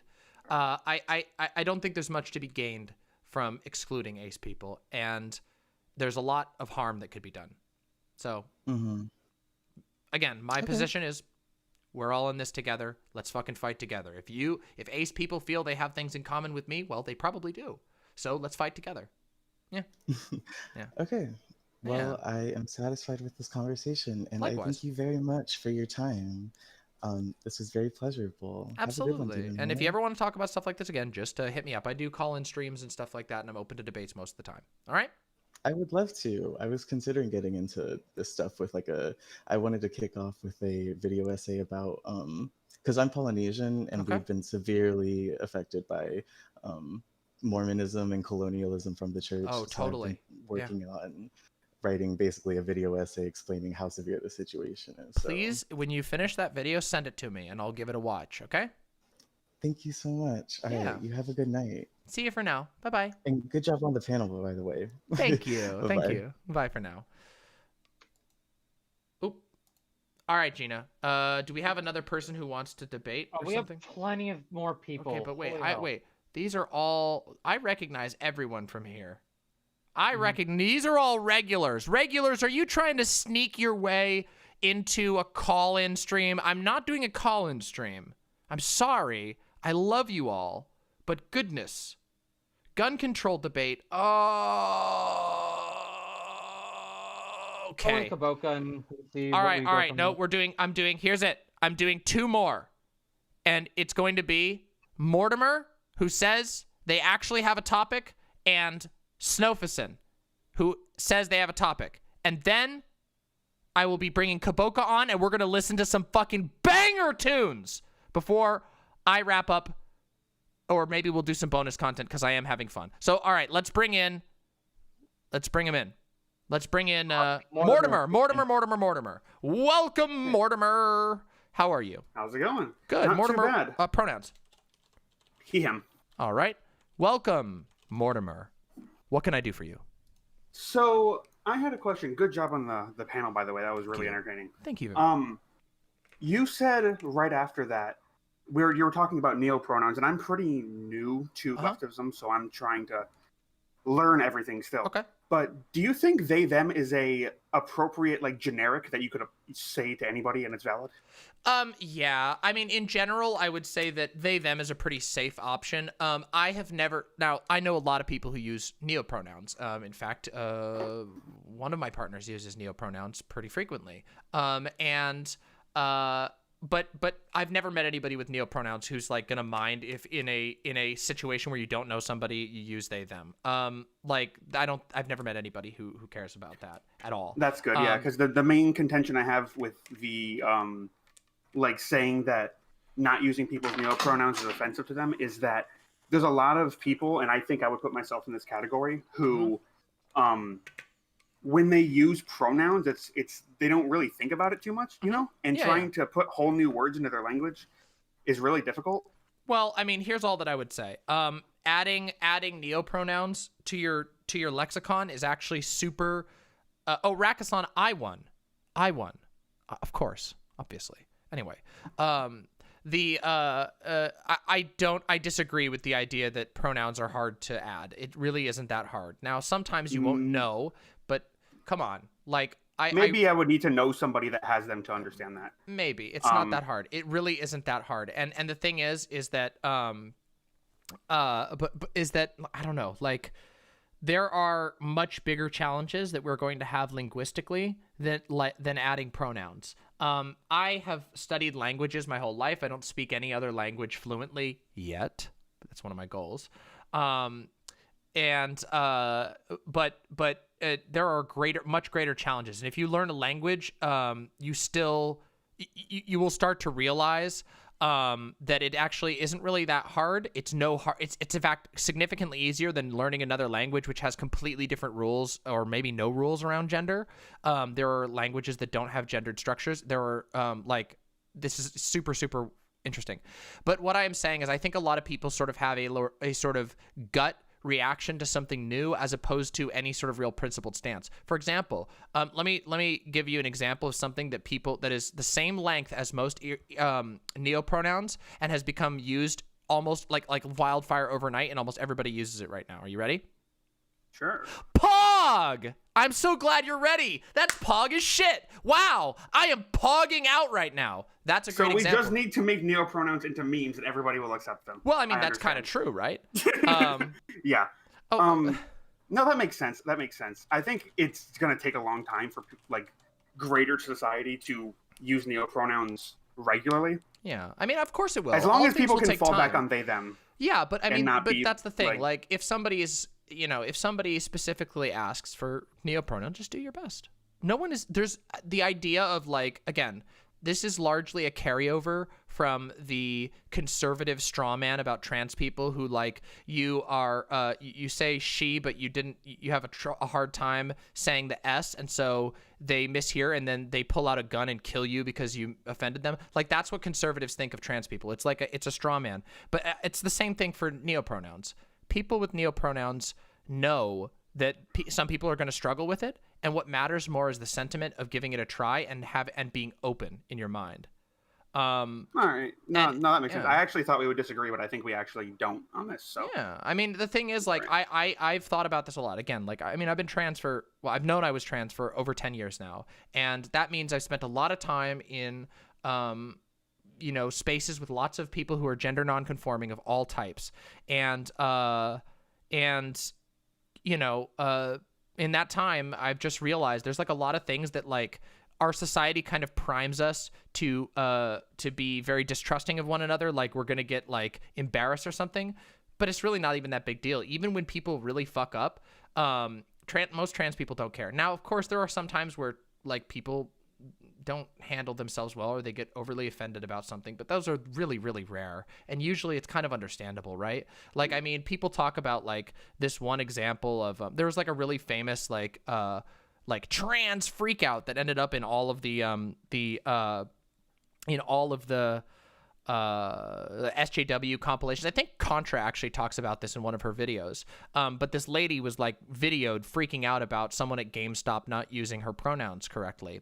And if you actually take a second and step out of the like what the framing is that everybody has given you, while it's maybe a little cringy or something, you realize that, hey, this person probably hasn't seen a speck of respect in their entire life, or at least for years possibly, that they've been disrespected, and they keep getting misgendered, and they were just politely reminding people, hey, like, I really don't like those pronouns, can you not? And people don't really do a good job. So a little bit of heart, a little bit of empathy goes a long way. And in reality, the likelihood that anyone's ever going to get bothered or mad at you for fucking up a pronoun is next to zero.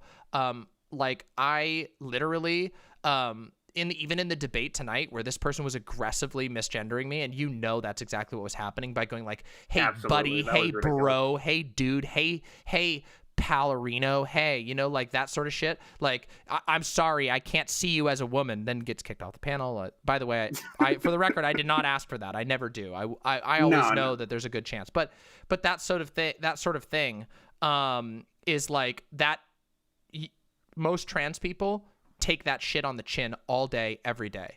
I shouldn't say all day, every day, but they take it on the chin a lot. I know. More often than they should. Way more often than they should. And so what I'm saying is that the likelihood of anybody ever being super pissed about it, for cis folks or presumably cis folks, most of the time just don't worry about it. Most of the time you feel more embarrassed than the person who you might have offended, and it's okay to just be like, oh, sorry about that. Like, I've done it many times. Do you know how many times I've fucked up other people's pronouns? I've fucked up like, literally, this is a meme that trans people don't talk about very much because it gets weaponized, but it's a very common trans experience to have dreams in which you misgender yourself. Because your life, you've lived with certain pronouns for so long that when you're asleep, you have a dream where you talk about yourself using your dead name in your dream, and you talk about yourself using the wrong pronouns in your own dream.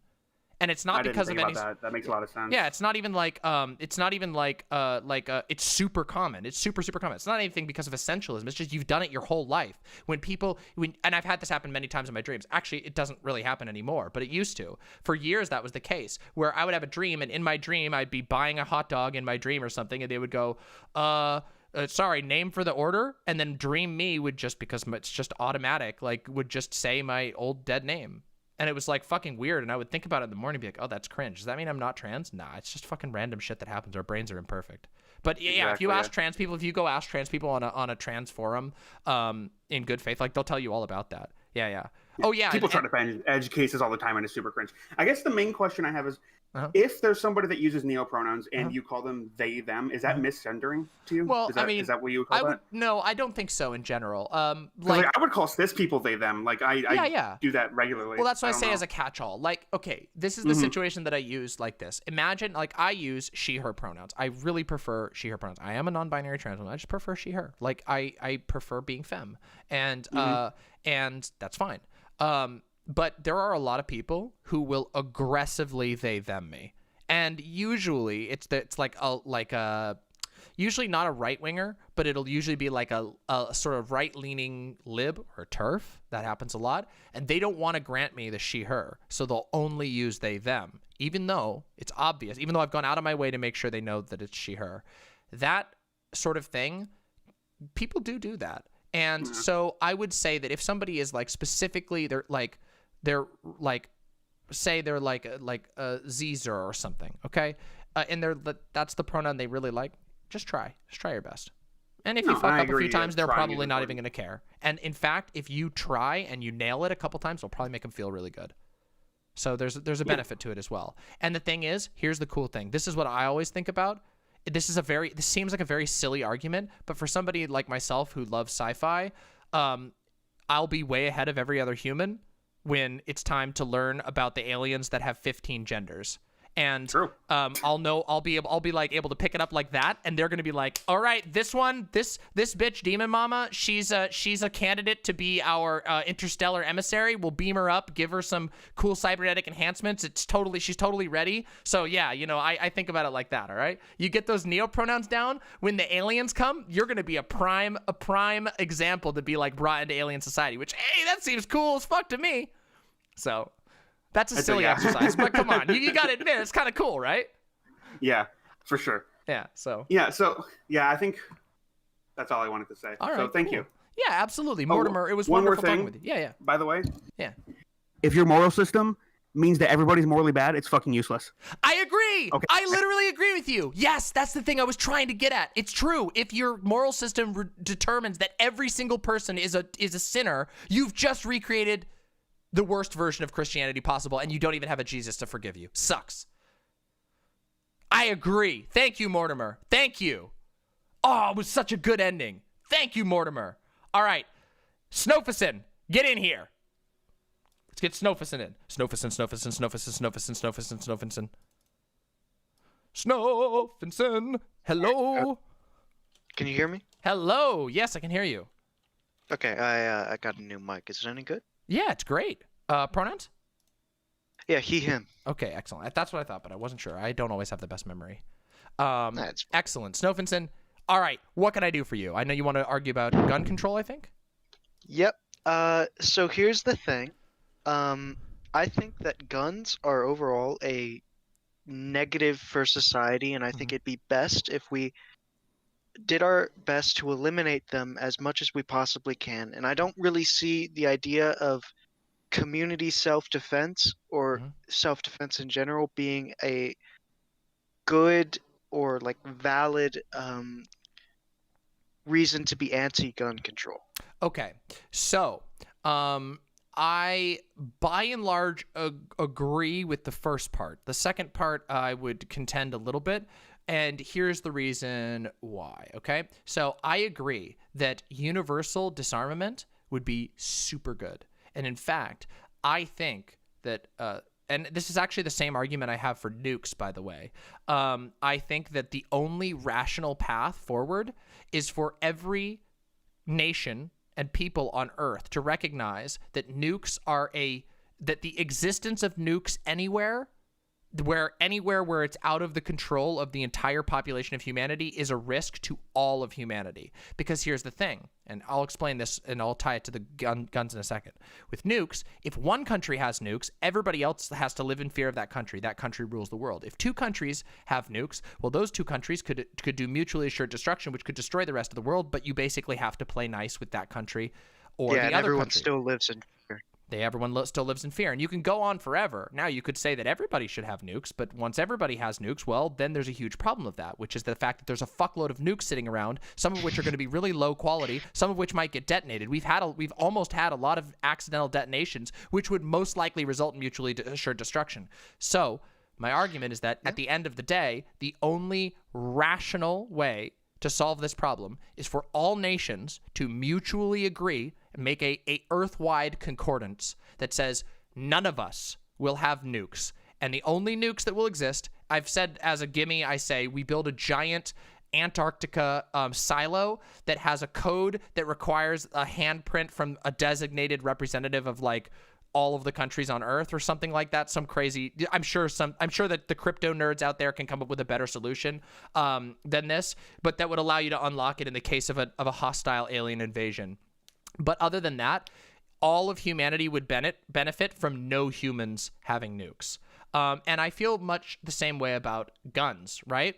But we are very, I think we're closer to getting rid of nukes than we are to getting rid of guns in America. And I do recognize that this is a bit of a it is a check as to feasibility.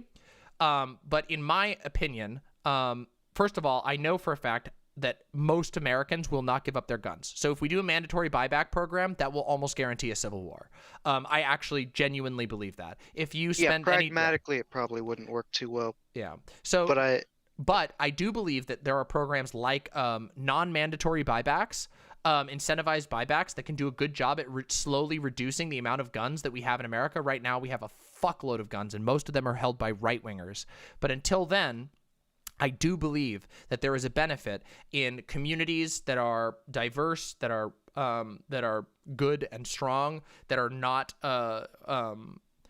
super fashy and whatever, arming themselves so that they can at least be on fair footing against the currently armed racist mobs that run around the country until we can figure out how to get rid of the guns to a degree that everybody's safe. Because right now, if lefties take a principled stance and give up their guns, well, you get killed by gangs. I mean, not always, but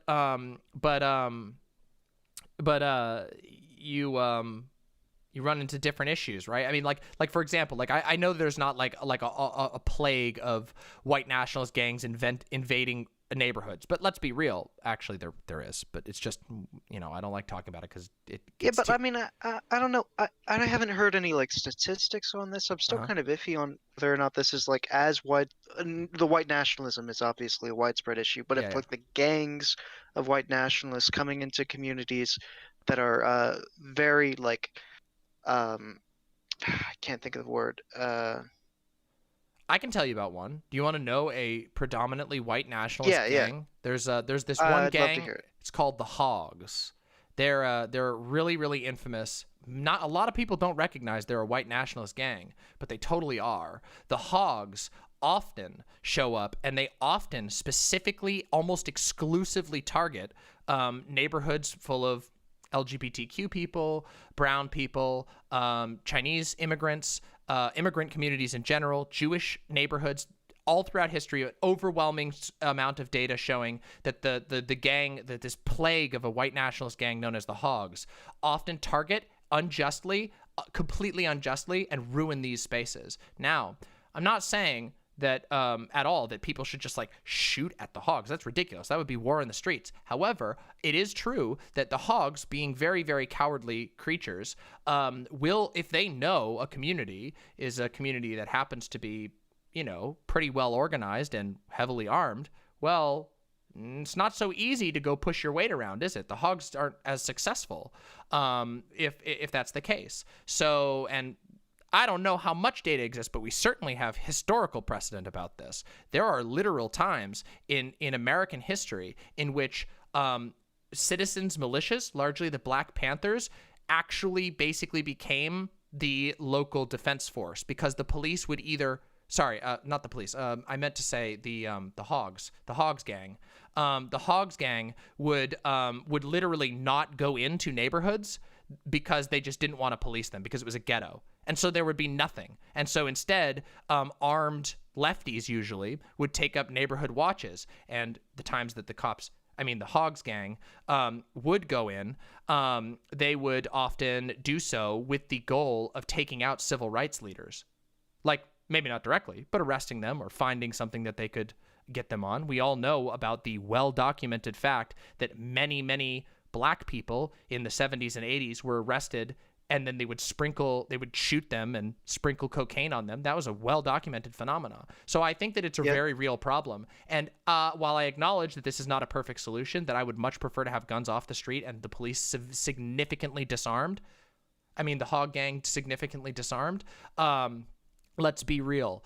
We're a ways away from that. And in America, Americans are armed to the motherfucking teeth, which unfortunately means I do think that it's sort of a necessary evil for lefties to be responsibly armed, specifically lefty communities to be responsibly armed. Else, we're going to look at a future in which there's a whole lot more hog gang violence and brutality. Okay. Sorry, that was a lot. First off, well, it was very concise and very informative. But first, I want to say, it took me until you like fucked up like the first few times to realize what the Hogs were about. Yeah. But I figured it out. I got the idea. Yeah, so, but I mean, it's true though. I mean, we have and this is the thing. This is where we do have data. We don't have data. Like, I don't think there's hard data to show that like communities that are minority communities that are well armed are less likely to be the victims of hog brutality. But if we look historically, that certainly seems to be the case. It does seem to be the case that there are plenty of examples in which this was the case. And in fact, there have been huge efforts made to specifically targeted with laser precision disarm those communities specifically. Why? Almost like they want to be able to do it more. And we won't ever, I don't think anybody will ever do a study about that. How are you going to get funding to do a study about whether... that's yeah, it's not going to happen. Yeah. But I think we can look at historical precedent there, and we can look at other things. Like, for example, we know that the Hog gang has a massive white nationalism problem. Like, massive. We know that there's a huge racism problem. We know that communities of color and marginalized communities are ridiculously over-policed and overcharged and over brutalized. So with all of that in mind, I do think that there's a rational position to be said that, like, hey, we got to find a way. This has got to stop. I mean, we're only 1 year out from the George Floyd protests, and I think we're only about a month away from seeing what happens this summer. And I don't know. It's not going to be pleasant. I don't think it's going to be a nice summer. I think it's going to be last summer too, but worse. Especially every year is just going to keep getting worse until it all goes way too far. Yeah. 94% of arrests in NYC were black people. Well, I don't know about that exact number, but I do know the percentage is fucking high. So yeah. Yeah, that sounds insane, but I wouldn't be too surprised. Yeah. I suppose. Yeah. There's a lot to go into it, so yeah. Yeah. But I guess, like, when it comes to communities arming themselves, I feel like there has to be a lot amount of like responsibility and care taken in this arming, because I think like when individuals own guns, it ends with bad consequences, like kids getting into the gun like drawer, I guess, and shooting themselves, or suicidal people having access to a gun when in that like slight moment where, you know, oh, I'm gonna kill myself, and then you got the gun right there, and then you just do it. Oh, absolutely. And so I feel like if there is going to be like arming of communities, they have to be really like, it's got to be really careful. It's got to be very like community oriented. It's got to be like the whole community getting involved in this situation and dealing with the problems like together, and not just having like individuals being armed. Yeah. Oh, I agree with you. I think that there's a couple of solutions for this. So I recognize that like doing like a community armory or whatever is not like feasible for most people, though that is the ideal. If you live in like a really lefty community that has some level of organization, or if you become in a position like that, you should do an armory. That would be way better, because then you have somebody who's a professional who can make sure everything's taken care of and safe and whatever, and only certain people will have access to it and whatever. That's super good. But I do think that there are ways that individual gun owners or people who live in a community where lots of people own guns can do so really responsibly. I very, very much believe in changing American gun culture. I grew up in a state where nearly everyone owned guns. And just for the record, when I... What's that? Do you mind if I butt in real quick? I just saw something in the chat that I really want to like complain against. Nuts. If you have a gun, you are way easier to kill yourself. It's unbelievable. Like, I would be dead. I'd be dead right now. Like, if I had a gun in a situation like that, I'd be dead. If you guns just to nail that point home, somebody very, very, very, very close to my family, a family member, my partner's little brother, killed himself with a gun. And if he hadn't had access to that gun, he probably wouldn't have done it. He probably wouldn't have succeeded. And I think that people really underestimate the force multiplier of having a gun. The thing is, many people, I know that a lot of people don't know how high the attempted suicide rates are, because we don't talk about attempted suicides rate. I know, listen, I've had people in my life, I've had multiple people in my life attempt suicide and fail. And that's because they didn't have guns. Yeah, like, most of my family is like suicidal, and there have been various points every one of us have tried to kill ourselves, and the fact that we didn't have a gun is the reason we're still alive. Right. You can go off to a building and jump off of it, but first off, a lot of people don't have access to multi-story buildings that they can just jump off of easily and kill themselves. But there's also, like, you have to go there, you have to stand on the edge, and you have to think about it. Where, here's the thing, when you have a gun in your hand and it's like pointed against your temple, you just have to pull the trigger. Yep, that's it. Yeah. No, I agree with you. I agree with you 100%. And here's the thing.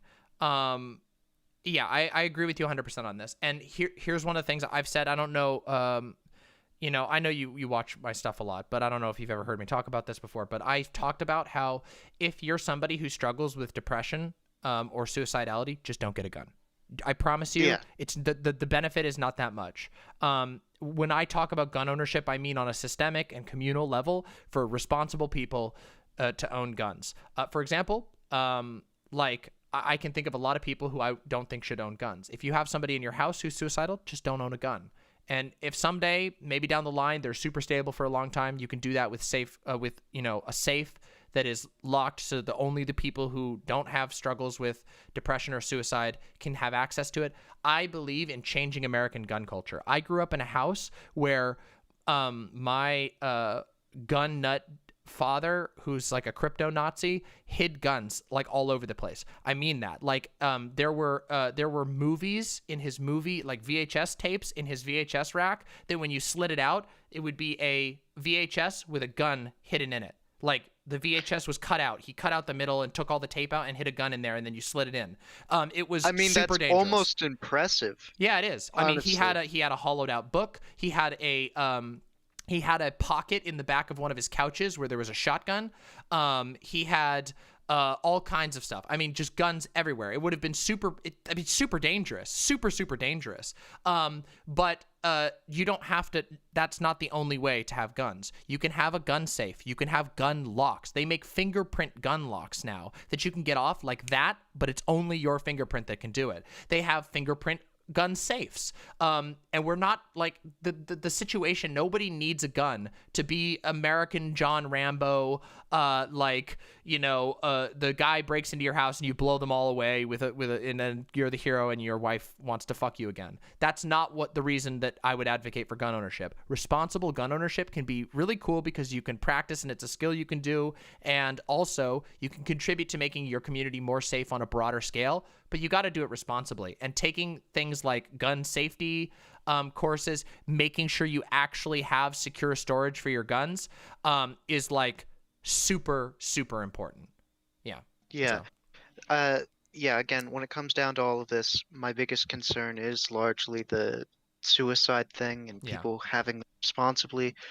If people can hold on to them responsibly and protect themselves with it effectively, I support that entirely. Yeah. I just really hope we can improve that gun culture, and we start seeing data that shows that version of reality. Yeah, and I think there's hope for that. I think that and I actually think there's hope for that sort of progress, even via like reformative situations. I think that you could do like non-mandatory buybacks. You could pass laws that require, like, if you have a gun, you have to store it a certain way. Or all guns have to be sold with safety equipment.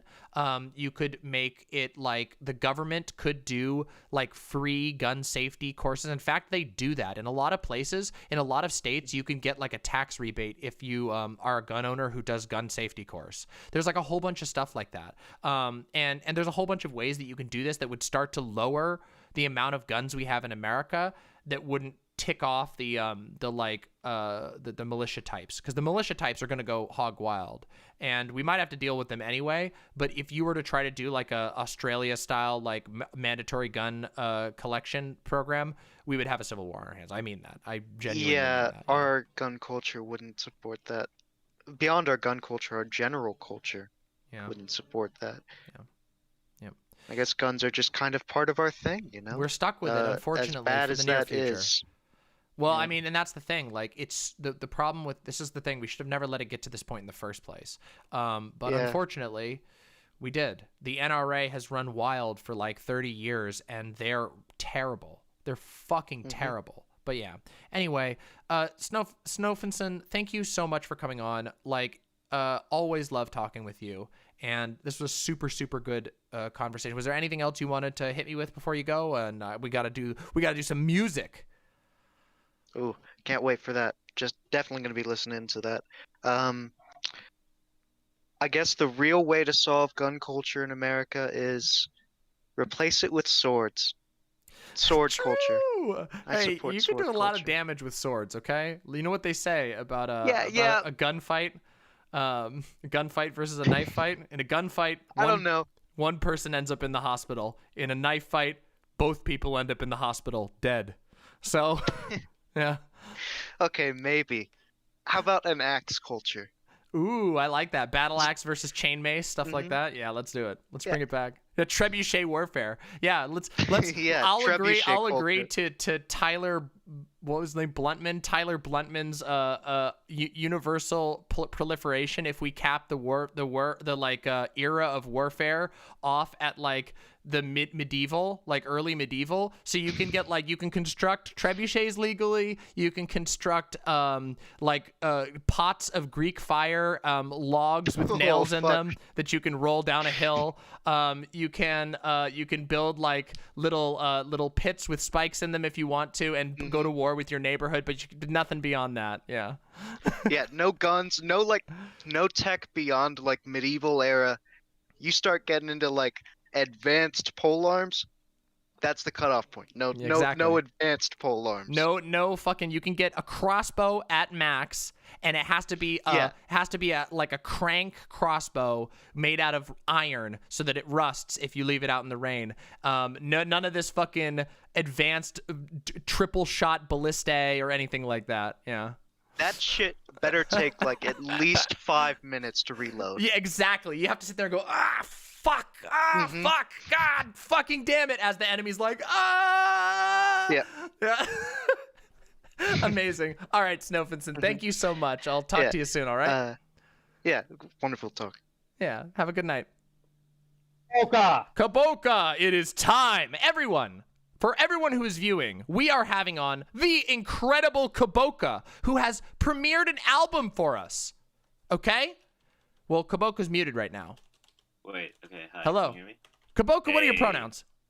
He, they, I guess. All right, excellent. Not a big pronoun fan over here. That's fine, I understand that. Anyway, yeah, it's super weird to watch you delayed by like a second on the stream while I'm on call. Anyway, yeah, hey, thanks for having me on. No problem. I really, really appreciate it. It's, it means a lot. So, hey chat, we're going to be listening to some fucking metal. I'm really, really excited to share it with everybody. This Monday I was like talking with a friend about how I haven't done music in a while and decided to just make something by the end of the week. So I had some old songs kind of written, recorded some vocals and, touched them up and shit. So yeah, this is it. And, actually, the pre-order's been up for a day, so I'll make it a live album now, so you can get the whole thing. All right. So here's what I'm gonna do my first. Friends will be spamming shit in chat. There we go. Burst Synapse at bandcamp.com. Album Moloch. I'm gonna post this here. Can we get a mod to turn that into a command real quick so we can spam this shit? And what a wonderful idea. Yeah, and I'm gonna put this up here. So we're gonna listen to this. This is a live premiere, by the way. So you all are gonna be hearing this fucking first. Oh wait, that's too long. Oh shit. Here's what I'm gonna do. I'm gonna take that is too long. I'm gonna take the last part off. We're just gonna have the Bandcamp on there, so it's not too long. There we go. Just before we play, let me just say, just like as a preface. So first off, this whole thing is like the reason why it's called Moloch is because Moloch's supposed to be this Canaanite deity who exacts like a terrible price for his worship. Whatever, capitalism sucks. We're feeding the machine all the time. Yeah. Draw your own conclusions. But I also want to say I spent a lot of time in the past few months listening to a lot of really amazing East African music. There's a really interesting electronic scene going on there. And just in the interest of I took a lot of ideas from them, and I really want to, shout out, you guys should really be checking out some of the electronic music going on there, specifically labels like Nyega Nyega Tapes, which I have a lot of trouble pronouncing, Hakuna Kulala, artists like Duma and HHY and the Makumbas. Anyway, there are a lot of really cool artists out there, and I don't want to appropriate any of their ideas without at least shouting them out, even though they're way bigger than me, and realistically, there's not much extra attention I can give them. But yeah, so this music is like, Death. Well, look, we'll see. Lord Spikeheart, if you're listening, I would love a vocal feature. What an awesome name. Yeah, I know. Isn't that sick? It's a sick ass name. He's in a band called Duma. They make like sort of absolutely tortured power electronics, like cyber grind lunacy. Really listen to Duma. It's amazing stuff. Amazing take on metal. Anyway, so yeah, I just wanted to shout that stuff out, and you guys should. There's a bunch of like artists I'm inspired by in the description there. So this stuff is like death metal, death grind. There's some footwork in there. Yeah, I get just oops. Yeah, and enjoy. Click on the links that presumably my friends are spamming in chat, and also because this is pushed back an hour. If my parents are watching, sorry guys. Sorry. I know you. Streaming is chaotic and unprofessional. I'm so sorry. It's not your fault. And if Walrus Bud is watching, I know it's your bedtime. But thanks for staying up if you're still here. Anyway, yeah. Kaboka's parents, y'all rock. And I'm sorry I made you stay up late. You can blame me for it, okay? There you go.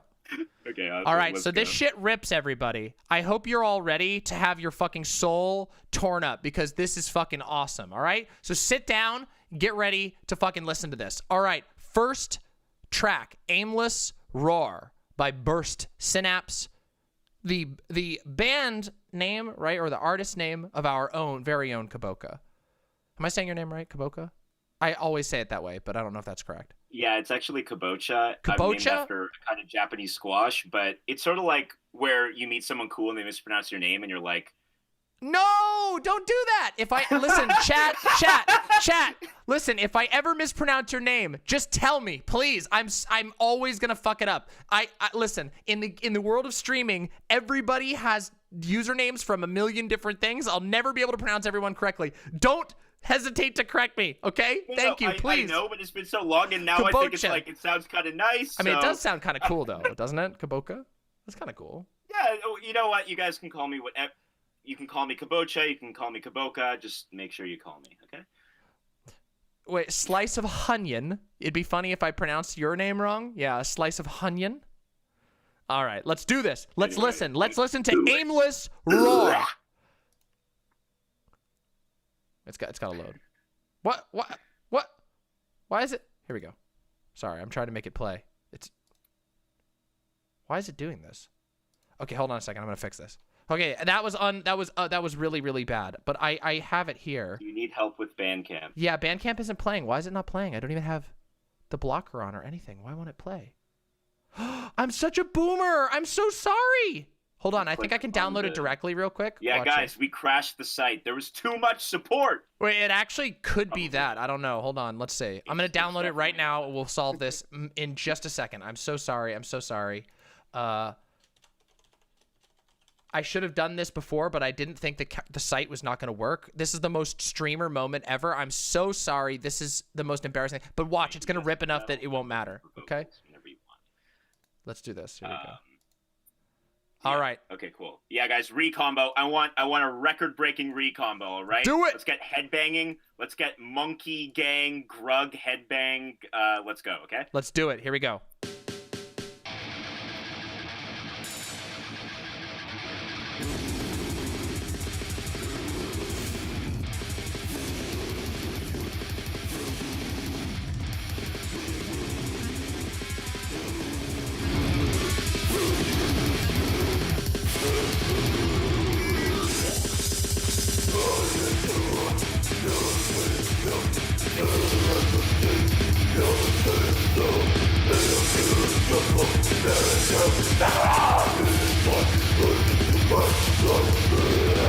Jessica's loving it.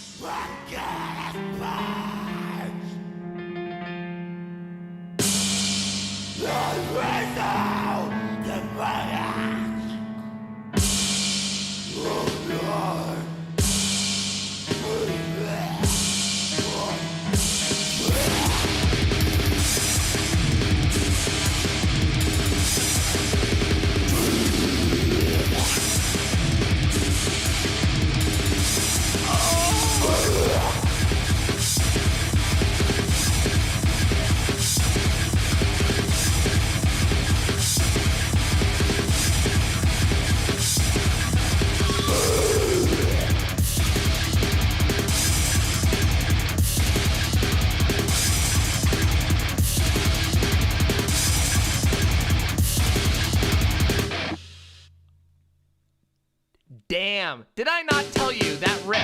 Wait, hold on, starting the next song. Did I not tell you that rips? Right? Am I right, chat, or am I right? What do we think, chat? Come on! Actually, we saw a lot of energy. Yeah, I think chat liked it. I think also, chat really if there are liked any it. Metal purists who don't like the 808 hi-hat, I don't know. 33 re-combo. Damn, that's pretty fucking good off the fly like that, especially with as many viewers as we have. Also, I'm happy. Yeah. Zan, yes, I've heard of that game. I played it. I beat the first one. I know you want to challenge me to a Hoonie Pop 2 playthrough, but now is not the time. Now we have to have our ears ripped open by this fucking awesome fucking track. All right, so now we are moving on to the second track, A Fair Market Price. Guys, the lyrics are pretty cool too. I think. Also, got to give credit to my roommate, Mr. Clipboard, for the name of the song, which I think is pretty cool.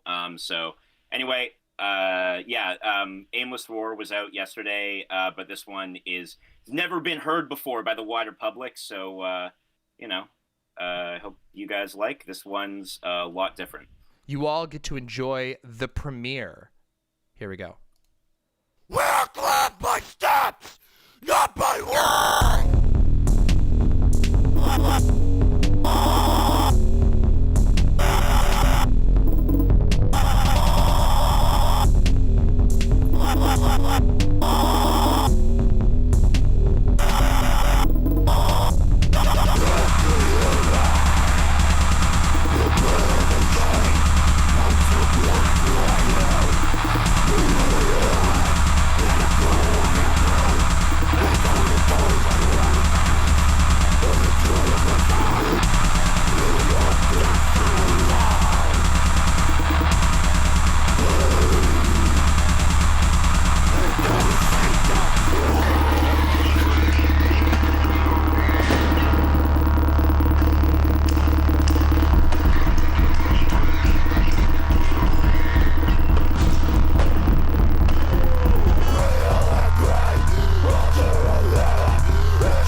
That song is fucking sexy. Holy shit, I love that song.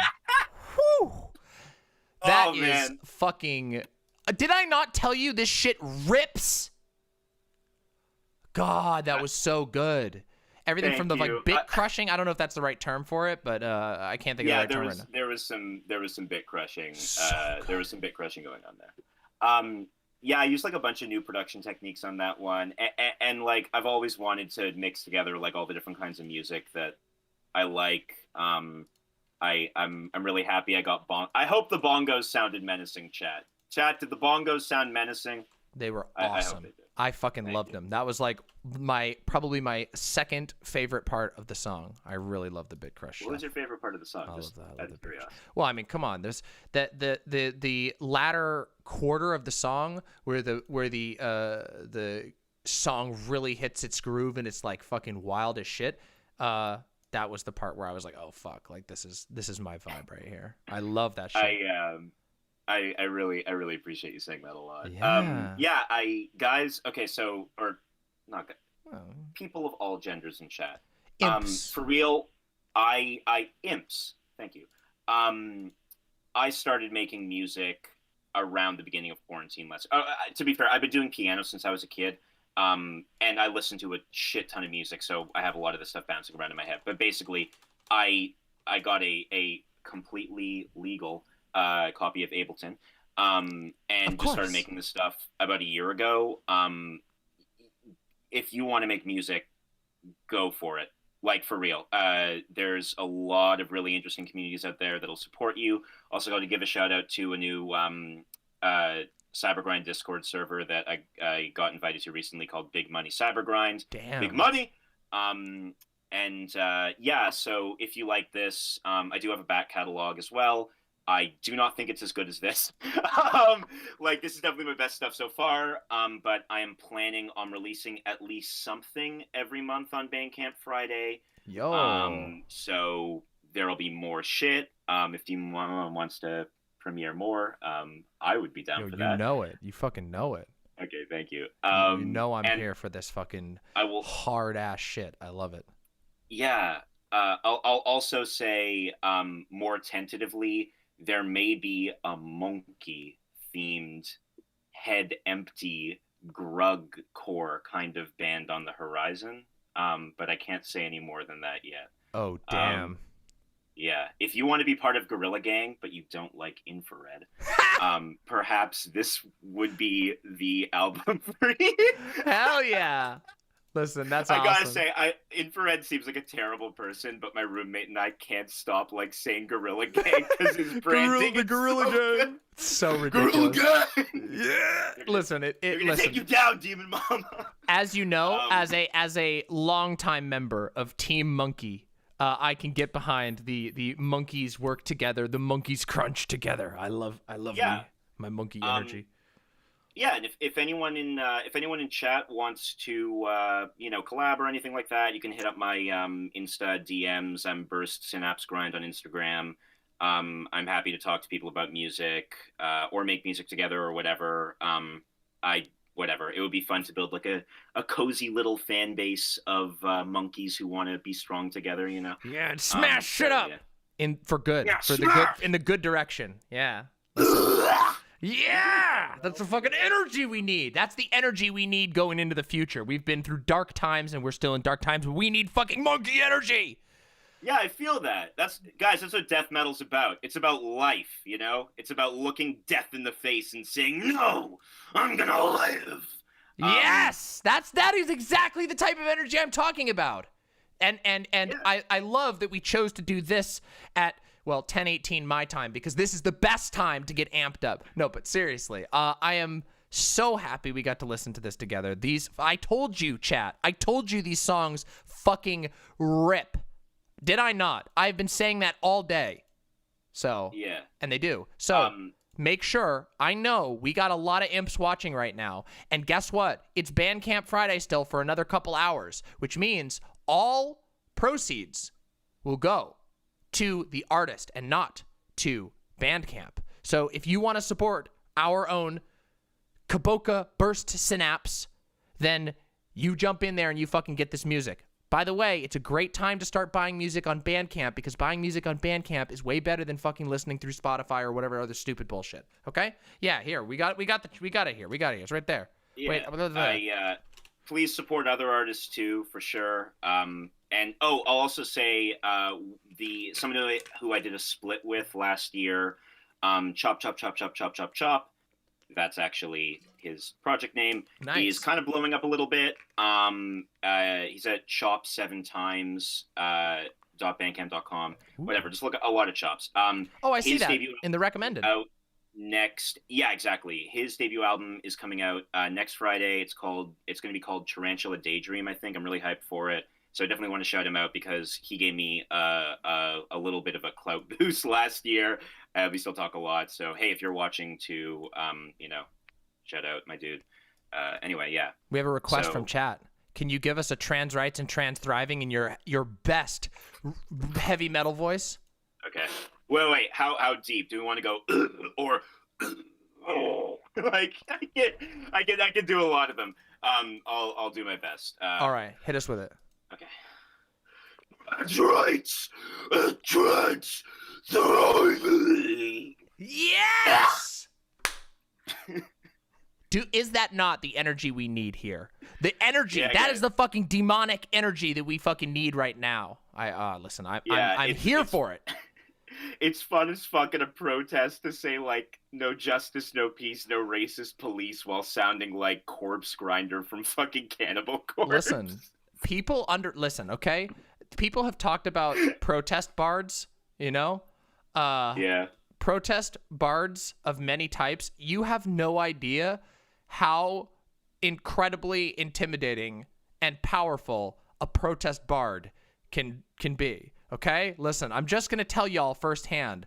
There is some serious energy in being able to bring music to the beat of a fucking protest, of people standing in solidarity and resistance to a fucking oppressive state, and there's a fucking beat just thrumming out, or a voice reaching out above everyone else, just rippling through that crowd, and everybody gets on that. It's fucking wild. There's a reason why war drummers were a thing in the past, because it's fucking wild. Yeah, impies, I will be your war drummer while we're marching out of the fires of hell to go, I don't know, fucking debate some idiot. I will be your war drummer, okay? Yeah! That's so fucking great. There you have it, everybody. Or, you know, maybe something more significant we're doing than that. Seriously, though, if once all this COVID bullshit's over and we're all out on the streets protesting, I will be there, okay? We will protest together. I will teach you to death growl. I've taught like random kids at protests how to death growl. It's really, I taught like a group of like what must have been like 6th grade girls who were at like an environmental protest. They were like, wow, how do you do that? And I That's taught so them how to awesome. death growl. Damn, fucking sharing really the talents. That's awesome. Yeah, for real. Fuck yeah. Yeah, you know that those kids are gonna remember that for the rest of their fucking life, right? It's awesome. It's a lot of fun. Anyway, yeah, I'd love to stay on, but yeah, I'm sure you have like other things to get to, so I don't want to take up too much of your time. But Hey. seriously, thanks so much for this. It was No, a thank lot of you for sharing your art, and thank you for offering me the opportunity to clumsily preview it. I'm sorry I couldn't do it even better, but I will It's say okay. a lot of people heard your music. We got fucking, let me see, we got over 500 still viewers? Or we got just, Yeah. actually we've got 421 current viewers right now, which is so I can check. unbelievably I can see which of y'all bought the album. Yeah, buy the album. You Yeah. can Buy it, support give me fucking money. pog ass music, and you also get to have a copy of it in high quality of your own, and you know that the money all goes to the musician. So, It's Kaboka, true. you rock. Thank you so much, Thank you. and thanks for coming on and sharing your fucking awesome ass art with us, because holy shit, that was pog. Hey, thanks for sharing your art with us like every day. Every few days, but Every other day, seriously, yeah. it matters a lot. You're definitely one of my favorite streamers now, and that's right. Yes, thank you so much, and thank you for the energy, because I really appreciate it. All right, thanks so much, Demon Mama. Bye for now. Bye. Hey, Demon, all right. Do you have any more room for any more call-ins? or- Yeah, let's do them. All right, let's wrap up the fucking things. All right, Hexogram. I hear you want to argue with me. You want to debate me in the middle of the night. Let's do it, Hexogram. Let's talk. Instagram, I kept my promise. Now unmute What's yourself. up? Am I speaking to the mother of the underworld? Right You now? are indeed. What are your pronouns? They, them. All right, Hexogram, hit me with it. We're going straight from an interview and music into more potentially blood. I don't know. We'll find out. Let's do it. Basically, when you're like playing like video games, for instance, Mhm. like most of the time, like murder is pretty much like nobody has a problem like killing people in like GTA or something like that, Sure. right? Yeah. But like if you bring up like sexual violence in a video game, Mhm. like everybody's like it's kind of gets to a point where it's like oof, you know what I mean? Yeah. But like I think that I feel like they're pretty much on the same level, you know what I mean? And I feel like if one's allowed, the other shouldn't be allowed. And what's your opinion on that? Well, I mean, I think that people do a really bad job at, like, in America, we do a really bad job at actually, like, facilitating and understanding art. There is, I've talked about this many times. In art, my main concern is I think that what's more influencing with regard to art is what people assume to be true when they are consuming, specifically of fiction, when they are consuming fiction, the assumptions. So, for example, you will find that the most troubling, like some of the most troubling aspects of art are the racial assumptions or moral assumptions that are baked into a piece of art. You can see this in a lot of like Christian art. So to me, it's less about the content, the immediate content of the art, what story is immediately being told, and more about what things the viewers assume is true and not a part of the fiction. For example, in every work of fiction, there are non-fictional aspects, right? Like say you are reading a cyberpunk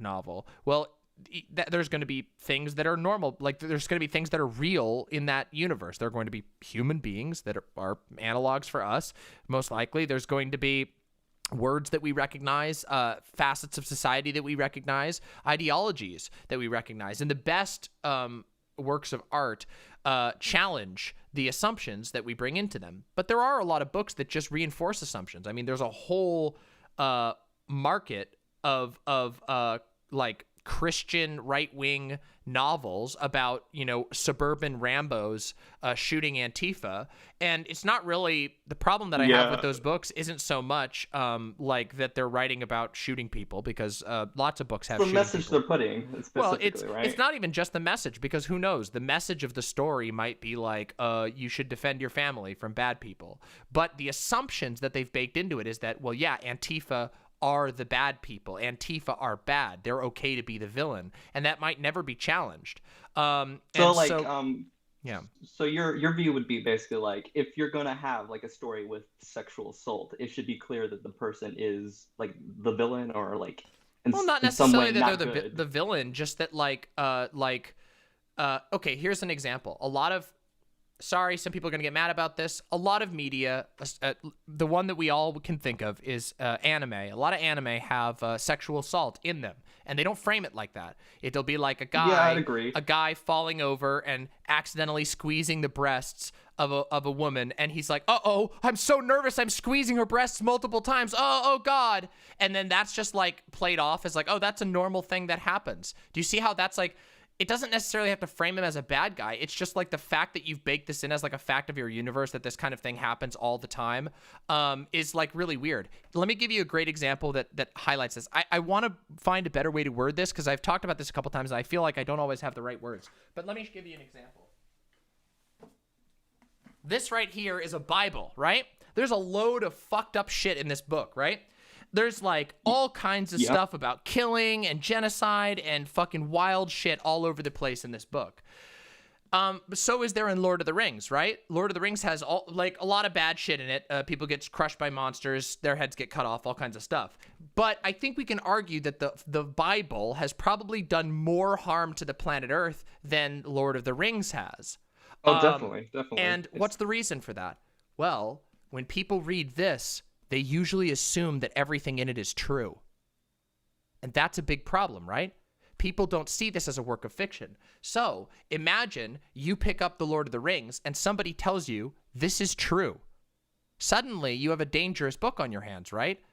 Not necessarily, probably some books other than others. But if people go out being like, uh-oh, if I find a golden ring on the ground, I shouldn't trust it because it could be an evil ring that's tempting me. Like, people are going to have bad conclusions. I think it's important for us to delineate clearly the lines between fact and fiction whenever is possible. And if we can't do that, then we should consider how we might bring attention to that difficulty. You know what I mean?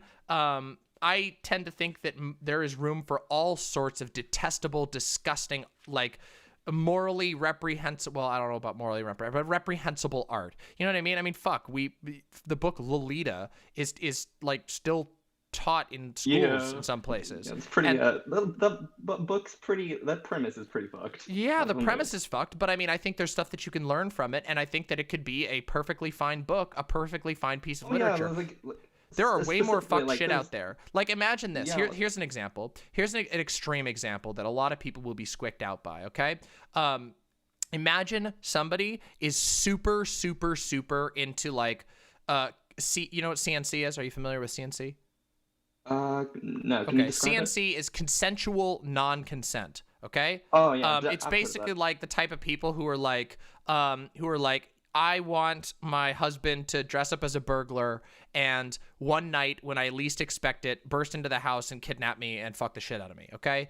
And like that's kind of really questionable, right? And there's a lot of ethical questions about that. If somebody writes a book where they write a fantasy story, even if it's a story that isn't like CNC, it's like actually a story about like sexual assault or whatever, and they're like, oh, this gets me off. I don't fucking care, because it's fiction, and as long as you're clear that that's fiction and whatnot, that's fine.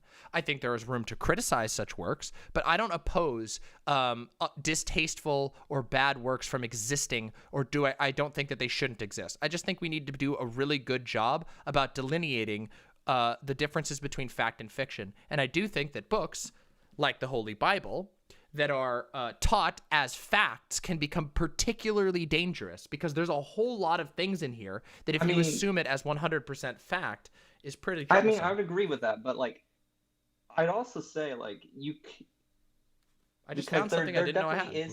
There definitely is like you definitely can get like opinions from fiction. Like there's some of my like favorite shows, like Doctor Who has taught me like about like, you know, always standing up for what's right and stuff like that. Yeah. You know what I mean? Yeah, absolutely. Well, but I mean, that's the value of art. And we recognize there are some areas where you can't separate fact and fiction. That's the value of stories in many cases, is that a fictional story can be very realistic to us. But I think that's just a reality of art. I don't know that we can stop distasteful pieces of art from existing without sacrificing our ability to explore things within fiction. Fiction, one of the values of fiction is that we can explore things that haven't happened in real life, that aren't harming anyone, because we are using paper dolls, so to say. We're using paper dolls to plan out and experiment on situations that we might not have ever been in ourselves. I mean, think about it. Horror is a genre that's like, it's literally designed to make you fucking terrified. It's incredibly uncomfortable, and I love horror. I love fucked up horror. I fucking love fucked up horror.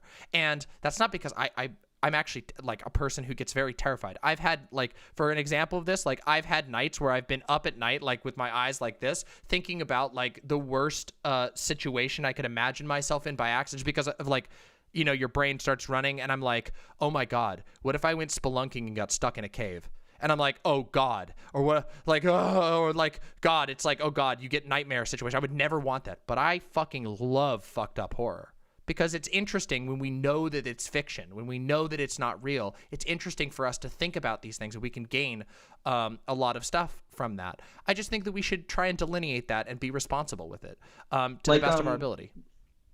Would your opinion be like, if something like, I know like you say like the art should be allowed, but would you say that it should be discouraged if it's presented like virtuously, like sexual assault? Maybe, possibly, I don't know. It's a really fine line to walk, right? Because on one hand, you have things like you have games that I fucking love that are gratuitous and violent and offensive. Like, you know, you got Grand Theft Auto, you've got all kind. I can think of a million games that have like potentially offensive and even probably bad things. Like, I mean, there's a lot of games where you just get to blow the fuck out of people, and it's like, that's horrible. But at the same time, it's like we also have things like the Turner Diaries. You know what I mean? I really think it depends on like how the book is being used and what the book is ultimately proposing in like a meta sense, right? Like, I don't think that most games where you strap yourself up with 100 different guns and blow the shit out of a bunch of monsters or humans or whatever you want to do are really trying to sell a message or send a message about society and how you should behave with other people. But a book like the Turner Diaries absolutely is. The Turner Diaries was designed to be basically an alt future to scare people It's like Nazi propaganda. Yeah, it's propaganda. Yeah, so I do think there's risks of that, and I think that things like the Turner Diaries and stuff should be heavily criticized and torn to shit and discouraged. But at the same time, I also think that it is hard sometimes to make those calls because, like, again, there are plenty of video games that I've played. There are plenty of stories that I've read over the course of my life that are, especially in the horror genre, that literally were illegal at one point in the United States because they were considered so distasteful. There are probably horror stories that I've read. In fact, I read a horror story once that made me sick for 2 days. Like, I literally couldn't sleep for like 2 days. I was struggling to sleep because it was so fucked up. But I wouldn't want that book to be illegal. I wouldn't want that book to be like spit on and hated. In fact, like, there's a certain level of respect I have for a book that's able to fuck me up that hard. I can't actually find it. That's the thing. I've never been able to find it. I'm sure if I asked Stream now, they would probably know what it is, but it's so fucked. I don't even remember. It was a horror. I'll tell you about it. It was a horror story. It was a Japanese horror manga. It's not Junji Ito. I'm already telling you that right now. I don't know who it is. It was posted to Reddit once. I never figured out what it was. It's a Japanese horror manga about a photographer, like a really, really psychopathic photographer. And he starts taking pictures of animals. What?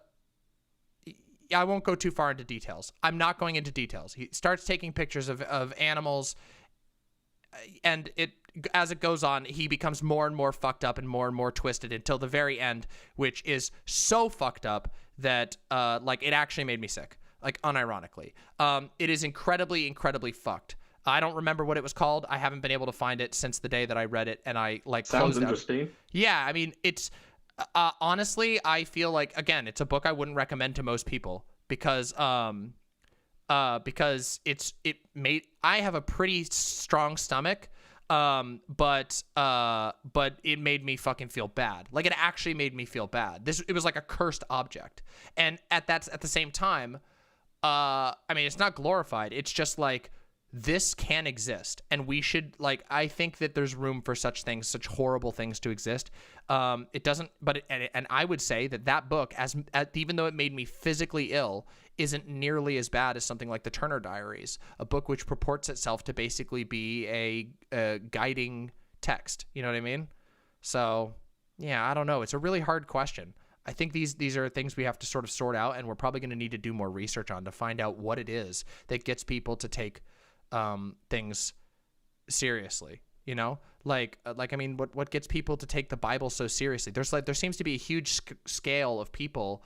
I mean, like, I don't think, like, the Bible's taken seriously not because of its, like, literary value. It's taken seriously because it's like you're raised from childhood to, like, well, I do think there is truth in its literary value, though. But I do agree. No. There's definitely stories that, like, I love in the Bible still as an atheist. But like, I just think, like, I don't think we would have taken it as seriously if, like, there wouldn't be like 90%, like 90% of the world. What's the percentage nowadays? Actually, I don't. That are Christian. Oh, it's like there was like 2.3 billion Christians in the world, so like a fifth of the world or something. Yeah. I don't think there would be that many if, like, we weren't raised from childhood to believe that kind of thing. You know what I mean? Yeah, I mean, I agree. Like, that's the thing. I think it's a little difficult because I do think that there are a lot of times there's also a question about how fiction is used, right? Because people will use books as like, hey, I'm selling you this as the guidebook, and that can be really problematic. I don't know. This is a fucking tough question, but I tend to go on the side of not repressing artistic liberty. And that's because I think there's so much value to be gained from exploring stories, that stories are so important as to how humanity moves forward and learns, in general, if I would prefer that we don't just suppress things that we immediately believe are distasteful. Again, you've heard me probably talk about moral panics about kink, moral panics about trans people, moral panics about gay people. And just like, again, we've seen this happen a million times. At one point, there was great censorship of all gay literature, erotic or not, just because it was deemed distasteful and degenerate. You know, like I worry about that.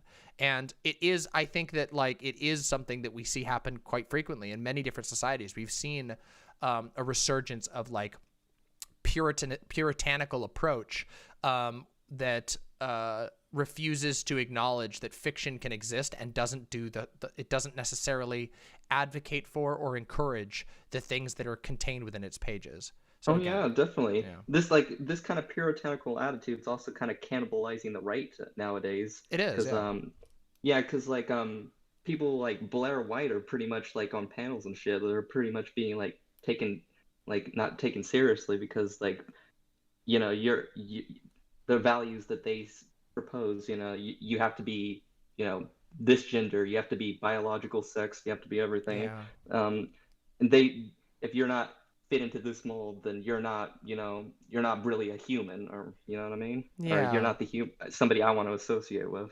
Yeah, it's a tough. I think these are tough things, and I don't know if I have I don't know if I've come to have any final conclusions about all of it, because I do think there's, again, like I would honestly, I think the world would probably be a better place if if every copy of the Turner Diary had just been like yeeted out of existence, like if like there was a way to Thanos snap it, like Timothy McVeigh probably would have never happened. A lot of people wouldn't have died, you know.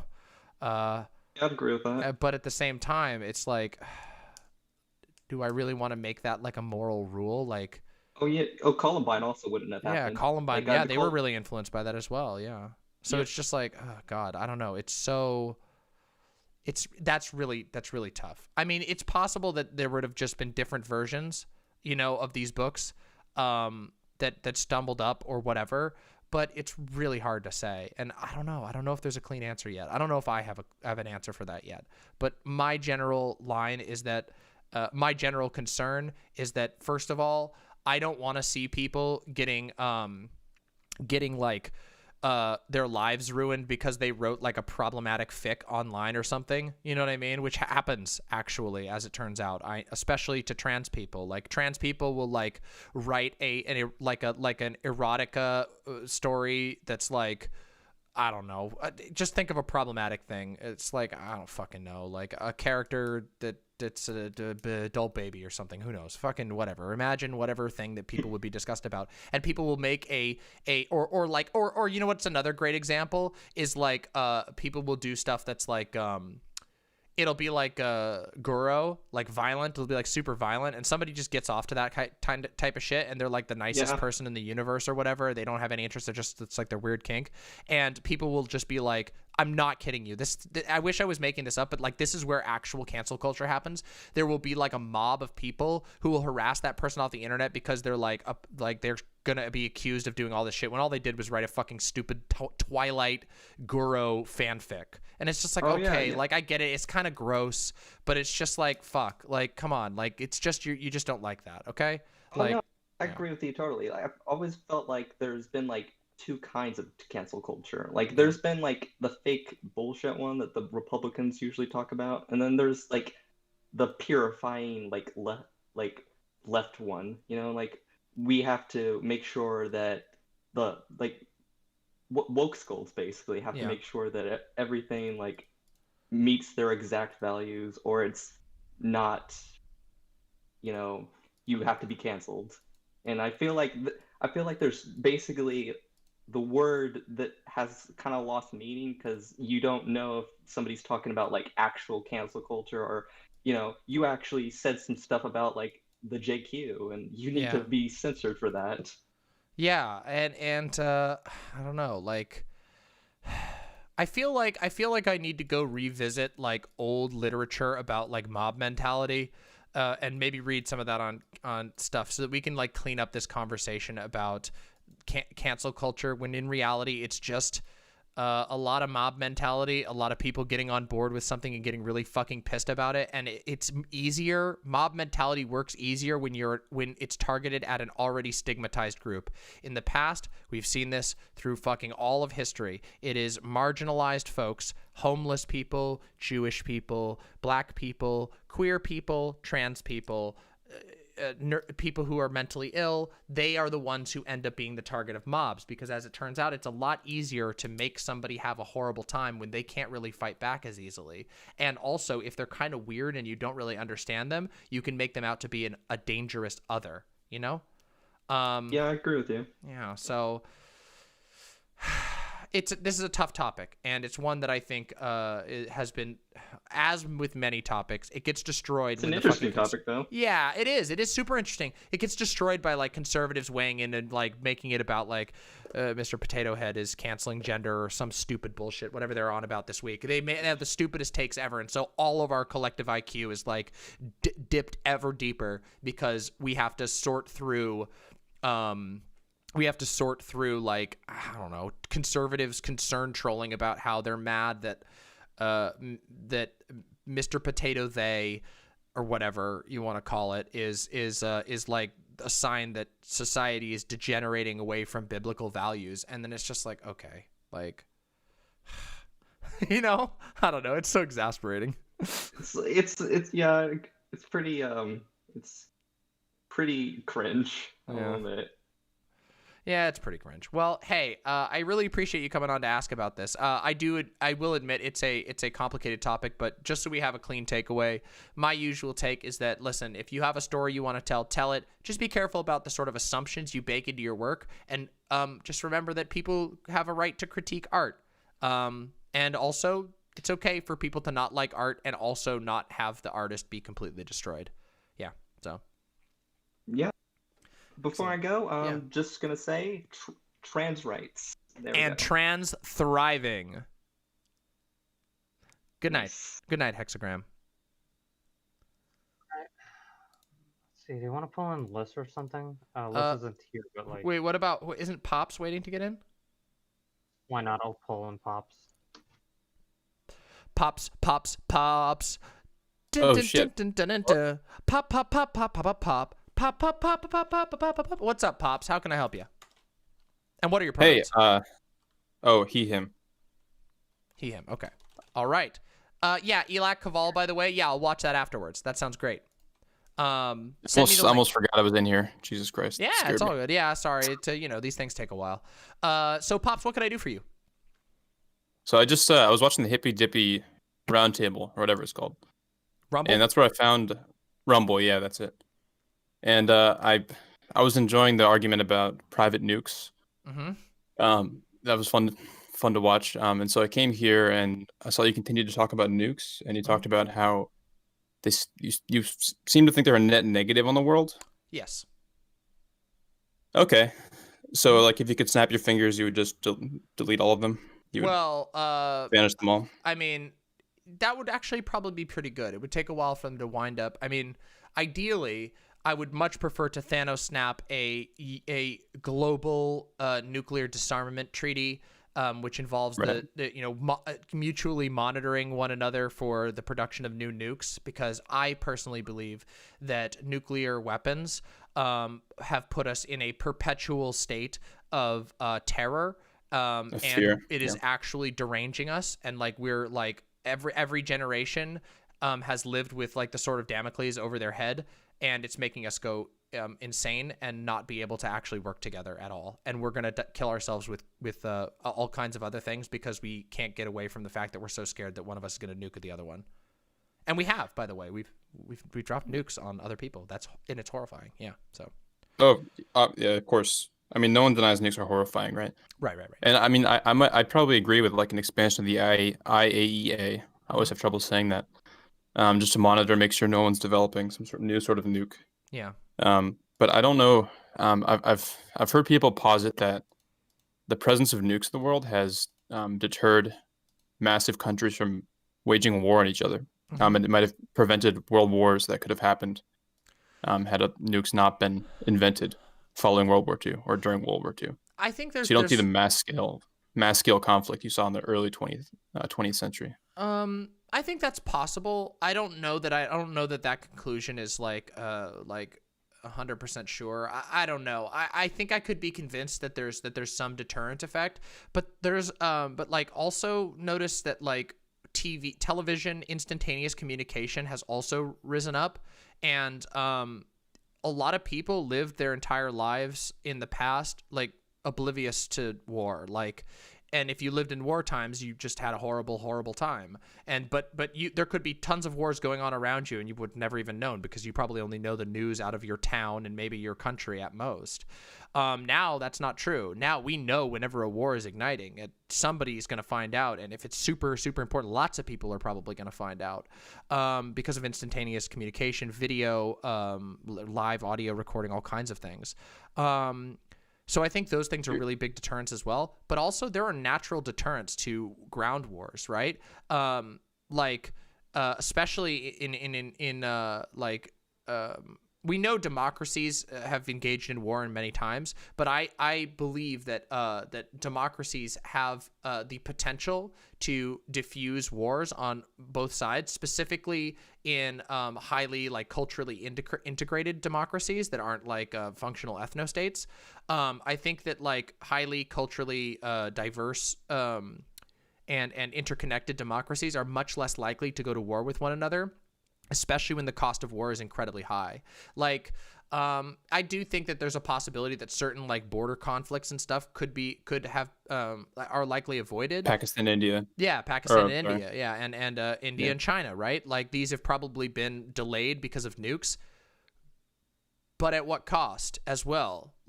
For all we know, I mean, tomorrow somebody could fucking make a mistake and then the Earth is gone. And of course, yeah. We all live in fear of that every single day.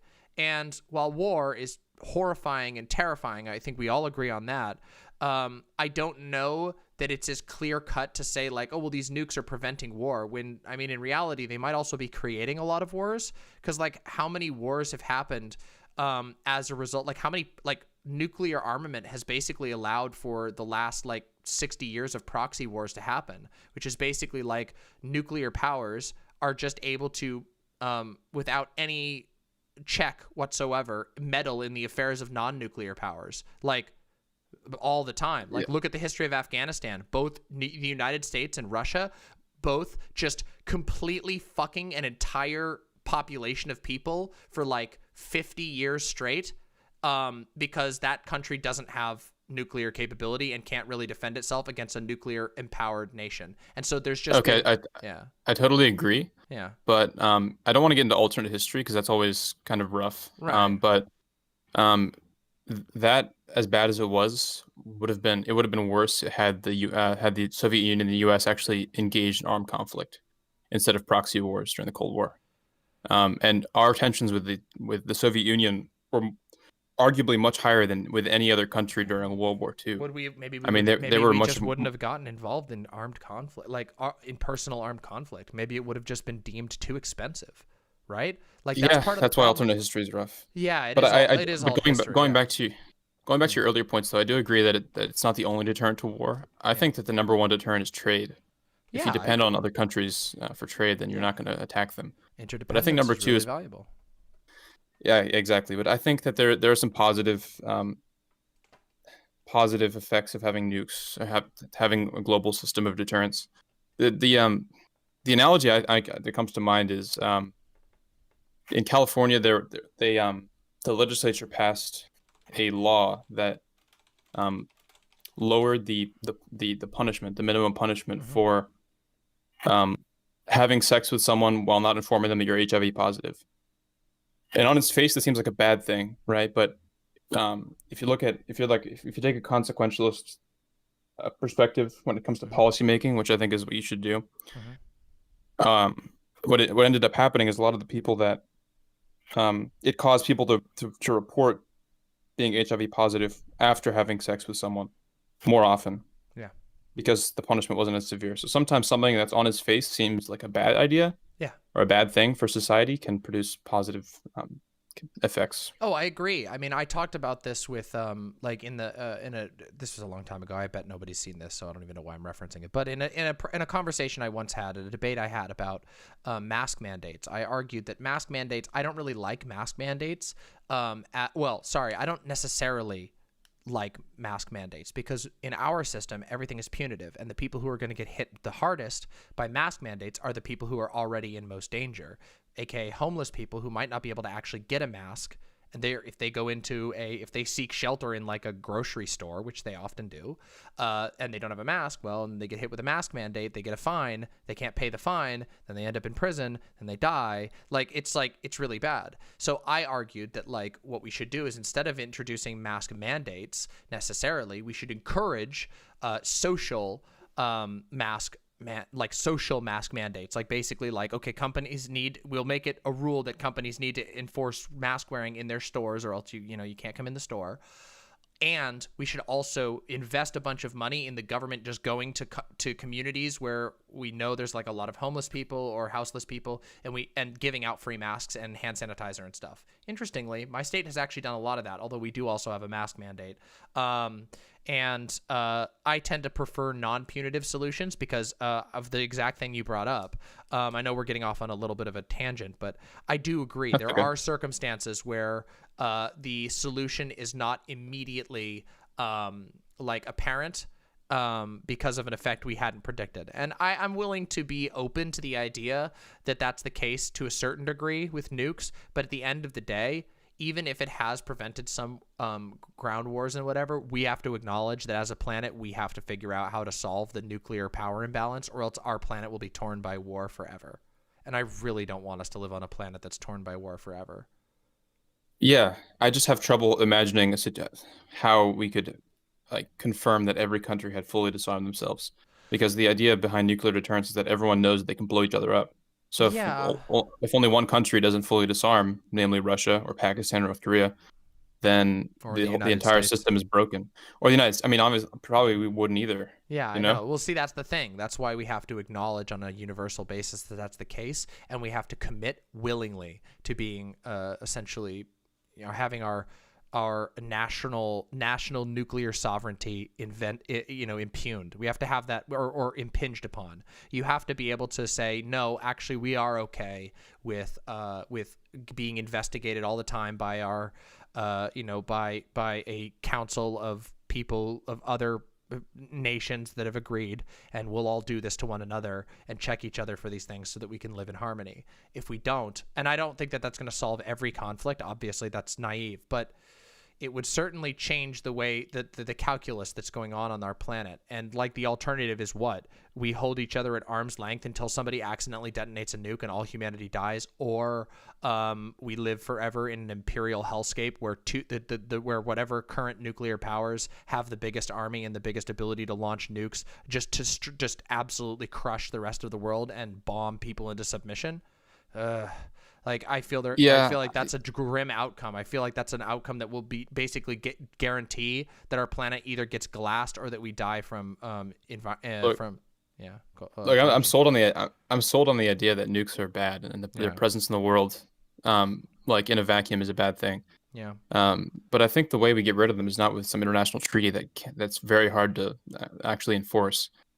I mean, I think the way we do it is the way I mentioned earlier, which is just trade. I mean, if the only countries that possess nukes were us, the UK, and Canada, then we could develop a treaty under which we'd be relatively certain that all the countries would be disarmed. So if we improve relations with countries like Pakistan, China, Russia, North Korea, then we could pass that treaty with some reasonable certainty that the actual effects that it would produce the effects that we expected. I agree. I think it's in our mutual interest, and I like to think that at least on some level there are people who are changing to that philosophy. I mean, again, I think a lot of times people underestimate the value of culture, like when in the Cold War. Lots of countries were still very much in a hyper nationalist world frame of culture that is slowly fading away. And if we can successfully, make a cultural argument where people just don't see the value or the goodness in nukes, we might actually see that happen as global culture shifts. And I think in the internet age is the time most likely to have global cultural shifts. We might just get to a point where there aren't people who really believe that nukes are like a net positive, and that would be super cool. It's a long shot. Or that there are no tensions that or the same tensions don't exist. Yeah. The tensions have to be erased for countries to willingly disarm. Yeah, I agree. And I do think there's always going to be some level of tension, but I think that we can acknowledge that, like, hopefully, and maybe there will be a small catalyzing effect because of the rapidly encroaching climate change, that humans will realize that, oh, fuck, we actually do need to really work together. And even if we are going to have trade disputes or whatever, we really should avoid things that involve mass killing of other humans, because it's bad for both of us. And I hope we can get to that point. But, I don't want to sound like a complete hippie. Well, I would hope that I'd hoped during COVID that COVID, a global issue, would have produced something to that effect. But I think it has to a certain degree, right? Maybe a little bit, but yeah, climate change is even more of a pressing issue that would require glable cooperation. So we won't survive it without global cooperation. So it's a long shot, but I feel like that's our option, right? And for what I am a culture warrior. That's what I do. I'm a culture warrior. That's always what I was. From birth. It was like my fucking birth was destined for me to fucking do artsy bullshit for my entire life. I've always been interested in that type of shit. And I mean, that's what I do now. I talk, and hopefully I can get people to think in different ways. And maybe someday we'll get to a point where most of the world thinks that a unilateral nuclear disarmament and that level of cooperation, even if we still hate each other's guts sometimes, but we can all acknowledge that, like, the moment one of us gets nukes, we are going to go back to hell zone. And I think it is possible for us to acknowledge that at some point. Just might take some time. Yeah, well, thanks for taking my question. Absolutely. I liked what you said during the debate or whatever that was. Yeah, the So obviously I joined your Discord. The Rumble. Oh, cool. Yeah. Well, happy to have you in the Discord. So, the Discord is Pog. If people who are here still watching, I know we got quite a lot of people watching. Damn. Unbelievable numbers still. Join the Discord. Discord.gg/Demon Mama. It is awesome. We have a fucking awesome community, and you'll have a lot of fun. But yeah, Pops, thank you so much for coming on. It was super, super great to talk with you. That was a really, really thought-provoking and interesting conversation. So thanks for bringing a great topic. Thanks, you too. See you later. Yeah. See you for now. Hey, Gina. All right. Looks like we got through all the debates. That's kind of Pog. All right. It seems like there's this actual Justice Warrior person who wanted to come on, but they said they'll come on next time or something. An actual Justice Warrior fan? Yeah, they're. I think from what I've gathered, they think that they won instead of you. So okay.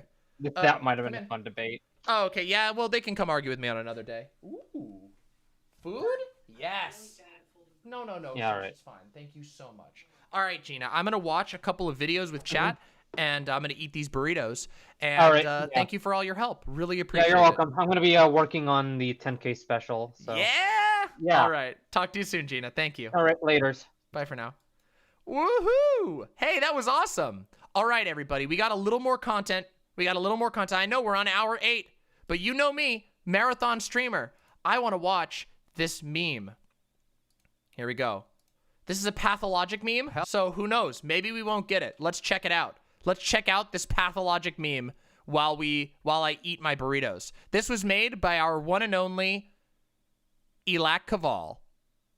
Hell yeah. All right. Ziltoid, hit me with your fucking hot take already, man. Okay, just let me pick up my PC so I can laptop mic. Yeah, sorry about that. That's all right. It's all right. Thankfully. All right, so my hot take is doo-doo fart is not funny. Doo-doo fart is funny, and you're wrong about that. No, I don't care. I wanted to bring Glooby on because we've been having a very hard disagreement about this for several weeks now. About and I want to debate Glooby on doo-doo fart. Yes. All right, Glooby, get the fuck in here. I'm gonna sit back and let you two duke it out on this one. All right, Glooby. Glooby's here. You suck. Oh my fucking god! No one who hasn't played Pathologic is gonna get this. This is so fucking good. He's got shit on. Oh. I'm sorry, Glooby, but it's just a fact. Doo-doo fart's a forced meme. The reason you think it's forced is because you didn't think of it first. I would be mad too, honestly, if I didn't think of such a funny ass meme. Honestly. The difference is I'm not mad because I didn't think of it. I'm mad because it's not funny, and it's not forced. funny because you have a terrible sense of humor. Why? Shit on. Absolutely shit on. I am the person who brought this chat. Pago. Thank you very much. Yeah, but who asked? Who asked? Who? I don't see any askers in chat. I'm not gonna lie. I'm Any looking. askers in I don't chat? see Any them. askers? Who? Pago in chat. Did you ask? Oh shit. Never asked. But hold on. Let me test this. Ready? Hold on.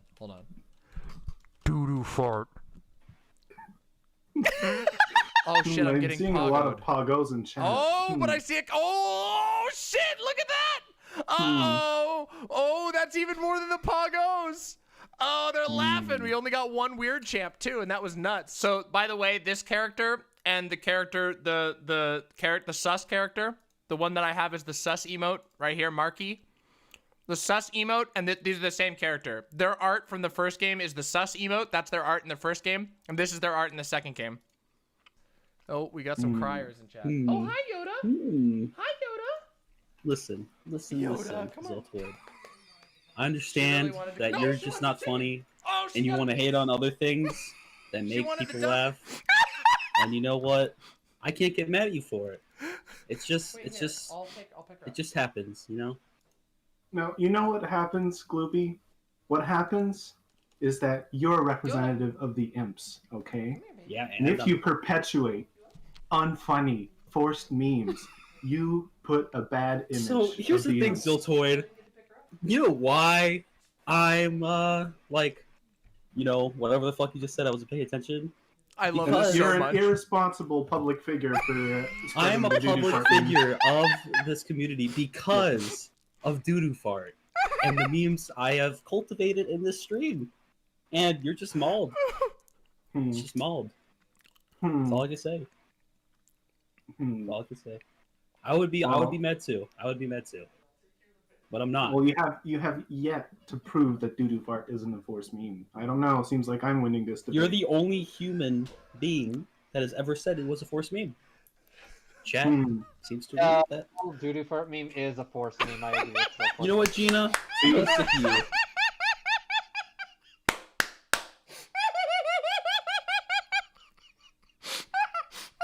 Hey everybody, sorry. Hold on, I have to interrupt you to tell you all an incredible story.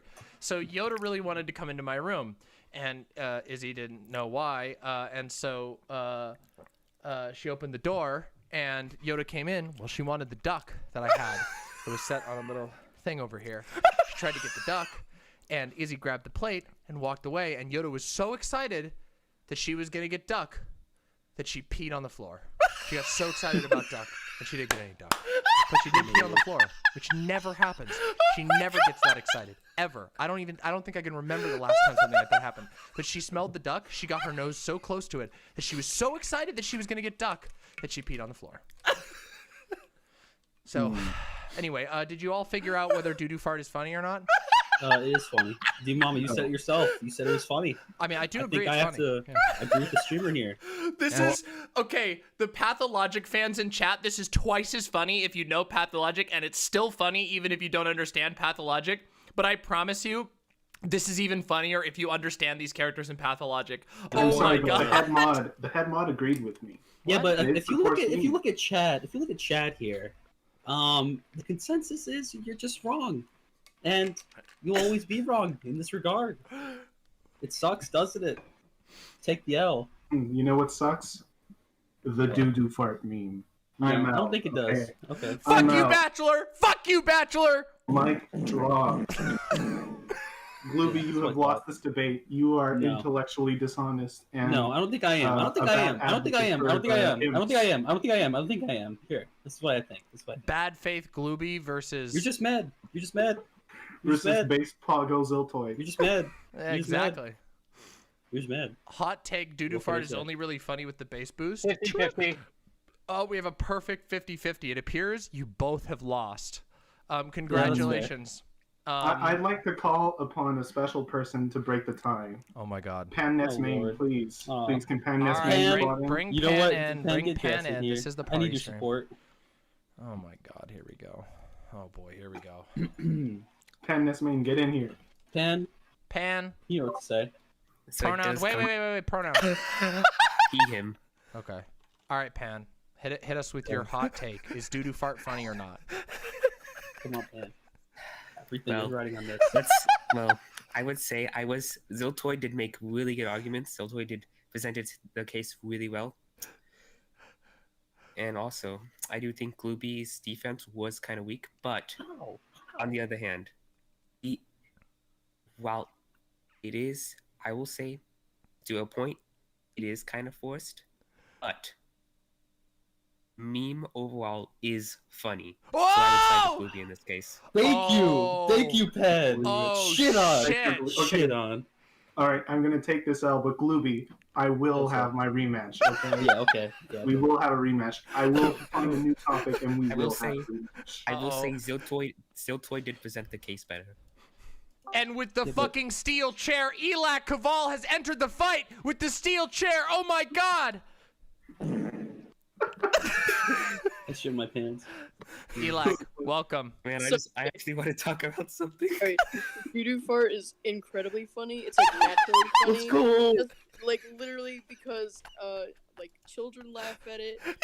They don't know what memes are. Like when I was a child, I didn't know what memes this is were. I genius. was 8 years old. Doo-doo fart, hilarious. Oh Okay, shit! okay, Betrayal. Counterpoint. Okay. Since when do we base our opinions of comedy on 3-year-olds? I thought we were. Well, ever since you joined the call, essentially. Jesus.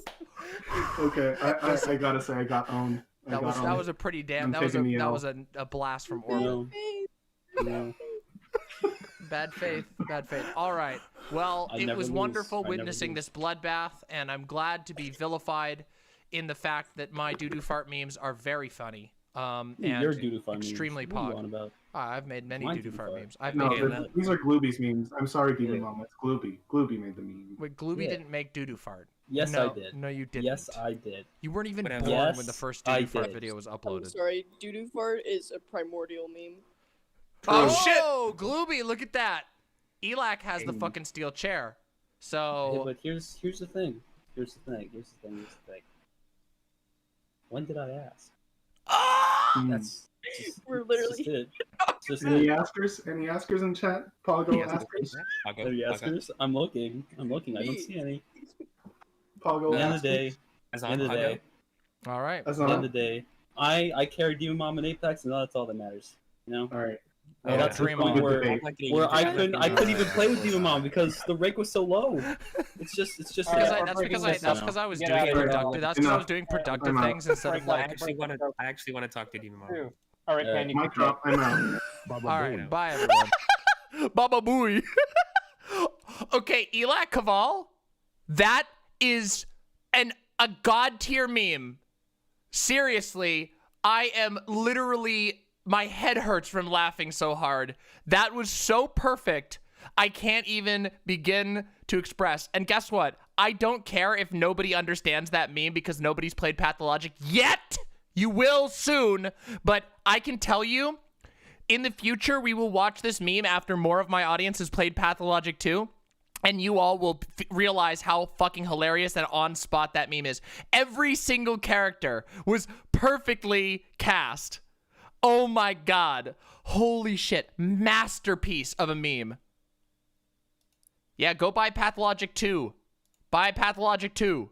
Okay, here's the thing. Right now, remember, at 10K, I am doing a full Pathologic 2 review. Pathologic 2 and Pathologic HD Classic are both really good. They're the same basic story, but Pathologic 2 is like the true version of the game. And that's because it came out many years later when they had the tech to do what they wanted to do.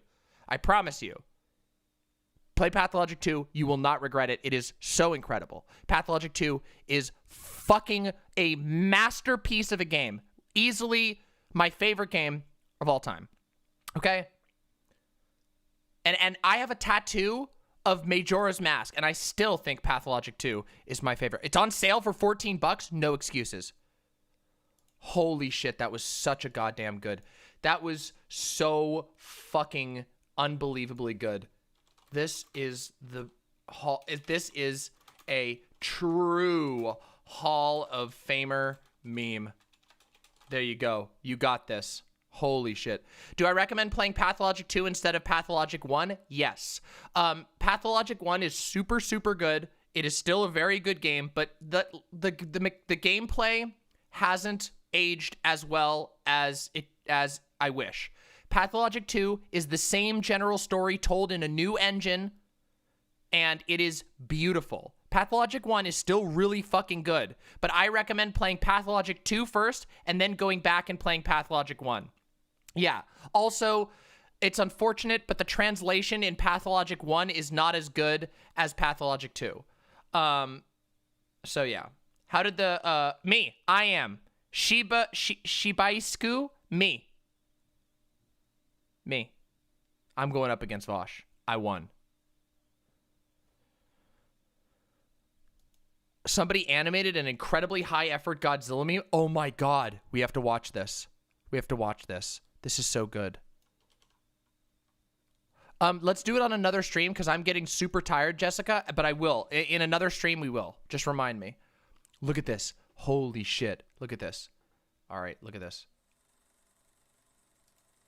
Gorillas individually are way the fuck cooler than we are, okay? They're like way stronger. This is They're cute. monkey pilled. They would beat our ass. We lose to monkey.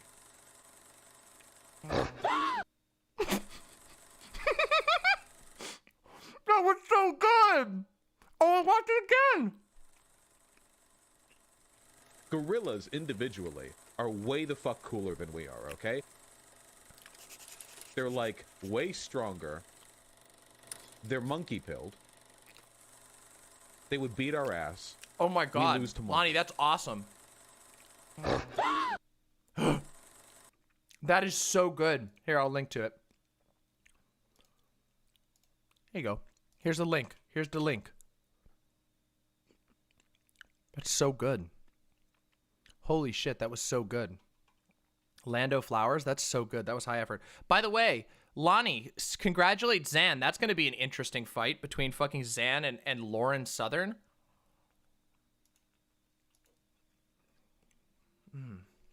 Oh my god, I have so many notifications. What the fucking shit?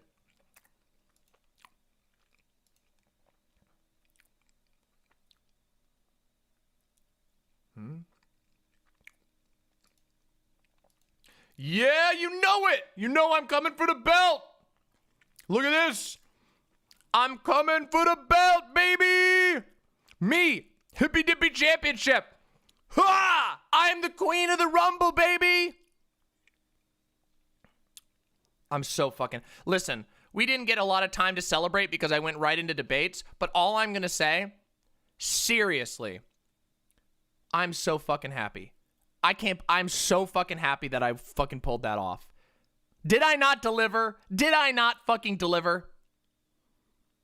Oh, I haven't had time to look over it yet, Hexagram. If I win the championship, I get a belt. That belt is going on my shelf. I don't know if I'm going to be able to beat Vosh. Listen. I'll try, though. I'll try my best.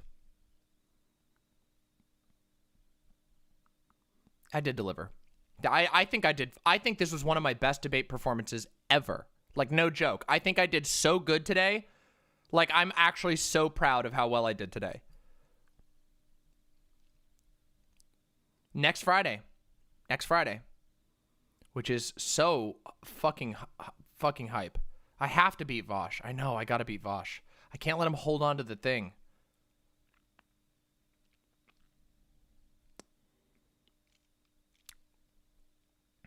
That would be so cool. I gotta beat Vosh. I know. But at the same time, Vosh is so strong. Yeah, wasn't that sad? This is what I'm saying. Remember? Oh, I can answer that real quick. Oh, I'm sure there were ways I could have done better. Of course, there's always ways to do better. You get to keep it. Yeah, the belt, you get to keep the belt forever. You always will get to keep your belt. But every belt is dated. So there's only one person that has the current belt, but you always get to keep your belt forever. Yeah.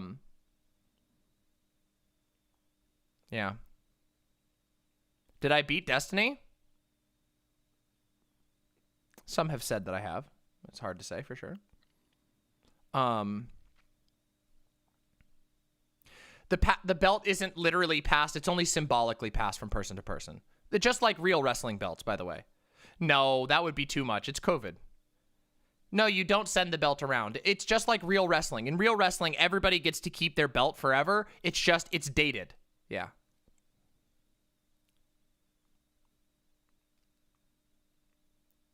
Aw, that's great, Senator Fluffy. Thanks for being here. Happy to have you as an imp. Yeah, let's hope not. I don't know. Does Destiny hate Vosh or me more? I will get a belt if I win. If I win, yes, I will get an actual belt, and I'm very excited for that. Thank you so much, Chromatic Scale, for the tier 1 sub. Really appreciate that. Yeah, I think you might actually hate me more, which is kind of crazy. But somebody asked me a question real quick. 1 second. Where is this? How did you get so good at speaking and thinking on your feet? Arguing with my family a lot growing up, and then becoming like really liking debate, like arguing, and then because I argued and debated so much when I was in college, I kept arguing and debating, and I started encountering people who were better and better at arguing and debating, like actual philosophy majors.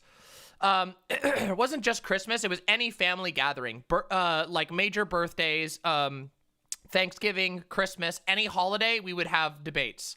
Good night, Lilith. Thanks for coming by. So yeah, we argued a lot. We would argue politics. It was like it was cultural in my family, until I became a lefty, and then it wasn't allowed. It was all right-wing fighting originally, and then they didn't really take kindly to left-wing ideas. But then I also got, out of necessity, I got a bunch of I would love to do that, Razzle, absolutely. Excuse me. And then I also I out of necessity took a job in sales, and then I took another job in sales, and then I took another job in sales, and I got really, really good at sales, like really, really fucking good at sales, out of necessity, because I needed money and I didn't want to die or starve. I wanted to be able to go back to school and stuff. Did end up going back to school, but couldn't pay for it for long enough to finish. And so, yeah, that's how I kind of did it. But I've done a lot of speaking stuff in my life. You just have to keep at it and working on it. Yeah.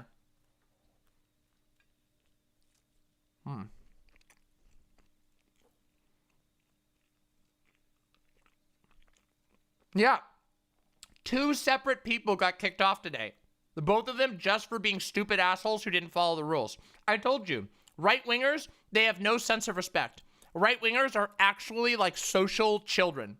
They cannot agree to even put aside their petty differences at all. Will I ever go back to school? I don't know. Honestly, it was really hard. I've been to school 3 times. The first time was the best time. The second time kind of had some good things, but wasn't so good. The third time was really, really fucking hard. Super hard. Yeah. Going back to school is pretty challenging. Especially when you have to work. That was the thing.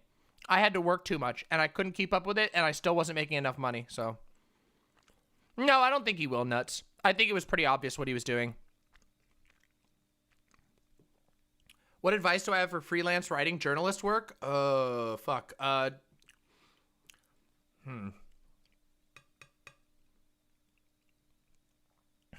If you find clients that are willing to like pay you hourly to do stuff, stick with those, because those guys are way more reliable, and they're usually like funded or something. Would I consider going back to school? I might someday. I might.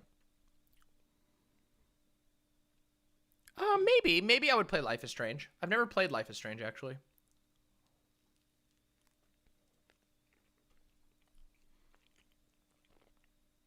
Here's the thing.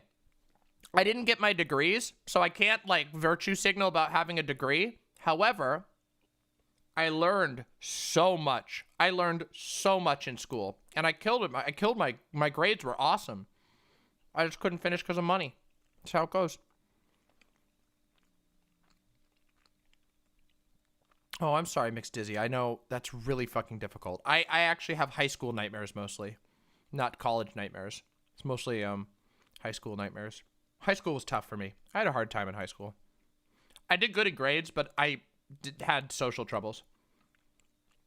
Didn't Jared misgender me throughout the entire panel? Yes, he did. Yes, throughout the entire panel, he did that multiple times. Yep.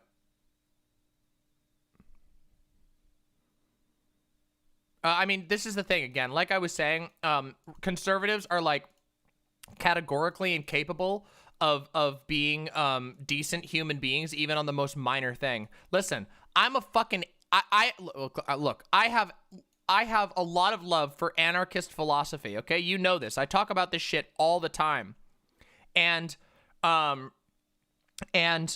recognize that there is a great value to come from being able to follow basic rules. Okay, when you're working with other people, getting along with people is super, super valuable.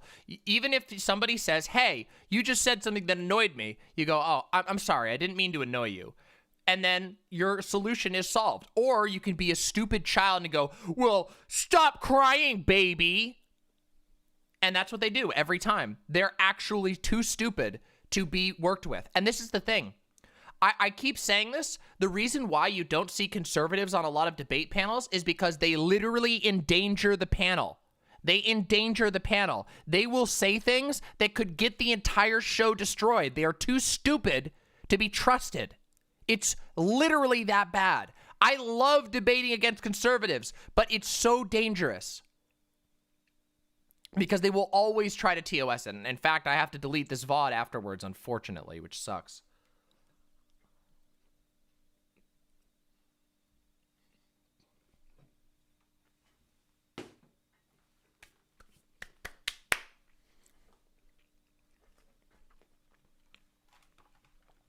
Mars Blue. A white guy dropped the N-word twice. Yep. In fact, I think he said it 3 times. Fucking weird.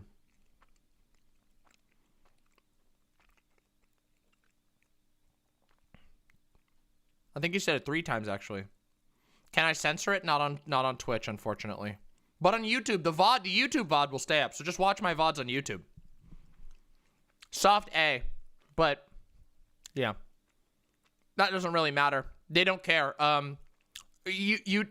Twitch doesn't care. Yeah. Twitch doesn't care. It's that bad. Yeah.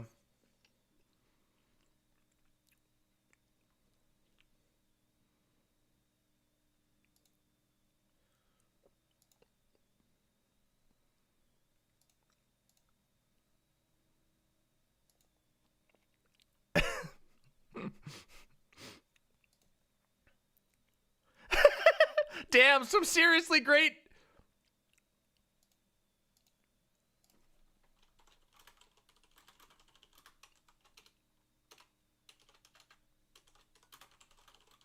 Look at this. You want to see this? Watch this. Look at this.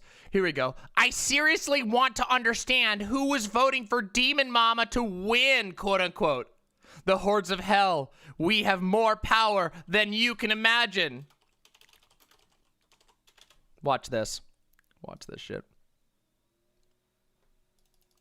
Because conservatives are fucking idiots. Especially iHypocrite.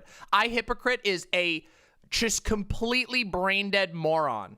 Sorry, but it's true.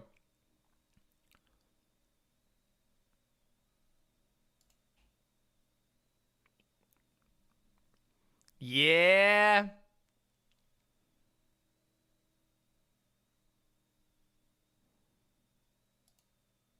True! True! True, though. True, Lonnie. True! Sorry, I missed this one. Okay, I'm gonna read all of my my donos right now because God, this has been so much fun. Let me just read donos real quick. Hold on. Let's do a quick dono read. I don't think I missed too many. I don't think. Maybe I did. Let's check. Oh no. What happened? Why can't I see him? I can't see him. Oh no. Oh no. I can't see those ones. Oh. Oh well, let's look at this one. Here we go. I can look at this one. The Hippy Dippy belt is mine, goddammit. True. All the Discord callers in the waiting room should have a huge Royal Rumble for the privilege of debating me. True. 85D2D Derek, thank you. Piftle Cakes, thank you so much. Angel Brat 87, thank you so much for the tier 3 sub. Zonia, thank you for becoming an imp. Welcome to the fold indeed. Piftle Cakes again. Piftle Cakes again. Holy shit. Lonnie, thank you so much. I had to debate twice as well as everyone else to have a chance to win, so it's double impressive. True, Lonnie, thank you so very much. Prime, thank you so much. You are truly the people's champion. You know I'm the people's champion. I am the champion of the imps, and you know it. Pain Sama, fuck Tyler. True, fuck Tyler. He got blown out the airlock. Chance on the air with the $5. Thank you so very much. Lawboy named Troy with the incredibly generous 10 tier 1 subs. Holy fuck. Kokaween, thank you so much for the absolutely incredibly generous tier 2 sub. You are awesome. Eve Hypo, thank you so much for the $5. Comic Fan for the $5. Morg Porg for the $5. Morg Porg again for the $20. I think I said that one already. Hannah Thing, thank you so much for the tier 2 subs. And Uncle Gumbald. Oh, and Elok Kaval for the gifted tier 1 sub. That is all of them. You tagged me in the Gallery of Brimstone. Oh my god, that's so exciting. Holy shit, it is so hot in here. I'm actually sweating to death. Monkey emote? Monkey? Monkey? Monkey! Monkey, monkey, monkey, monkey. Yes, it is. Yes, it is, Chance on the air. Monkey, monkey, monkey. Yeah, we need a monkey emote. We do need a monkey emote. The Jimmy, Hell's Jimmy Rustler.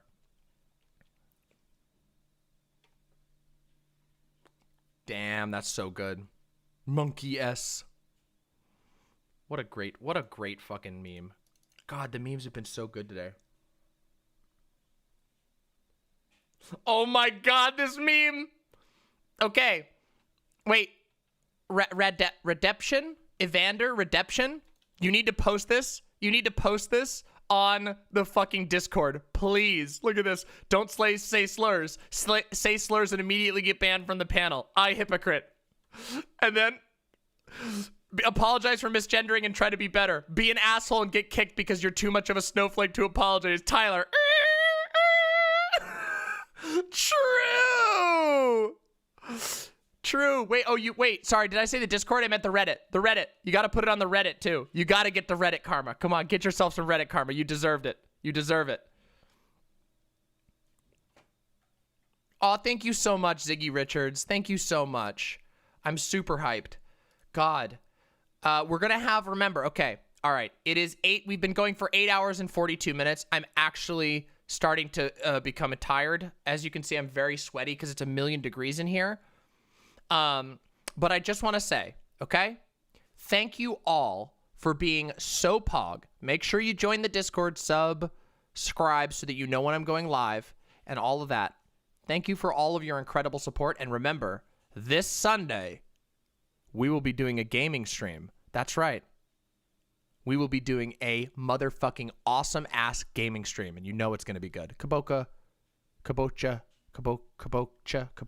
Thank you so much. And just know, this champion ain't going fucking anywhere. This is only the beginning. We're only going up from here. Sunday gaming stream. Tomorrow, I'm off. But Sunday, I will see all you lovely imps for a cozy as fuck gaming stream. We always talk about politics while we game. I have played Warframe quite a bit, actually, yeah. And until then, just know, much communal love to all of you, my lovely, lovely imps. See you soon.